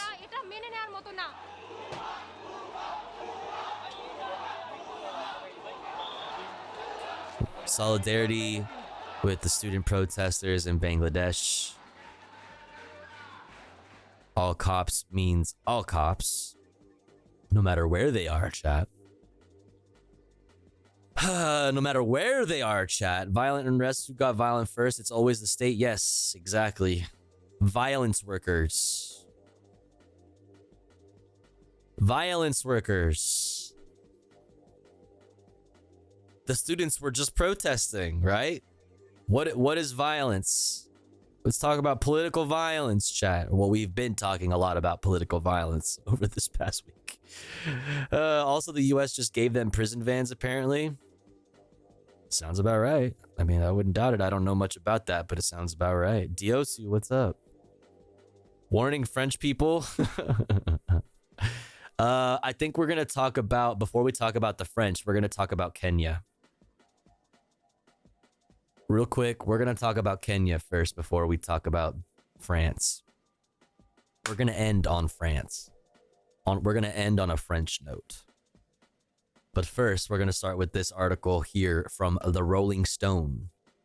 How Kendrick Lamar's Not Like Us helped young Kenyans lead a successful protest in their country. Let's fucking go. Local rapper Sabi Wu sampled Lamar's diss track to write an anthem opposing the Kenyan government's tax bill. Like many African countries colonized in the 20th century, Kenya has struggled to find its diplomatic footing in the decades since gaining independence. The East African nation successfully broke away from British rule in 1962, and a small circle of affluent and influential Kenyans quickly took over. They banked on their connections to Western superpowers and the detrimental effects of colonialism to maintain their power. Though that strategy has worked, Kenya has yet to see a president that isn't connected to this circle, and it hasn't been without its conflict. The nation has found itself in states of civil unrest as the divide between the country's governing bodies and its people continues to grow. Now it's becoming intolerable, and Kenyan Gen Zs have had enough. Last month, young Kenyans took to social media to object to the country's 2024 finance bill, which proposed increased taxes on an alarming amount of everyday items, from tampons to bread. Using the hashtag Reject Finance Bill 2024 to rally together, it was an unprecedented approach to activism for Kenyans that inspired both international attention and national unity, and birthed a viral protest song that samples Kendrick Lamar's diss track, Not Like Us. Titled Reject Hio Bill, Hio Bill, the track by local rapper Sabi Wu has become the theme of a movement calling for change to Kenyan government. The song represents the sentiments of young Kenyans like myself who are living in tough economic times, Wu tells Rolling Stone via email. Gen Z has always been disregarded, but we have shown that we have a voice. Through the mass protests that I have attended and supported. And you know what? Those mass protests have led to the resignation of the Kenyan police chief, W, and have led to the Kenyan president disbanding his entire cabinet and rolling back the proposed tax policy. So like the protests were successful. They're successful and they're ongoing. Wu says that the combative and accusatory nature of Lamar's Not Like Us provided the perfect backdrop for his own rendition, representing how Kenyans actually feel about their government. I freestyled the chorus and first verse in under 15 minutes and put it up on social media, not really expecting anything, the rapper explains. People resonated with it so much, so I completed and released the song after. The song has gone on to be used by thousands of people in their posts about and from the protests. The protests began a few weeks ago when young Kenyans, outraged by the finance bill and already struggling amid the country's deteriorating currency following the COVID-19 pandemic, marched to Nairobi's central business district for a maandamano, the Swahili word for protest, as Kenya's President William Ruto and parliament members were gearing up to vote on the bill. Though protests were initially peaceful, tensions escalated quickly. Attendees grew in number and were met with violent retaliation at the hands of Kenya's police. Boom. This is how you properly refer to these things, by the way. Rolling Stone tends to do a pretty good job. The violence happened when the police were introduced to the equation, which is very normal. Some protesters breached blockades and stormed parliament in an act eerily similar to the events of January 6, 2021 in the United States. The Kenya Human Rights Commission announced 39 people were killed and hundreds injured or tear-gassed, including former U.S. President Barack Obama's sister, Dr. Aoma Obama? Wait, no way?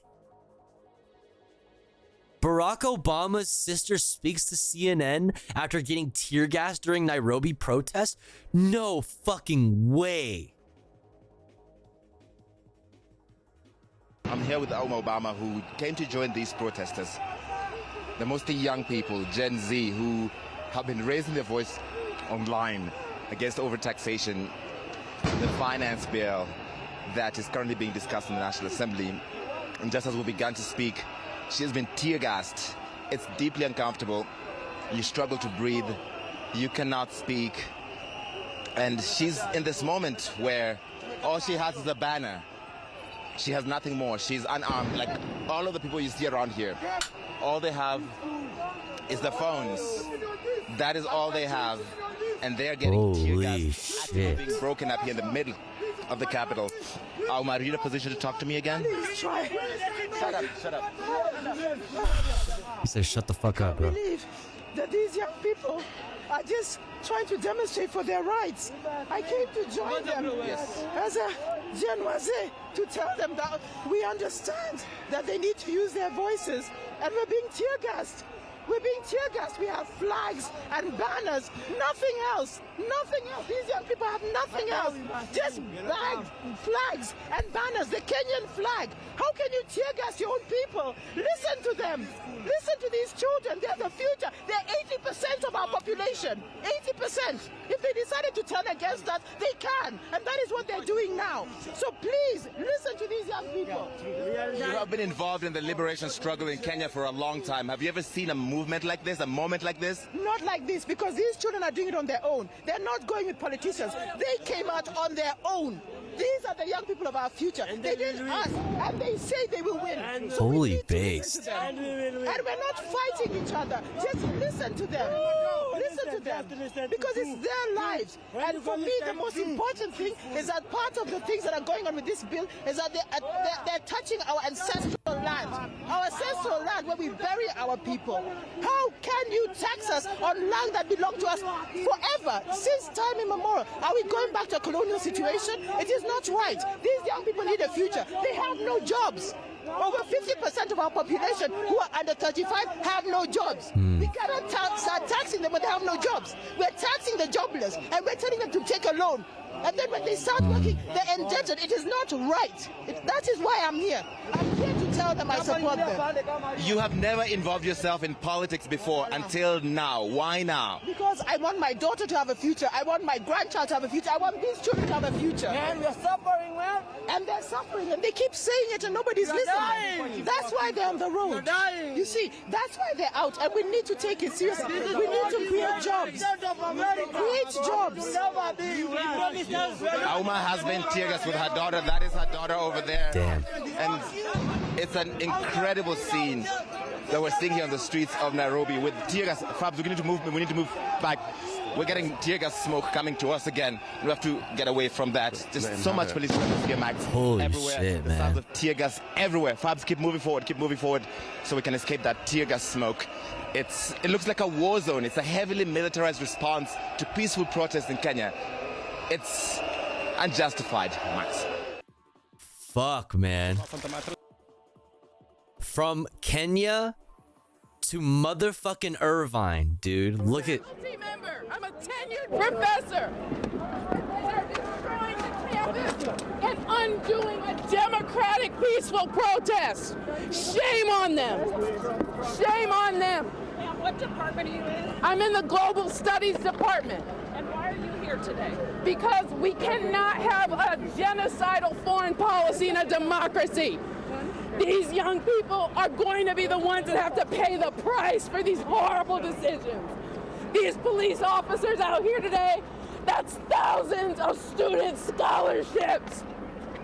Thousands of students could have been able to go to school and have books and have housing.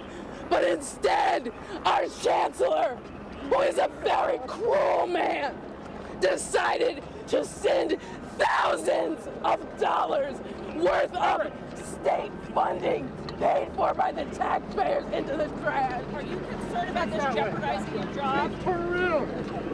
What job do I have if the students don't have a future? Hello, I'm Mark Brown. What job do I... Dude, every time I think about this, it makes me... Like, it brings me to this... It's like, my eyes are welling up. What job do I have if the children don't have a future? Hello, I'm Mark Brown. I'm here with Auma Obama, who came to join these protesters. To use their voices, and we're being tear gassed. All they have... Are you in a position to talk to me again? Please try. Shut up.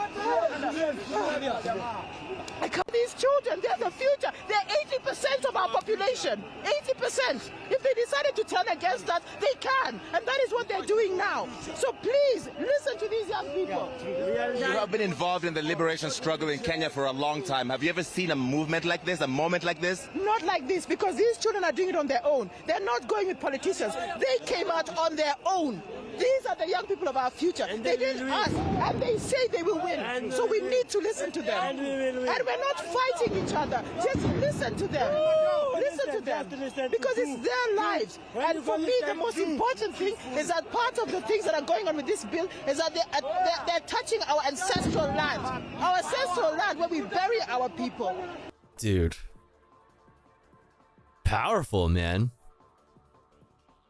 Powerful. This is my favorite. This right here is my favorite thing. Like, this is the, like, this shit, man, makes me all fucking teary-eyed, dude. Fuck. Let's continue on. Damn, I didn't know this. Honestly, it was scary. Ezra Ruto, a young Kenyan who's been on the front lines, said in an email, "Many among us, including myself, suffered from tear gas and rubber bullets inflicted by the police for exercising our constitutional rights.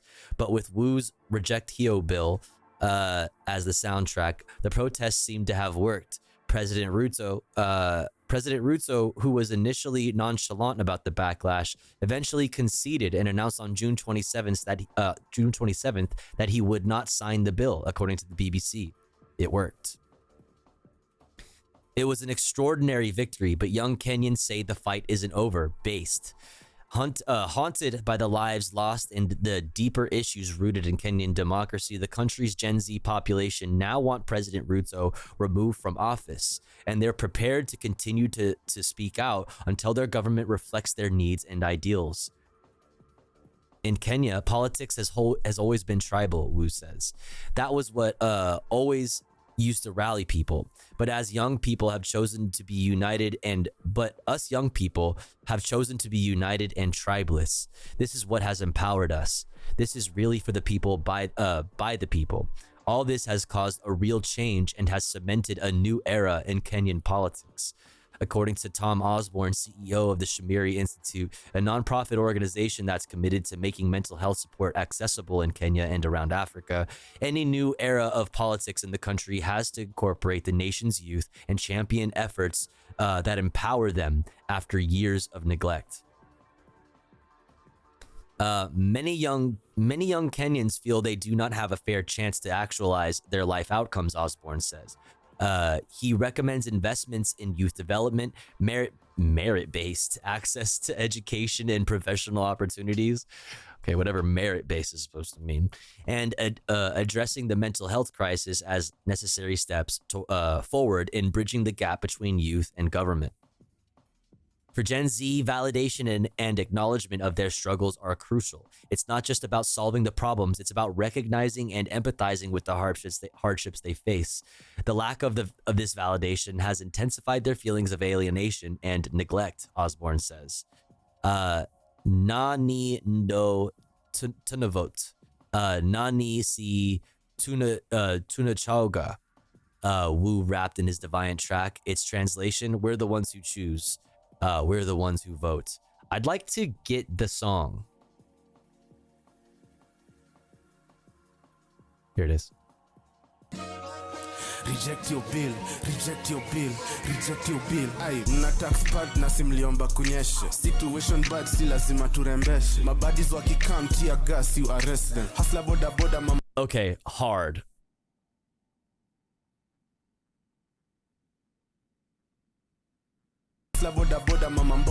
Run it back. Reject your bill, reject your bill, reject your bill. Ay, mna tax pad na simliomba kunyeshe. Situation bad si lazima turembeshe. Mabadis wakikam tia gas you arrest them. Hustler boda boda mama mboga nili happen.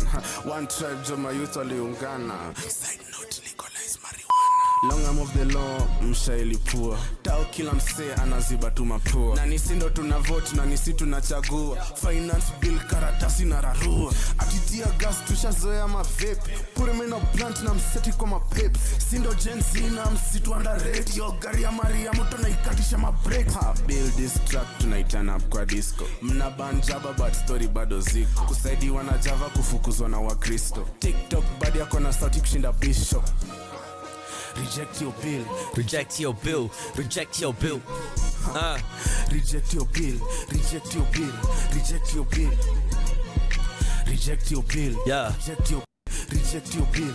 Reject your bill. What was that? Reject your bill. Reject your bill. Reject your bill.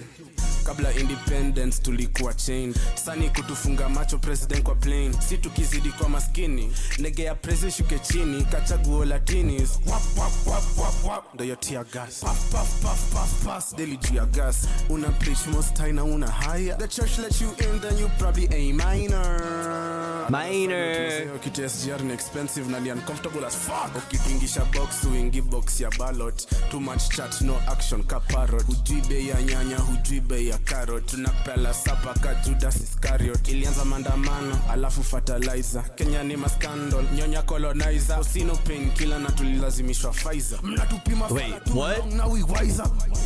Wait, what was that Pfizer bar? Oh no. No medicine. Oh, I mean, we'll let it slip. We'll let it. Painkiller na tulilazimishwa Pfizer. Mnatupima fala too long, now we wise up. Reject your bill. Reject your bill. Reject your bill. Reject your bill. Reject your bill. Reject your bill. Reject your bill. Reject your bill. Reject your bill. Reject your bill. Reject your bill. Reject your bill. Nice. Reject your bill, reject your bill. Chad, I injected too many weeds.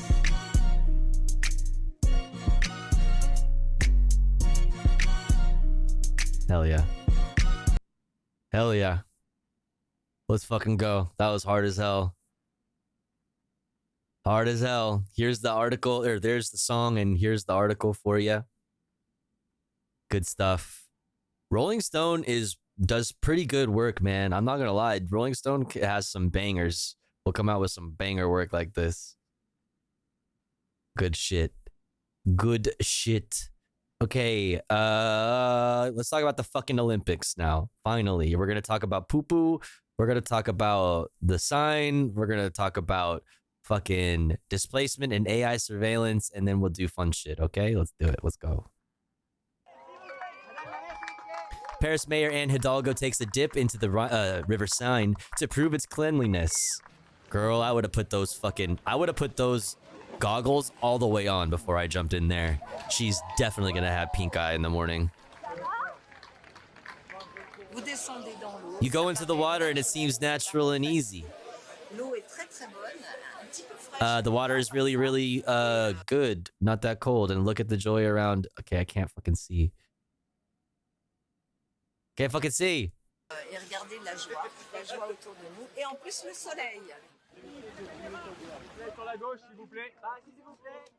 Did you get a nice big gulp? I hope you got a nice big gulp. I hope you got a nice taste of that. All right.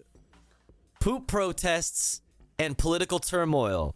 Paris facing many messes as Olympics nears. Poop protests. That's right.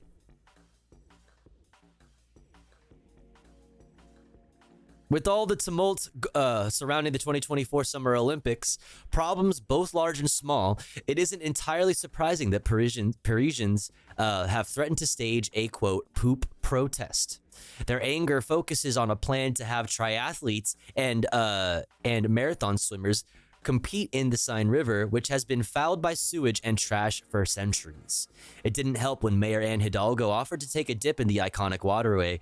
A website with a poop emoji as its mascot sprang up to coordinate hundreds, if not thousands, of people defecating along the banks on the day of her swim. That's right. While it remains to be seen if the mayor and her constituents will make good, they did, so we just saw her. Okay, I hope she got a nice big gulp of it. With the opening ceremony less than 2 weeks away, the list includes budget increases and worrisome poll numbers, a government investigation, and political upheaval both at home and abroad.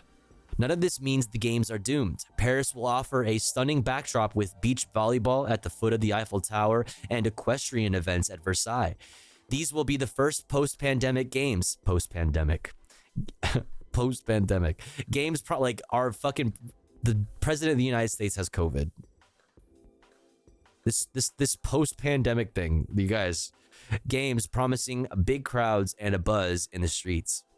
But recent turmoil underscores the complexity of welcoming thousands upon thousands of athletes and fans from around the world. French President Emmanuel Macron acknowledged to the AFP news agency that the Olympic Games, no matter where they take place, are bound to create inconveniences.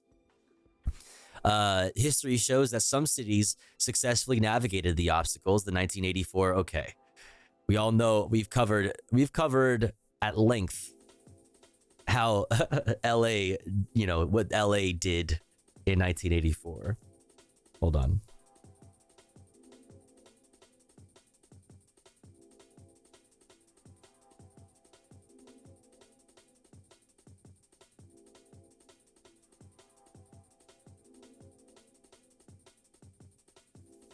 Where's the article? God damn it. This.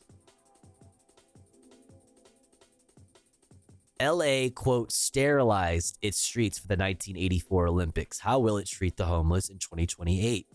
So we read this before on stream and went into how the LAPD chief at the time had boasted and bragged about having sterilized the streets of Los Angeles by displacing hundreds, if not thousands, of homeless people even further. And we're looking to do it again. You know what I mean? Times 1,000 with drones and all kinds of fun shit in 2028 for the LA Summer Olympics. So like this is what they're referring to here.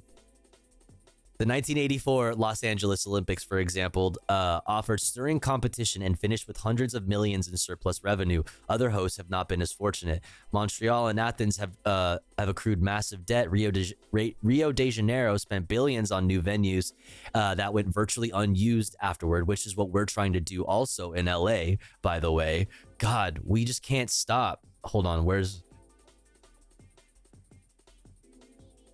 I have something on that also. We've talked about how the LA Convention Center is proposed to spend, LA City Council has proposed to spend billions of dollars on renovating the LA Convention Center ahead of the 2028 Olympics. Billions of dollars. Billions of dollars. But we've only been able to successfully house like 500 to 700 people through Inside Safe in the past year. Like, it's pathetic. It's actually pathetic. But they want to like spend billions of dollars, billions on that. Hold on. Fuck. Where is...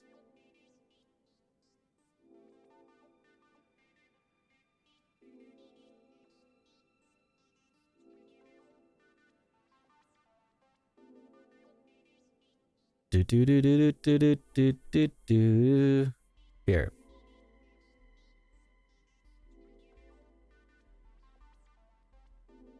What are your thoughts on the expansion of the LA Convention Center? The city will be investing $54.4 million just in $54.4 million in pre-development work alone. Oh my God, suck a fucking dick, dude. Dude, around the convention center, there are homeless people. There's decaying infrastructure. The roads are ass. Like, dude, downtown LA is a fucking hellscape. It's a fucking hellscape in this area. It sucks.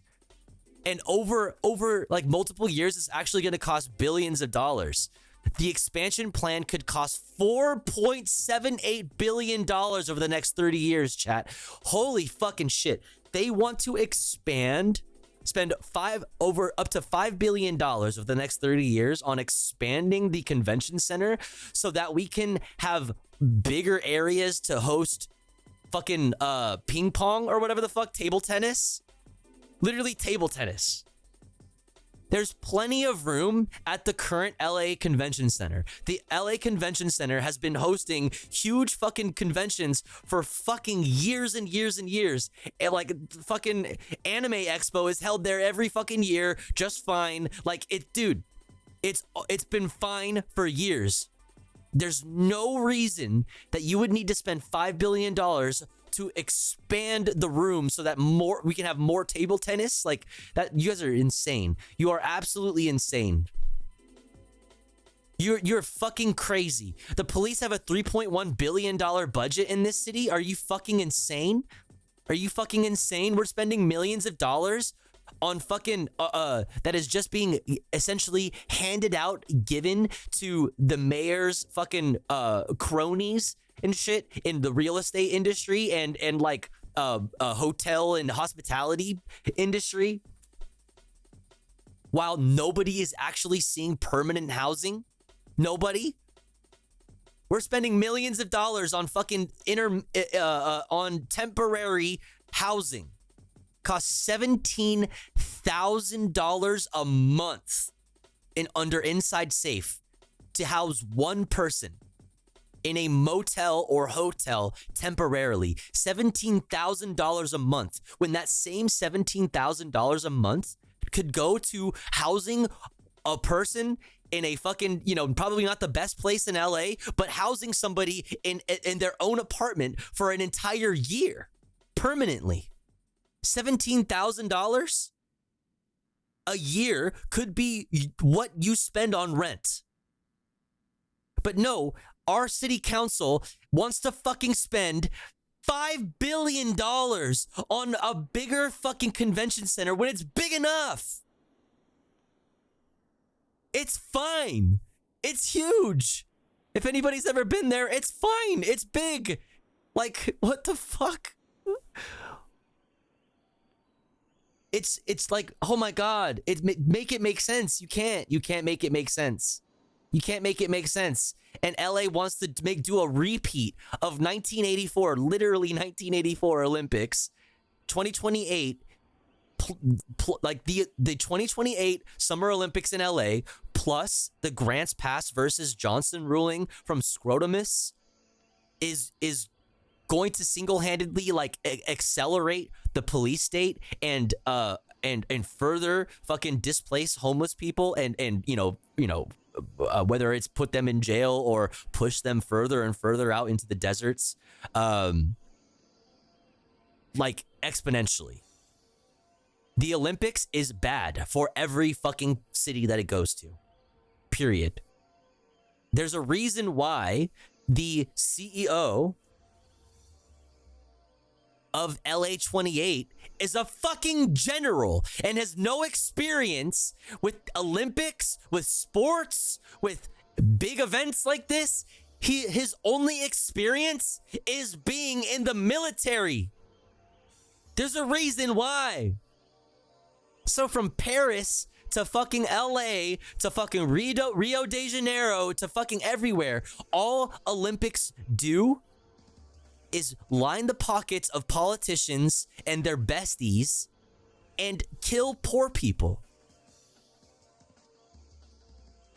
Period.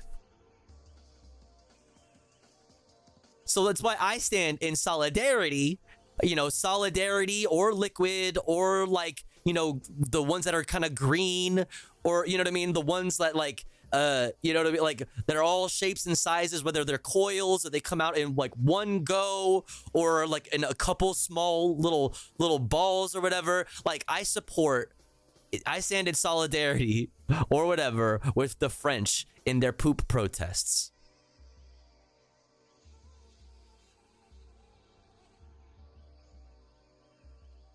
I hope the mayor gets pink eye after taking a dip in the sign.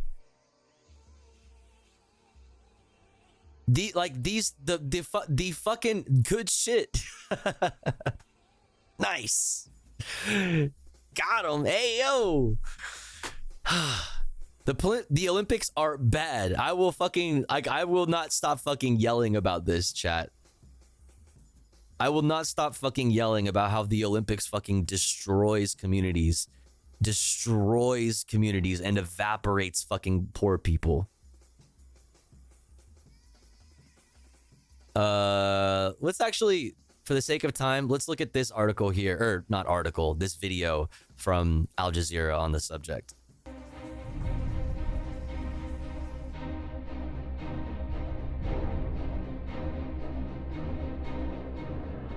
French officials have touted the 2024 Summer Olympics in Paris as an international triumph, a chance to showcase the country, bring new economic opportunities to its communities, and even clean up the iconic River Seine. But thousands of people, including migrants, have been displaced to make way for the Olympics. Yep. And concerns are growing over... Ooh, Remy. That's an American writer. Including migrants have been displaced to make way for the Olympics. And that's Remio.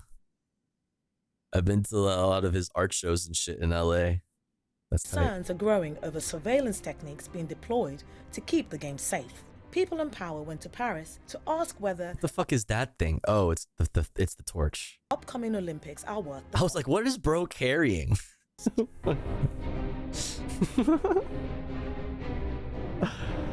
Yo, this fucking MC Escher ass fucking shroom trip of a fucking intro is awesome. I love this shit. What the fuck?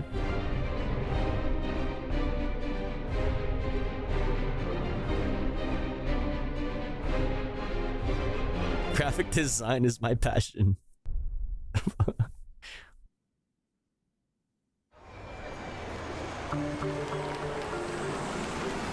Whoa!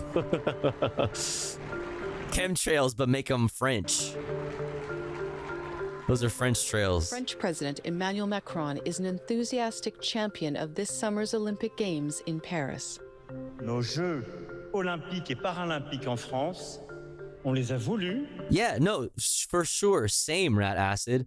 I wish I could like the Olympics for it bringing people together and showcasing impressive feats of human strength, but the usually long-lasting devastation it usually brings with it just isn't worth it. There are ways that we can do this. It's just not by making them corporations. You know what I mean? It's just not when they're like LA Summer Olympics in 2028 is a company. Like 2020 or 2024 Paris is a company. Like these things are fundamentally at odds with what is good for human beings, let alone like, you know, specifically working class, you know, people. Like there's a, you know, yes. There are like, it would be wonderful if we could come together across the world and like, you know, in friendly competition. These things are good, and, you know, camaraderie and like, you know, it's awesome. It's good. However, capitalism.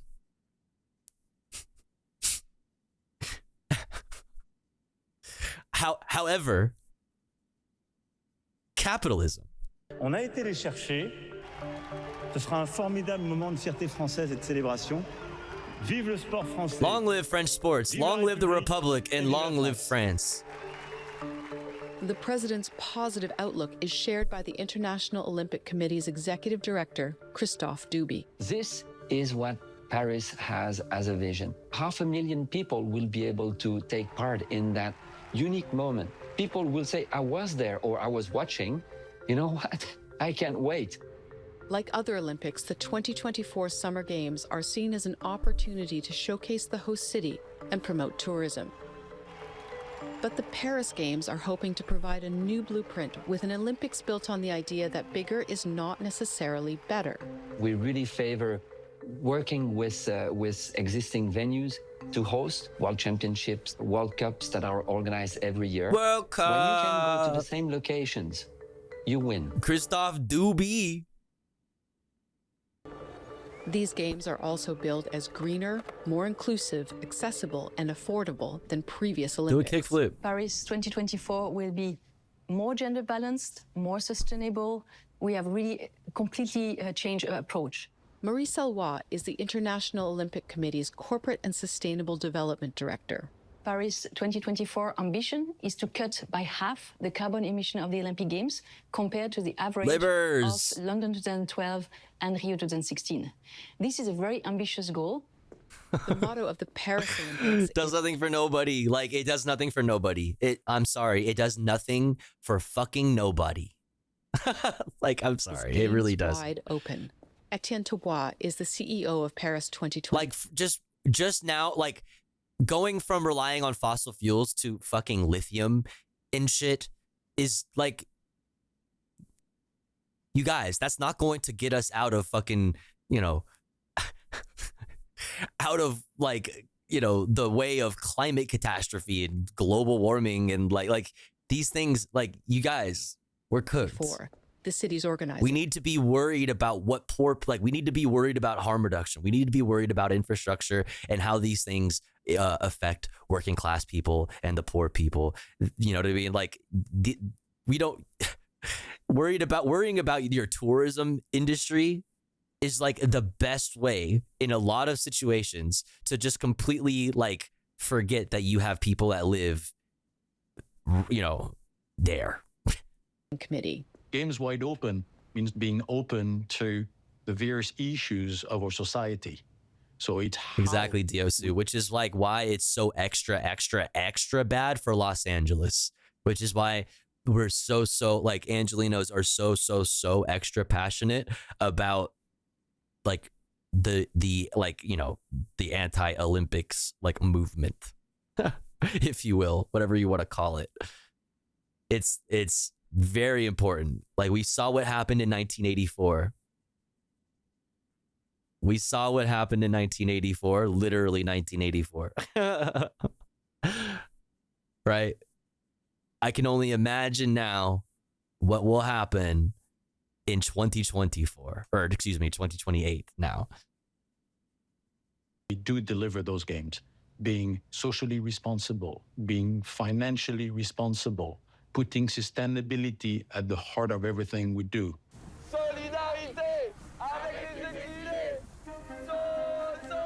But since the Summer Games were awarded to Paris, there's been an expanding movement in France opposing the decision to host. Du coup, là après on va monter au Sacré-Cœur. Parce que le Sacré-Cœur, c'est le lieu où ils vont amener la flamme olympique. Et que c'est évidemment un des joyaux du tourisme. It's going too fast, chat. Sorry, I can't. C'est parti? Allez. Let's go. Paul Alozi is an organizer for the anti-Olympic group Revers de la Médaille. Alozi also works for Médecins du Monde, a non-profit that delivers medical and social services. On est parti? Allez, c'est showtime! The banners say words like homeless, slums, squats, encampments. C'est parti! Vous pouvez verser! And are doused with paint in the Olympic colors to call attention to the ways the upcoming games are impacting people living on the street. Violence, chat. Oh, the humanity. Look at the violence. Oh, fuck. See, I supported this movement until it became violent. You see, everything I just said,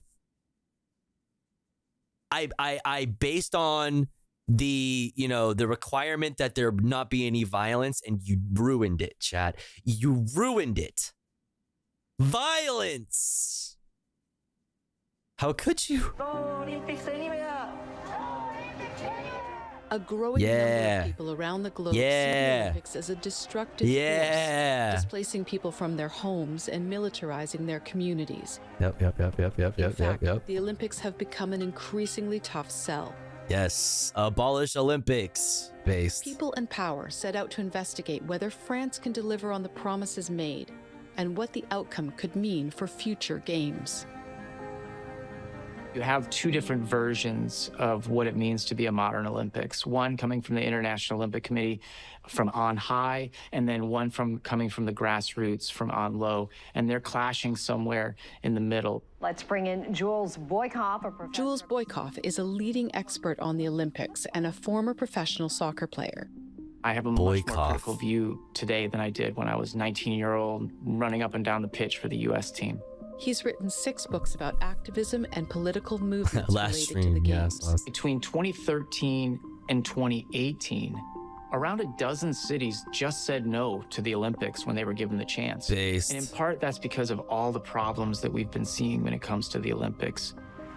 Boykoff is in Paris ahead of the games. He's researching the anti-Olympic protest movement here. If you look at the Paris 2024 Summer Olympics, you'll see all the problems that are endemic in the Olympic Games. You've seen the price tag elevate significantly, AI-driven surveillance in Olympic venues. You see the gentrification of particular spaces with various communities being priced out, moved out. Bro is named Boycott, yeah. I feel like I remember we kind of went to the left a little bit. There was like buildings being built up there that I thought was also Olympic Village. Everything is Olympic Village in front of all this stuff, all this, even over there. Over there too? Everything. Wow. Natsuko Sasaki is part of the No Olympics movement. Sasaki lives in Paris. She's been organizing against these games by taking visitors on what she calls the toxic tour. This area near the athletes' village is home to a large immigrant population. People living in this house are absolutely unhappy. Residents here say the Olympics have brought years of pollution and noise. That's based. She brings you straight to the problem. She'll literally take you to the fucking house and be like, this house is at risk. Look at it.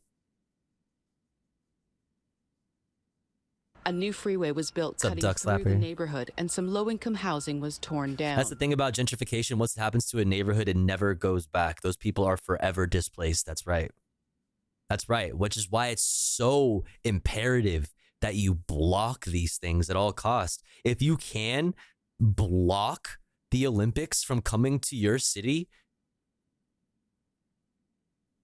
you should, to protect the poor people. To like, if you care about the poor people in your city, you would care about the Olympics staying very fucking far away from where you live. This is just so much further along in terms of the construction. I was here in May. Wait, what was that drip? Hold on. Just so much further. Oh, that's not a real person. Oh, I didn't see their face. I only saw this and I was like, damn. That's like, that fit is insane.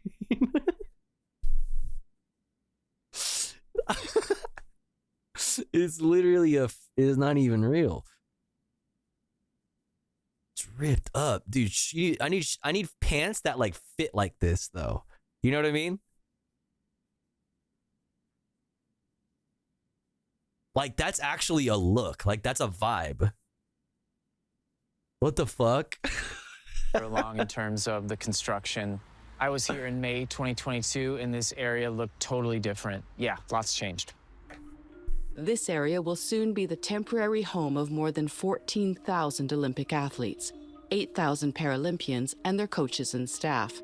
That's like almost 16,000 homeless people that could be housed instead.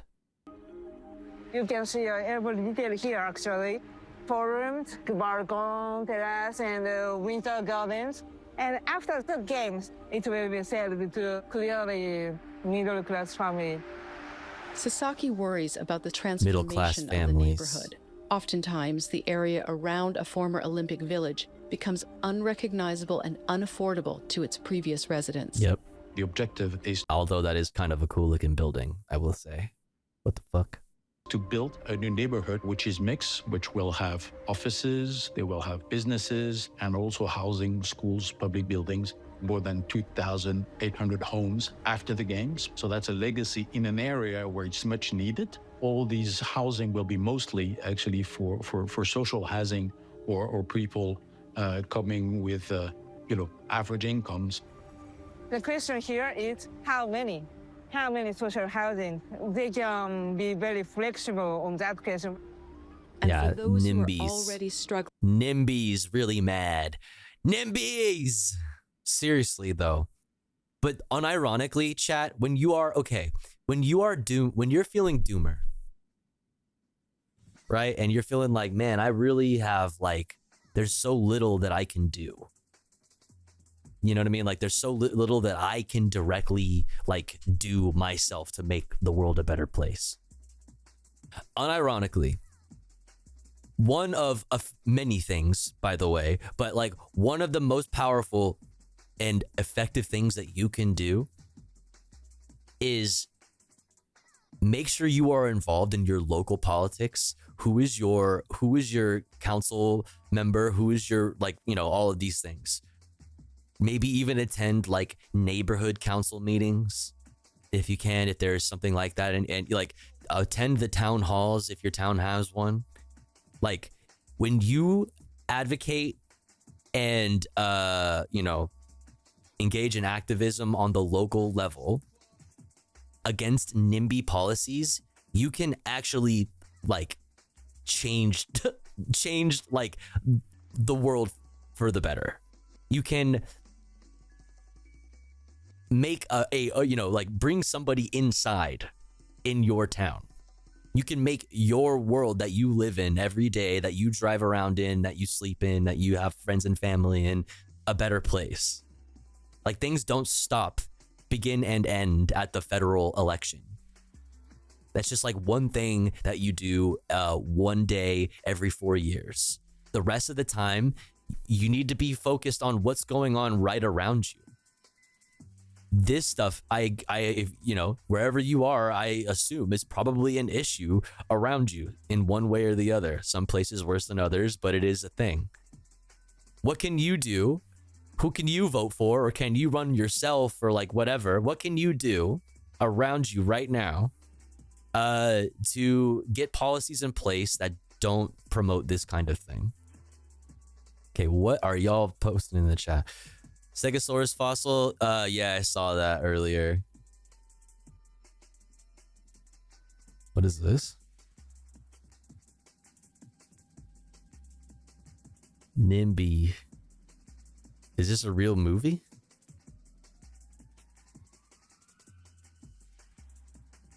Dig-a-doo, dig-a-doo.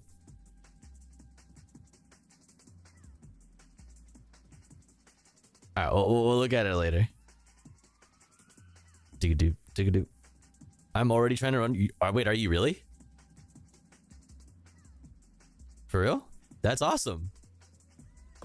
Advocates say the games are the reason why Is hard? No? Paris Oh. What the fuck are you talking about then? being forced out.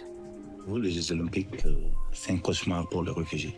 On est des victimes des Jeux Olympiques. We are the victims of the Olympic Games. They want to clean up Paris because fuck, too fast. They want to clean up Paris because of the Olympic Games. Because refugees are a bad image. For the bourgeois who come to watch the games. Faris Akali Youssef works for the organization United Migrants. He was at this former cement factory just a block from the athletes' village in April 2023, when hundreds of migrants squatting there were evicted. L'expulsion, ça a été passé.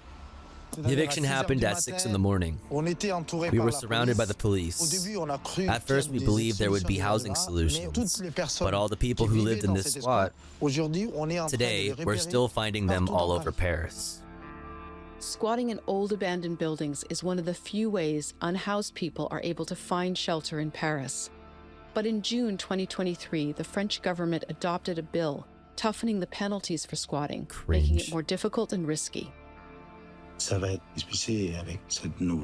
will be expelled with this new law they made for the Olympic Games. Youssef landed in France as a refugee from Chad in 2015. More than 1 million asylum seekers and migrants arrived in Europe that year, mostly from Syria, Afghanistan, and Iraq. I found myself on the street. With the cold and the rain, it was tough. Because of his own experience, Youssef now works to help distribute basic food and supplies to migrants struggling to survive on the streets and in Paris's few remaining squats. We have babies and families who live here, and they don't have any income, they don't have work, and it's not easy for us because there's no more squats in Paris. There are no more shelters in Paris. Where can we put them? People leave their country because there's a war, because there's extreme poverty, because they have to flee like a natural catastrophe. It's not any homeless population, it's refugee people, so they're already under the stress of the violence of the departure, the violence of the journey. And then you arrive and you're welcomed by the sidewalk and you have to live under a tent and there's nobody to really help you. It's the toughest life conditions I've ever saw. I'm glad that he referred to it as violence because that is what it is. There's Remy again, Remio. This underpass has become a makeshift home for around 100 unhoused people, mostly men, mostly from Afghanistan. For those living here, it's one of the few options to stay in the city, where many have already found work. I think they're going to close the area. En fait, maintenant, avec les Jeux Olympiques, ils veulent envoyer tout le monde loin, loin, loin de Paris. Vous voulez rester en Île-de-France? Oui. Ouais, bien sûr, pour le travail. Si tu veux partir, c'est très compliqué. C'est très compliqué, c'est ça. Dozens of riot police and local... This is that person, by the way. There's like a rare thing. There's like, it's rare every so often a graffiti writer becomes famous enough to where they're able to like kind of like still remain very graffiti and not do the whole lame like street art thing. Still remain graffiti and kind of translate it into the gallery and kind of like make a professional like artist living on it. But Remio has been around for a really long time, all over the world, from I think Orange County, if I'm not mistaken, from Southern California, but this is in France. Local police converged above the overpass to clear out the encampment. Ah, ça y est, la police qui arrive. Okay. People scrambled to leave with whatever belongings they could carry. While the mattresses and tents are bulldozed and carted off to the dump, the evicted board buses. Some headed to so-called SAS reception centers. Nice, Max.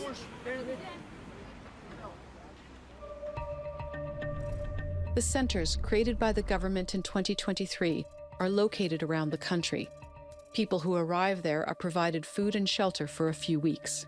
Today they're fucked too fast. Provided food and shelter for a few weeks. Today they're talking about SAS. I won't believe it until I see changes for myself. We've never seen a comprehensive solution for these people. Never. The stated goals of the centers are to take pressure off the asylum application system in Paris and speed up the processing time for people seeking refugee status so they can legally live and work in France. Hassan Zad Kudratullah is from Afghanistan. He was living on the street in Paris. In Paris, too much problem. Nobody help us. We sleep in the street. Kudratullah voluntarily boarded a bus to a SAS center in Bordeaux, where he has temporary housing. After that, he doesn't know what will happen to him. We have 5 persons in the room. They give us 40 euros per week.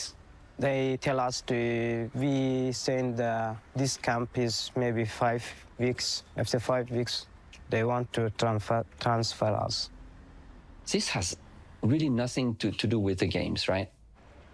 And I don't say that the situation is an easy one. Wow. What the French authorities were explaining is that moving these people from Paris is to help with the pressure that is put on Paris as the capital. So we have to make the distinction between the pressure that is put on any given capital, the response from the authorities, and the games. We are completely disconnected to what is happening. We are, planning for the games. Oh, he meant it has nothing to do with them. Did he mean it has nothing to do with them in that, like, those people have nothing to do with the Olympic Games? Like, they don't get to, I don't know, that was weird. Displacement, replacement, finding a solution is an ongoing business, and it goes on whether there is or there is not the games. Critics argue that removing unhoused people and sending them to SAS centers is an ineffective short-term solution to a long-term problem, and that the unstated goal of this is to clear the streets of Paris ahead of the Games. It's been years that the police has been mistreating people in the streets of Paris. But now the evictions, the police harassment, it's getting bigger and bigger because of the Olympics. And while the I just saw this on my phone. FBI used Israeli tech to unlock smartphone of Trump shooter, hoping for a breakthrough. Interesting. French government works to move people out of Paris, there are plans to bring more police and even the military in. That's more than 40,000 officers, 15,000 soldiers, and thousands more private security. The goal being to protect athletes and fans. 17 people were slaughtered yesterday, 2 in the Olympic Village and the other 15 in the shootout at the airport. Past Olympics and major... I mean, okay. You could even relate it to like what you've seen in the past day outside of the RNC. Like with the Ohio cop fucking shooting and killing a houseless person who was fighting with somebody else in the street. Things like that. Like it's like on a much smaller scale and maybe a much more like in a like kind of like concentrated in a very hyper specific way given the political nature of the convention, right? But like it has a kind of is a similar thing. Sporting events have come under attack. A terrorist attack at the Summer Games in Atlanta. And France has been the target of several domestic attacks. Charlie Hebdo, a satirical magazine, has been attacked. At least 12 people were dead. The opening ceremony for Paris 2024 is along the River Seine, posing an even greater security challenge for organizers than in past games. The athletes' parade will be held on boats, passing by some of Paris's most iconic landmarks. For the opening ceremony, first time ever, an open ceremony outside the stadium. Oh, there was man. a big ambition of having as many people as possible around the Seine River. In front of you, the world is passing through on boats and barges. Behind you, you have the Eiffel Tower. It's the most outstanding opening ceremony where we welcome the world. Can France pull this off? Can it do this big splash of an opening ceremony along the Seine? On one hand, potentially more people could enjoy the spectacle directly. On the other hand, it means that a heavy military presence will be necessary. For Olympic organizers, there's a tension between hosting large crowds of sports fans and keeping... How come France gets Adidas Arena and LA gets fucking Crypto.com Arena? That's so fucked up, dude. Those fans safe. The fact that people are saying it's a legitimate terrorist target is real, and we can't deny that. There's no question about it. What you need to look at... I'm more pissed about that than anything. ...is whether the response is proportionate and whether the response lasts beyond the Olympic moment. And what we often see is that it's both disproportionate and everlasting. And with concerns about security high following the Crocus City Hall attack in Moscow, organizers are gearing up to deal with potential threats. The initial plans for a nearly 6-kilometer-long route with as many as 600,000 spectators have already been scaled back to around 300,000 for security reasons. To manage the expected crowds, they're also installing state-of-the-art surveillance technology. Let's go, baby. It's just like LA, dude. It's supposed to detect abnormal behaviors. Sick. Danielle Simonet is a member of France's national parliament from a left-wing party. Simonet has been advocating against the use of new algorithmically driven surveillance. During the games, cameras will be used to detect things like weapons and abandoned objects, and crowds of people gathering. Yeah, there's no way that this will ever be used, in any way that could be or even remotely considered close to overreach, okay? No way. Fuck, I need to be reading. I'm sorry, chat. Gathering. It's so fast. The use of surveillance, drones, and algorithmic methods to detect behaviors that would be problematic, inappropriate, and abnormal. God damn it. Like laying on the street, sleeping, right? Maybe like swaying at a bus stop or something and sitting at a bus stop for too long could be considered abnormal behavior, right? That might warrant a police unit to check it out. Right? For security reasons. Right, chat? Comme une innovation extrêmement importante pour la All these experiments, too fast. All these experiments were presented to us as an extremely important innovation extrêmement importante pour la sécurité de toutes et tous for everyone's safety during the Olympic Games. So at first glance, it seems quite fascinating. Yeah, dude, totally.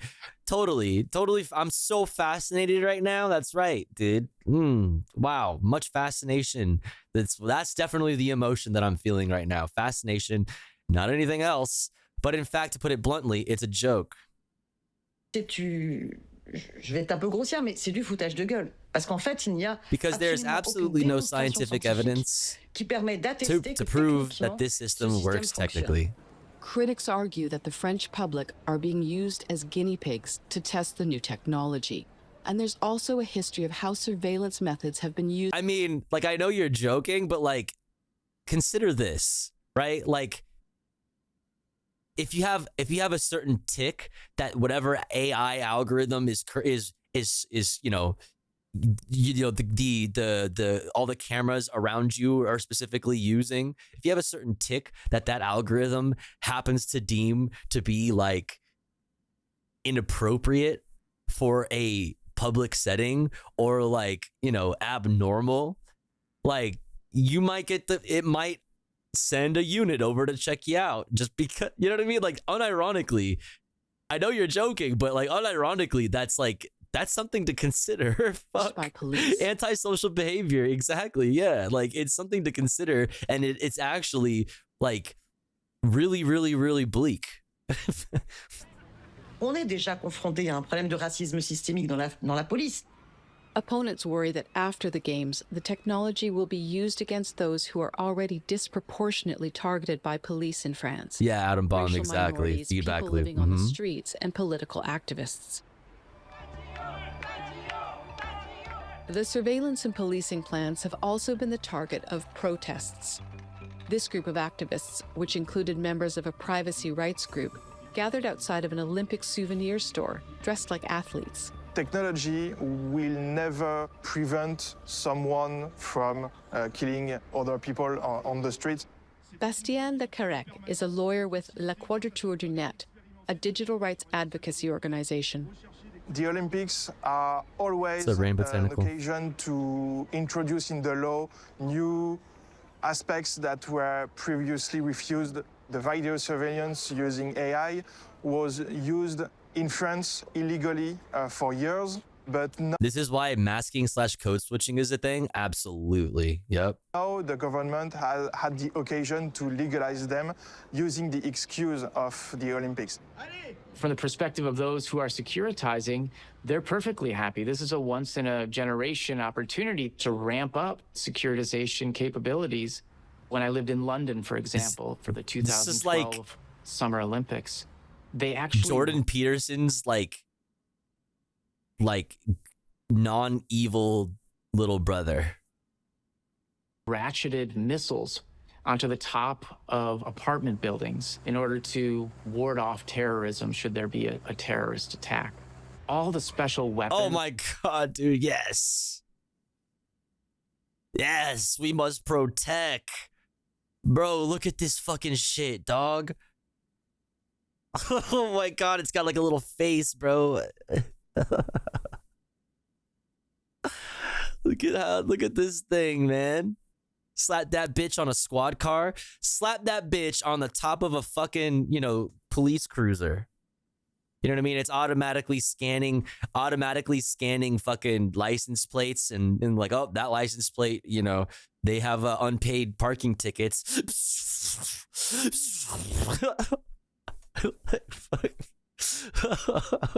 Ward off terrorism should there be a terrorist attack. All the special weapons that are purchased, they don't put them back in the box and return them to sender after the Olympics. It's the Tofu, it's the Twin Towers? What? Oh, you guys, shut the fuck up. Oh no, targeting. Oh my God, we have to warn them. All the special you there? Oh God. Purchased, they don't put them back in the box and return them to sender. Wally, no.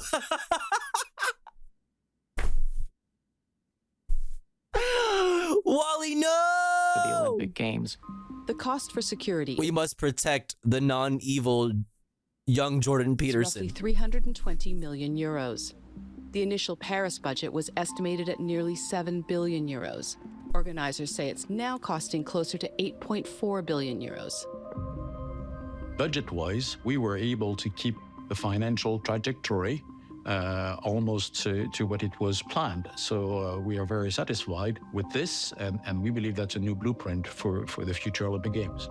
Historically, keeping the finances on track has been an Olympic-sized problem. Ha! Every single Olympics since 1960, for which there is reliable data, has gone over budget. One of the biggest expenditures for Paris is the 1.4 billion euro cleanup of the River Seine, making the water swimmable for the first time in 100 years. Paris's sewer system was built in the 19th century and regularly dumps pollution into the Seine when it's overwhelmed by heavy rains and storms. In 2022, 1.9 million cubic meters of untreated wastewater poured into the river. Oh, no. This is an investment that was long overdue. It's a massive achievement if we can do it, but we're confident we'll get there. Francois Croquette is the director of ecological... His name is not Francois Croquette.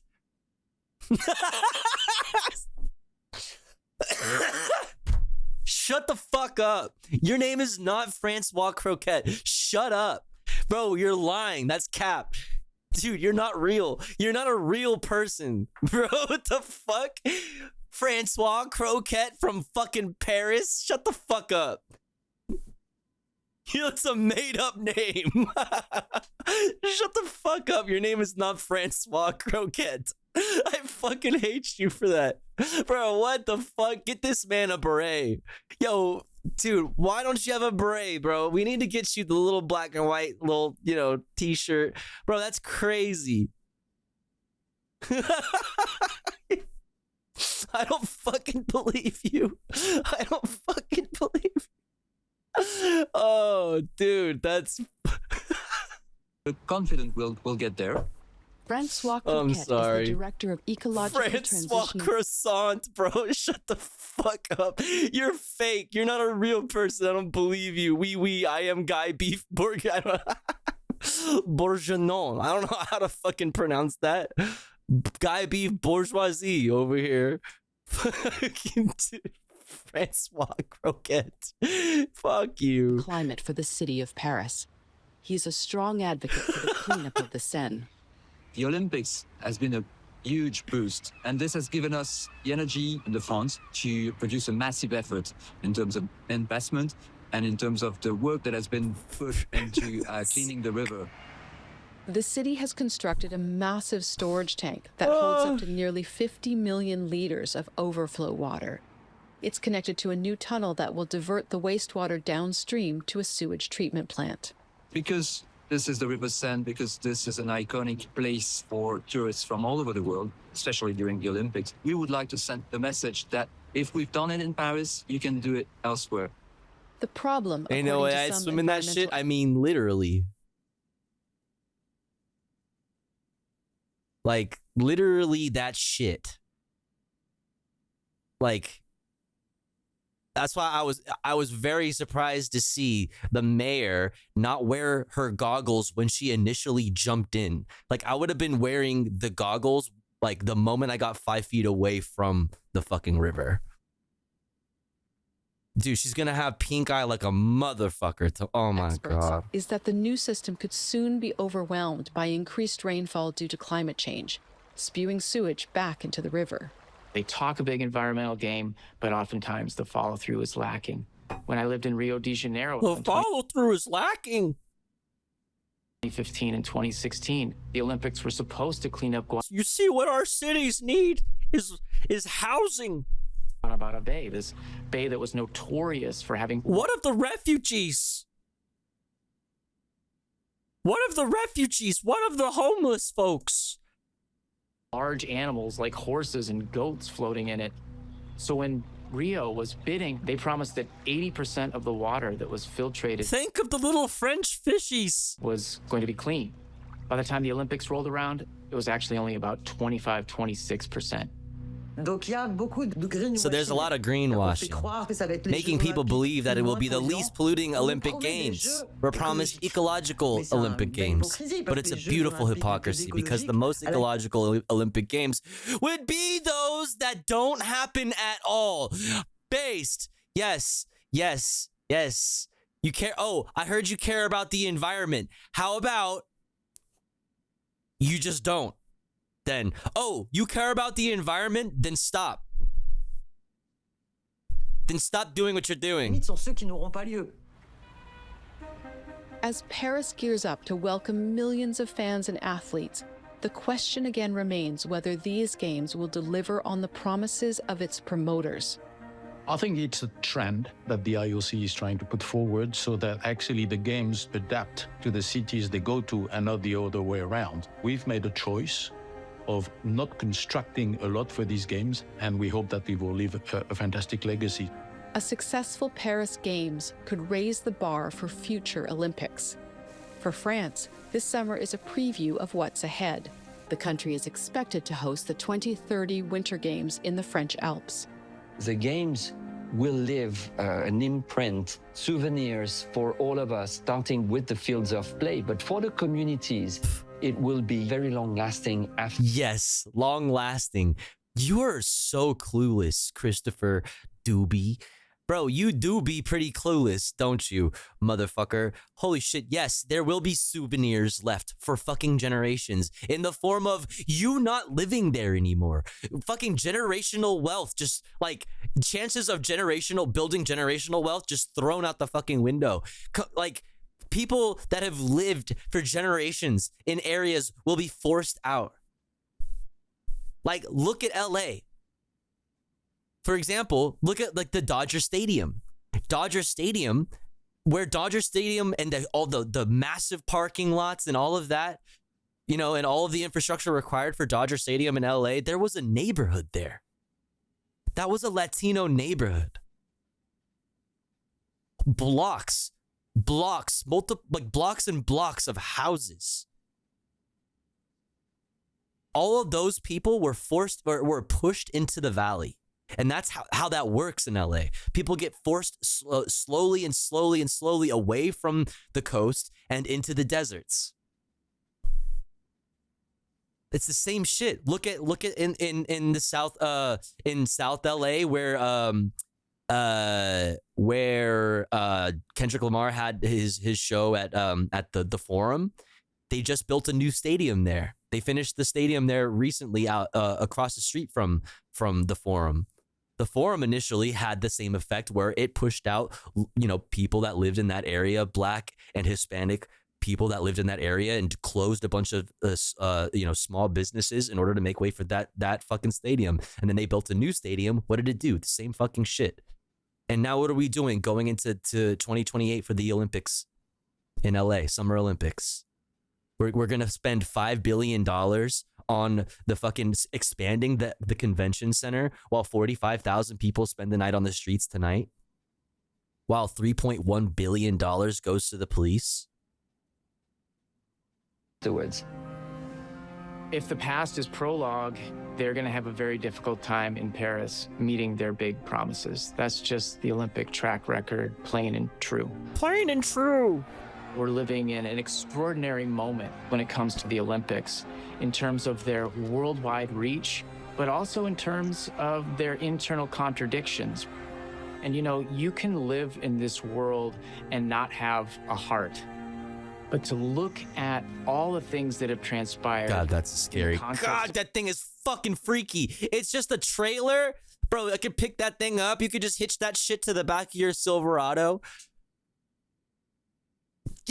Slap one of these babies on your fucking F-350. Ew! Oh my God, dude.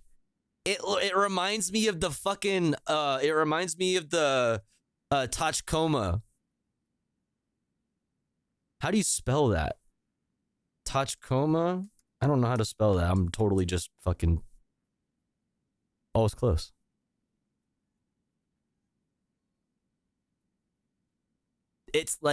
Dude, it looks like the Tachkoma face. It's literally the Tachkoma face, dude. Or like not necessarily the specific blue Tachkoma, but like the tanks in Ghost in the Shell generally.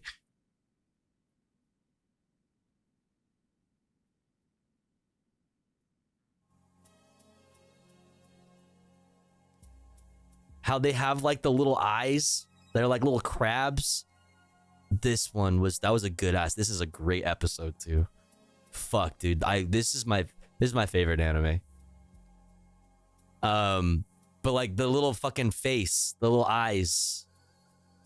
This thing right here. Turret butt, yeah. So badass. Fuck, dude. I think I might just have to rewatch this shit, even though I've rewatched this everything in this series like a million times. It's so good. But that's what this shit reminds me of. It's freaky, dude. What's up, Robin? But to look at all the things that have transpired in the context of the Olympic Games and not believe that things absolutely need to change, well, then it really makes you wonder. And then you have the values of the Olympics. Hey, yo, what if we... Well, then it really What if we makes touched you wonder. tips And at the Paris Olympics? you have the values of the Olympics. Friendship between the people, peace and everything. And Yo, did she have a Lakers jersey on? LA mentioned? Insisting on the most inclusive, the greenest, the most humanitarian Olympics ever. Okay, all right, so let's take this bet. You know, like, let's do it for real.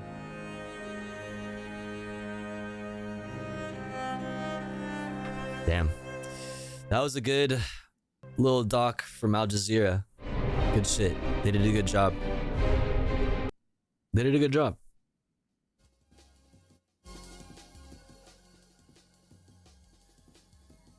Did a good job. Fuck the Olympics. All my homies hate the Olympics. All of my homies hate the Olympics. The Olympics is a fuck. Israel has a lot of surveillance tech. Well, I mean, I just saw this. I just showed you this pop up. I saw this pop up on my fucking... Fuck you.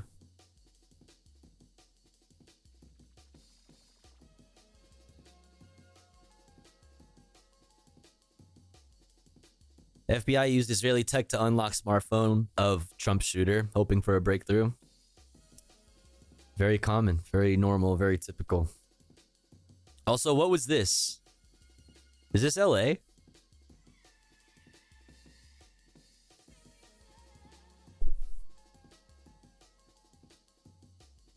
Most inclusive, like banning your athletes from wearing a sports hijab. Yo. Correct link? Yeah, super inclusive. American urban planners, when they see a neighborhood full of black homeowners, yeah.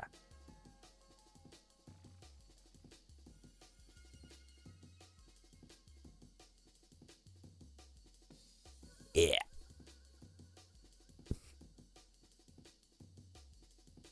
All right, chat, let's see. Listen, I know I promised fun shit, chat, but I'm hungry and I'm sleepy. Okay. I'm hungry and I'm sleepy. We're gonna call it here. But I hope you come back tomorrow. I hope you come back tomorrow because we'll have, you know, more news, more politics, and more comfy reacts after. Okay? So come hang out with me again tomorrow. I hope you enjoyed the stream because I enjoyed your company, chat. Much love to you all. Much love to you all. If you're new, we didn't really, I don't even know why I'm saying that. We didn't even get any rates today, really. But if you are new, go ahead and hit the follow button. You should also go follow all of my links, all of my socials. You should also go join the Discord to get notifications for when I go live and to be able to connect with the community outside of stream. You know what I'm saying? Which is very pog. Yeah, let's go raid Little Bear. Let's spam some emotes. Let's spam some good vibes. Little Bear is the coolest. So let's spam these emotes. Let's spam some good vibes. And I hope to see you guys again tomorrow. 9-ish p.m. PST to 4-ish a.m. PST. Tomorrow. Any last minute gifters? Any last minute tippers? Mod check? Pausers? Much love to you, everybody. Remember to take your meds. Drink some water.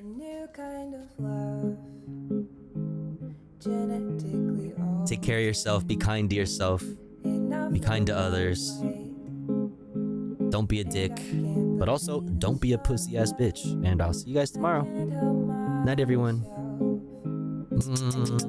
Bye bye. It spikes across flesh.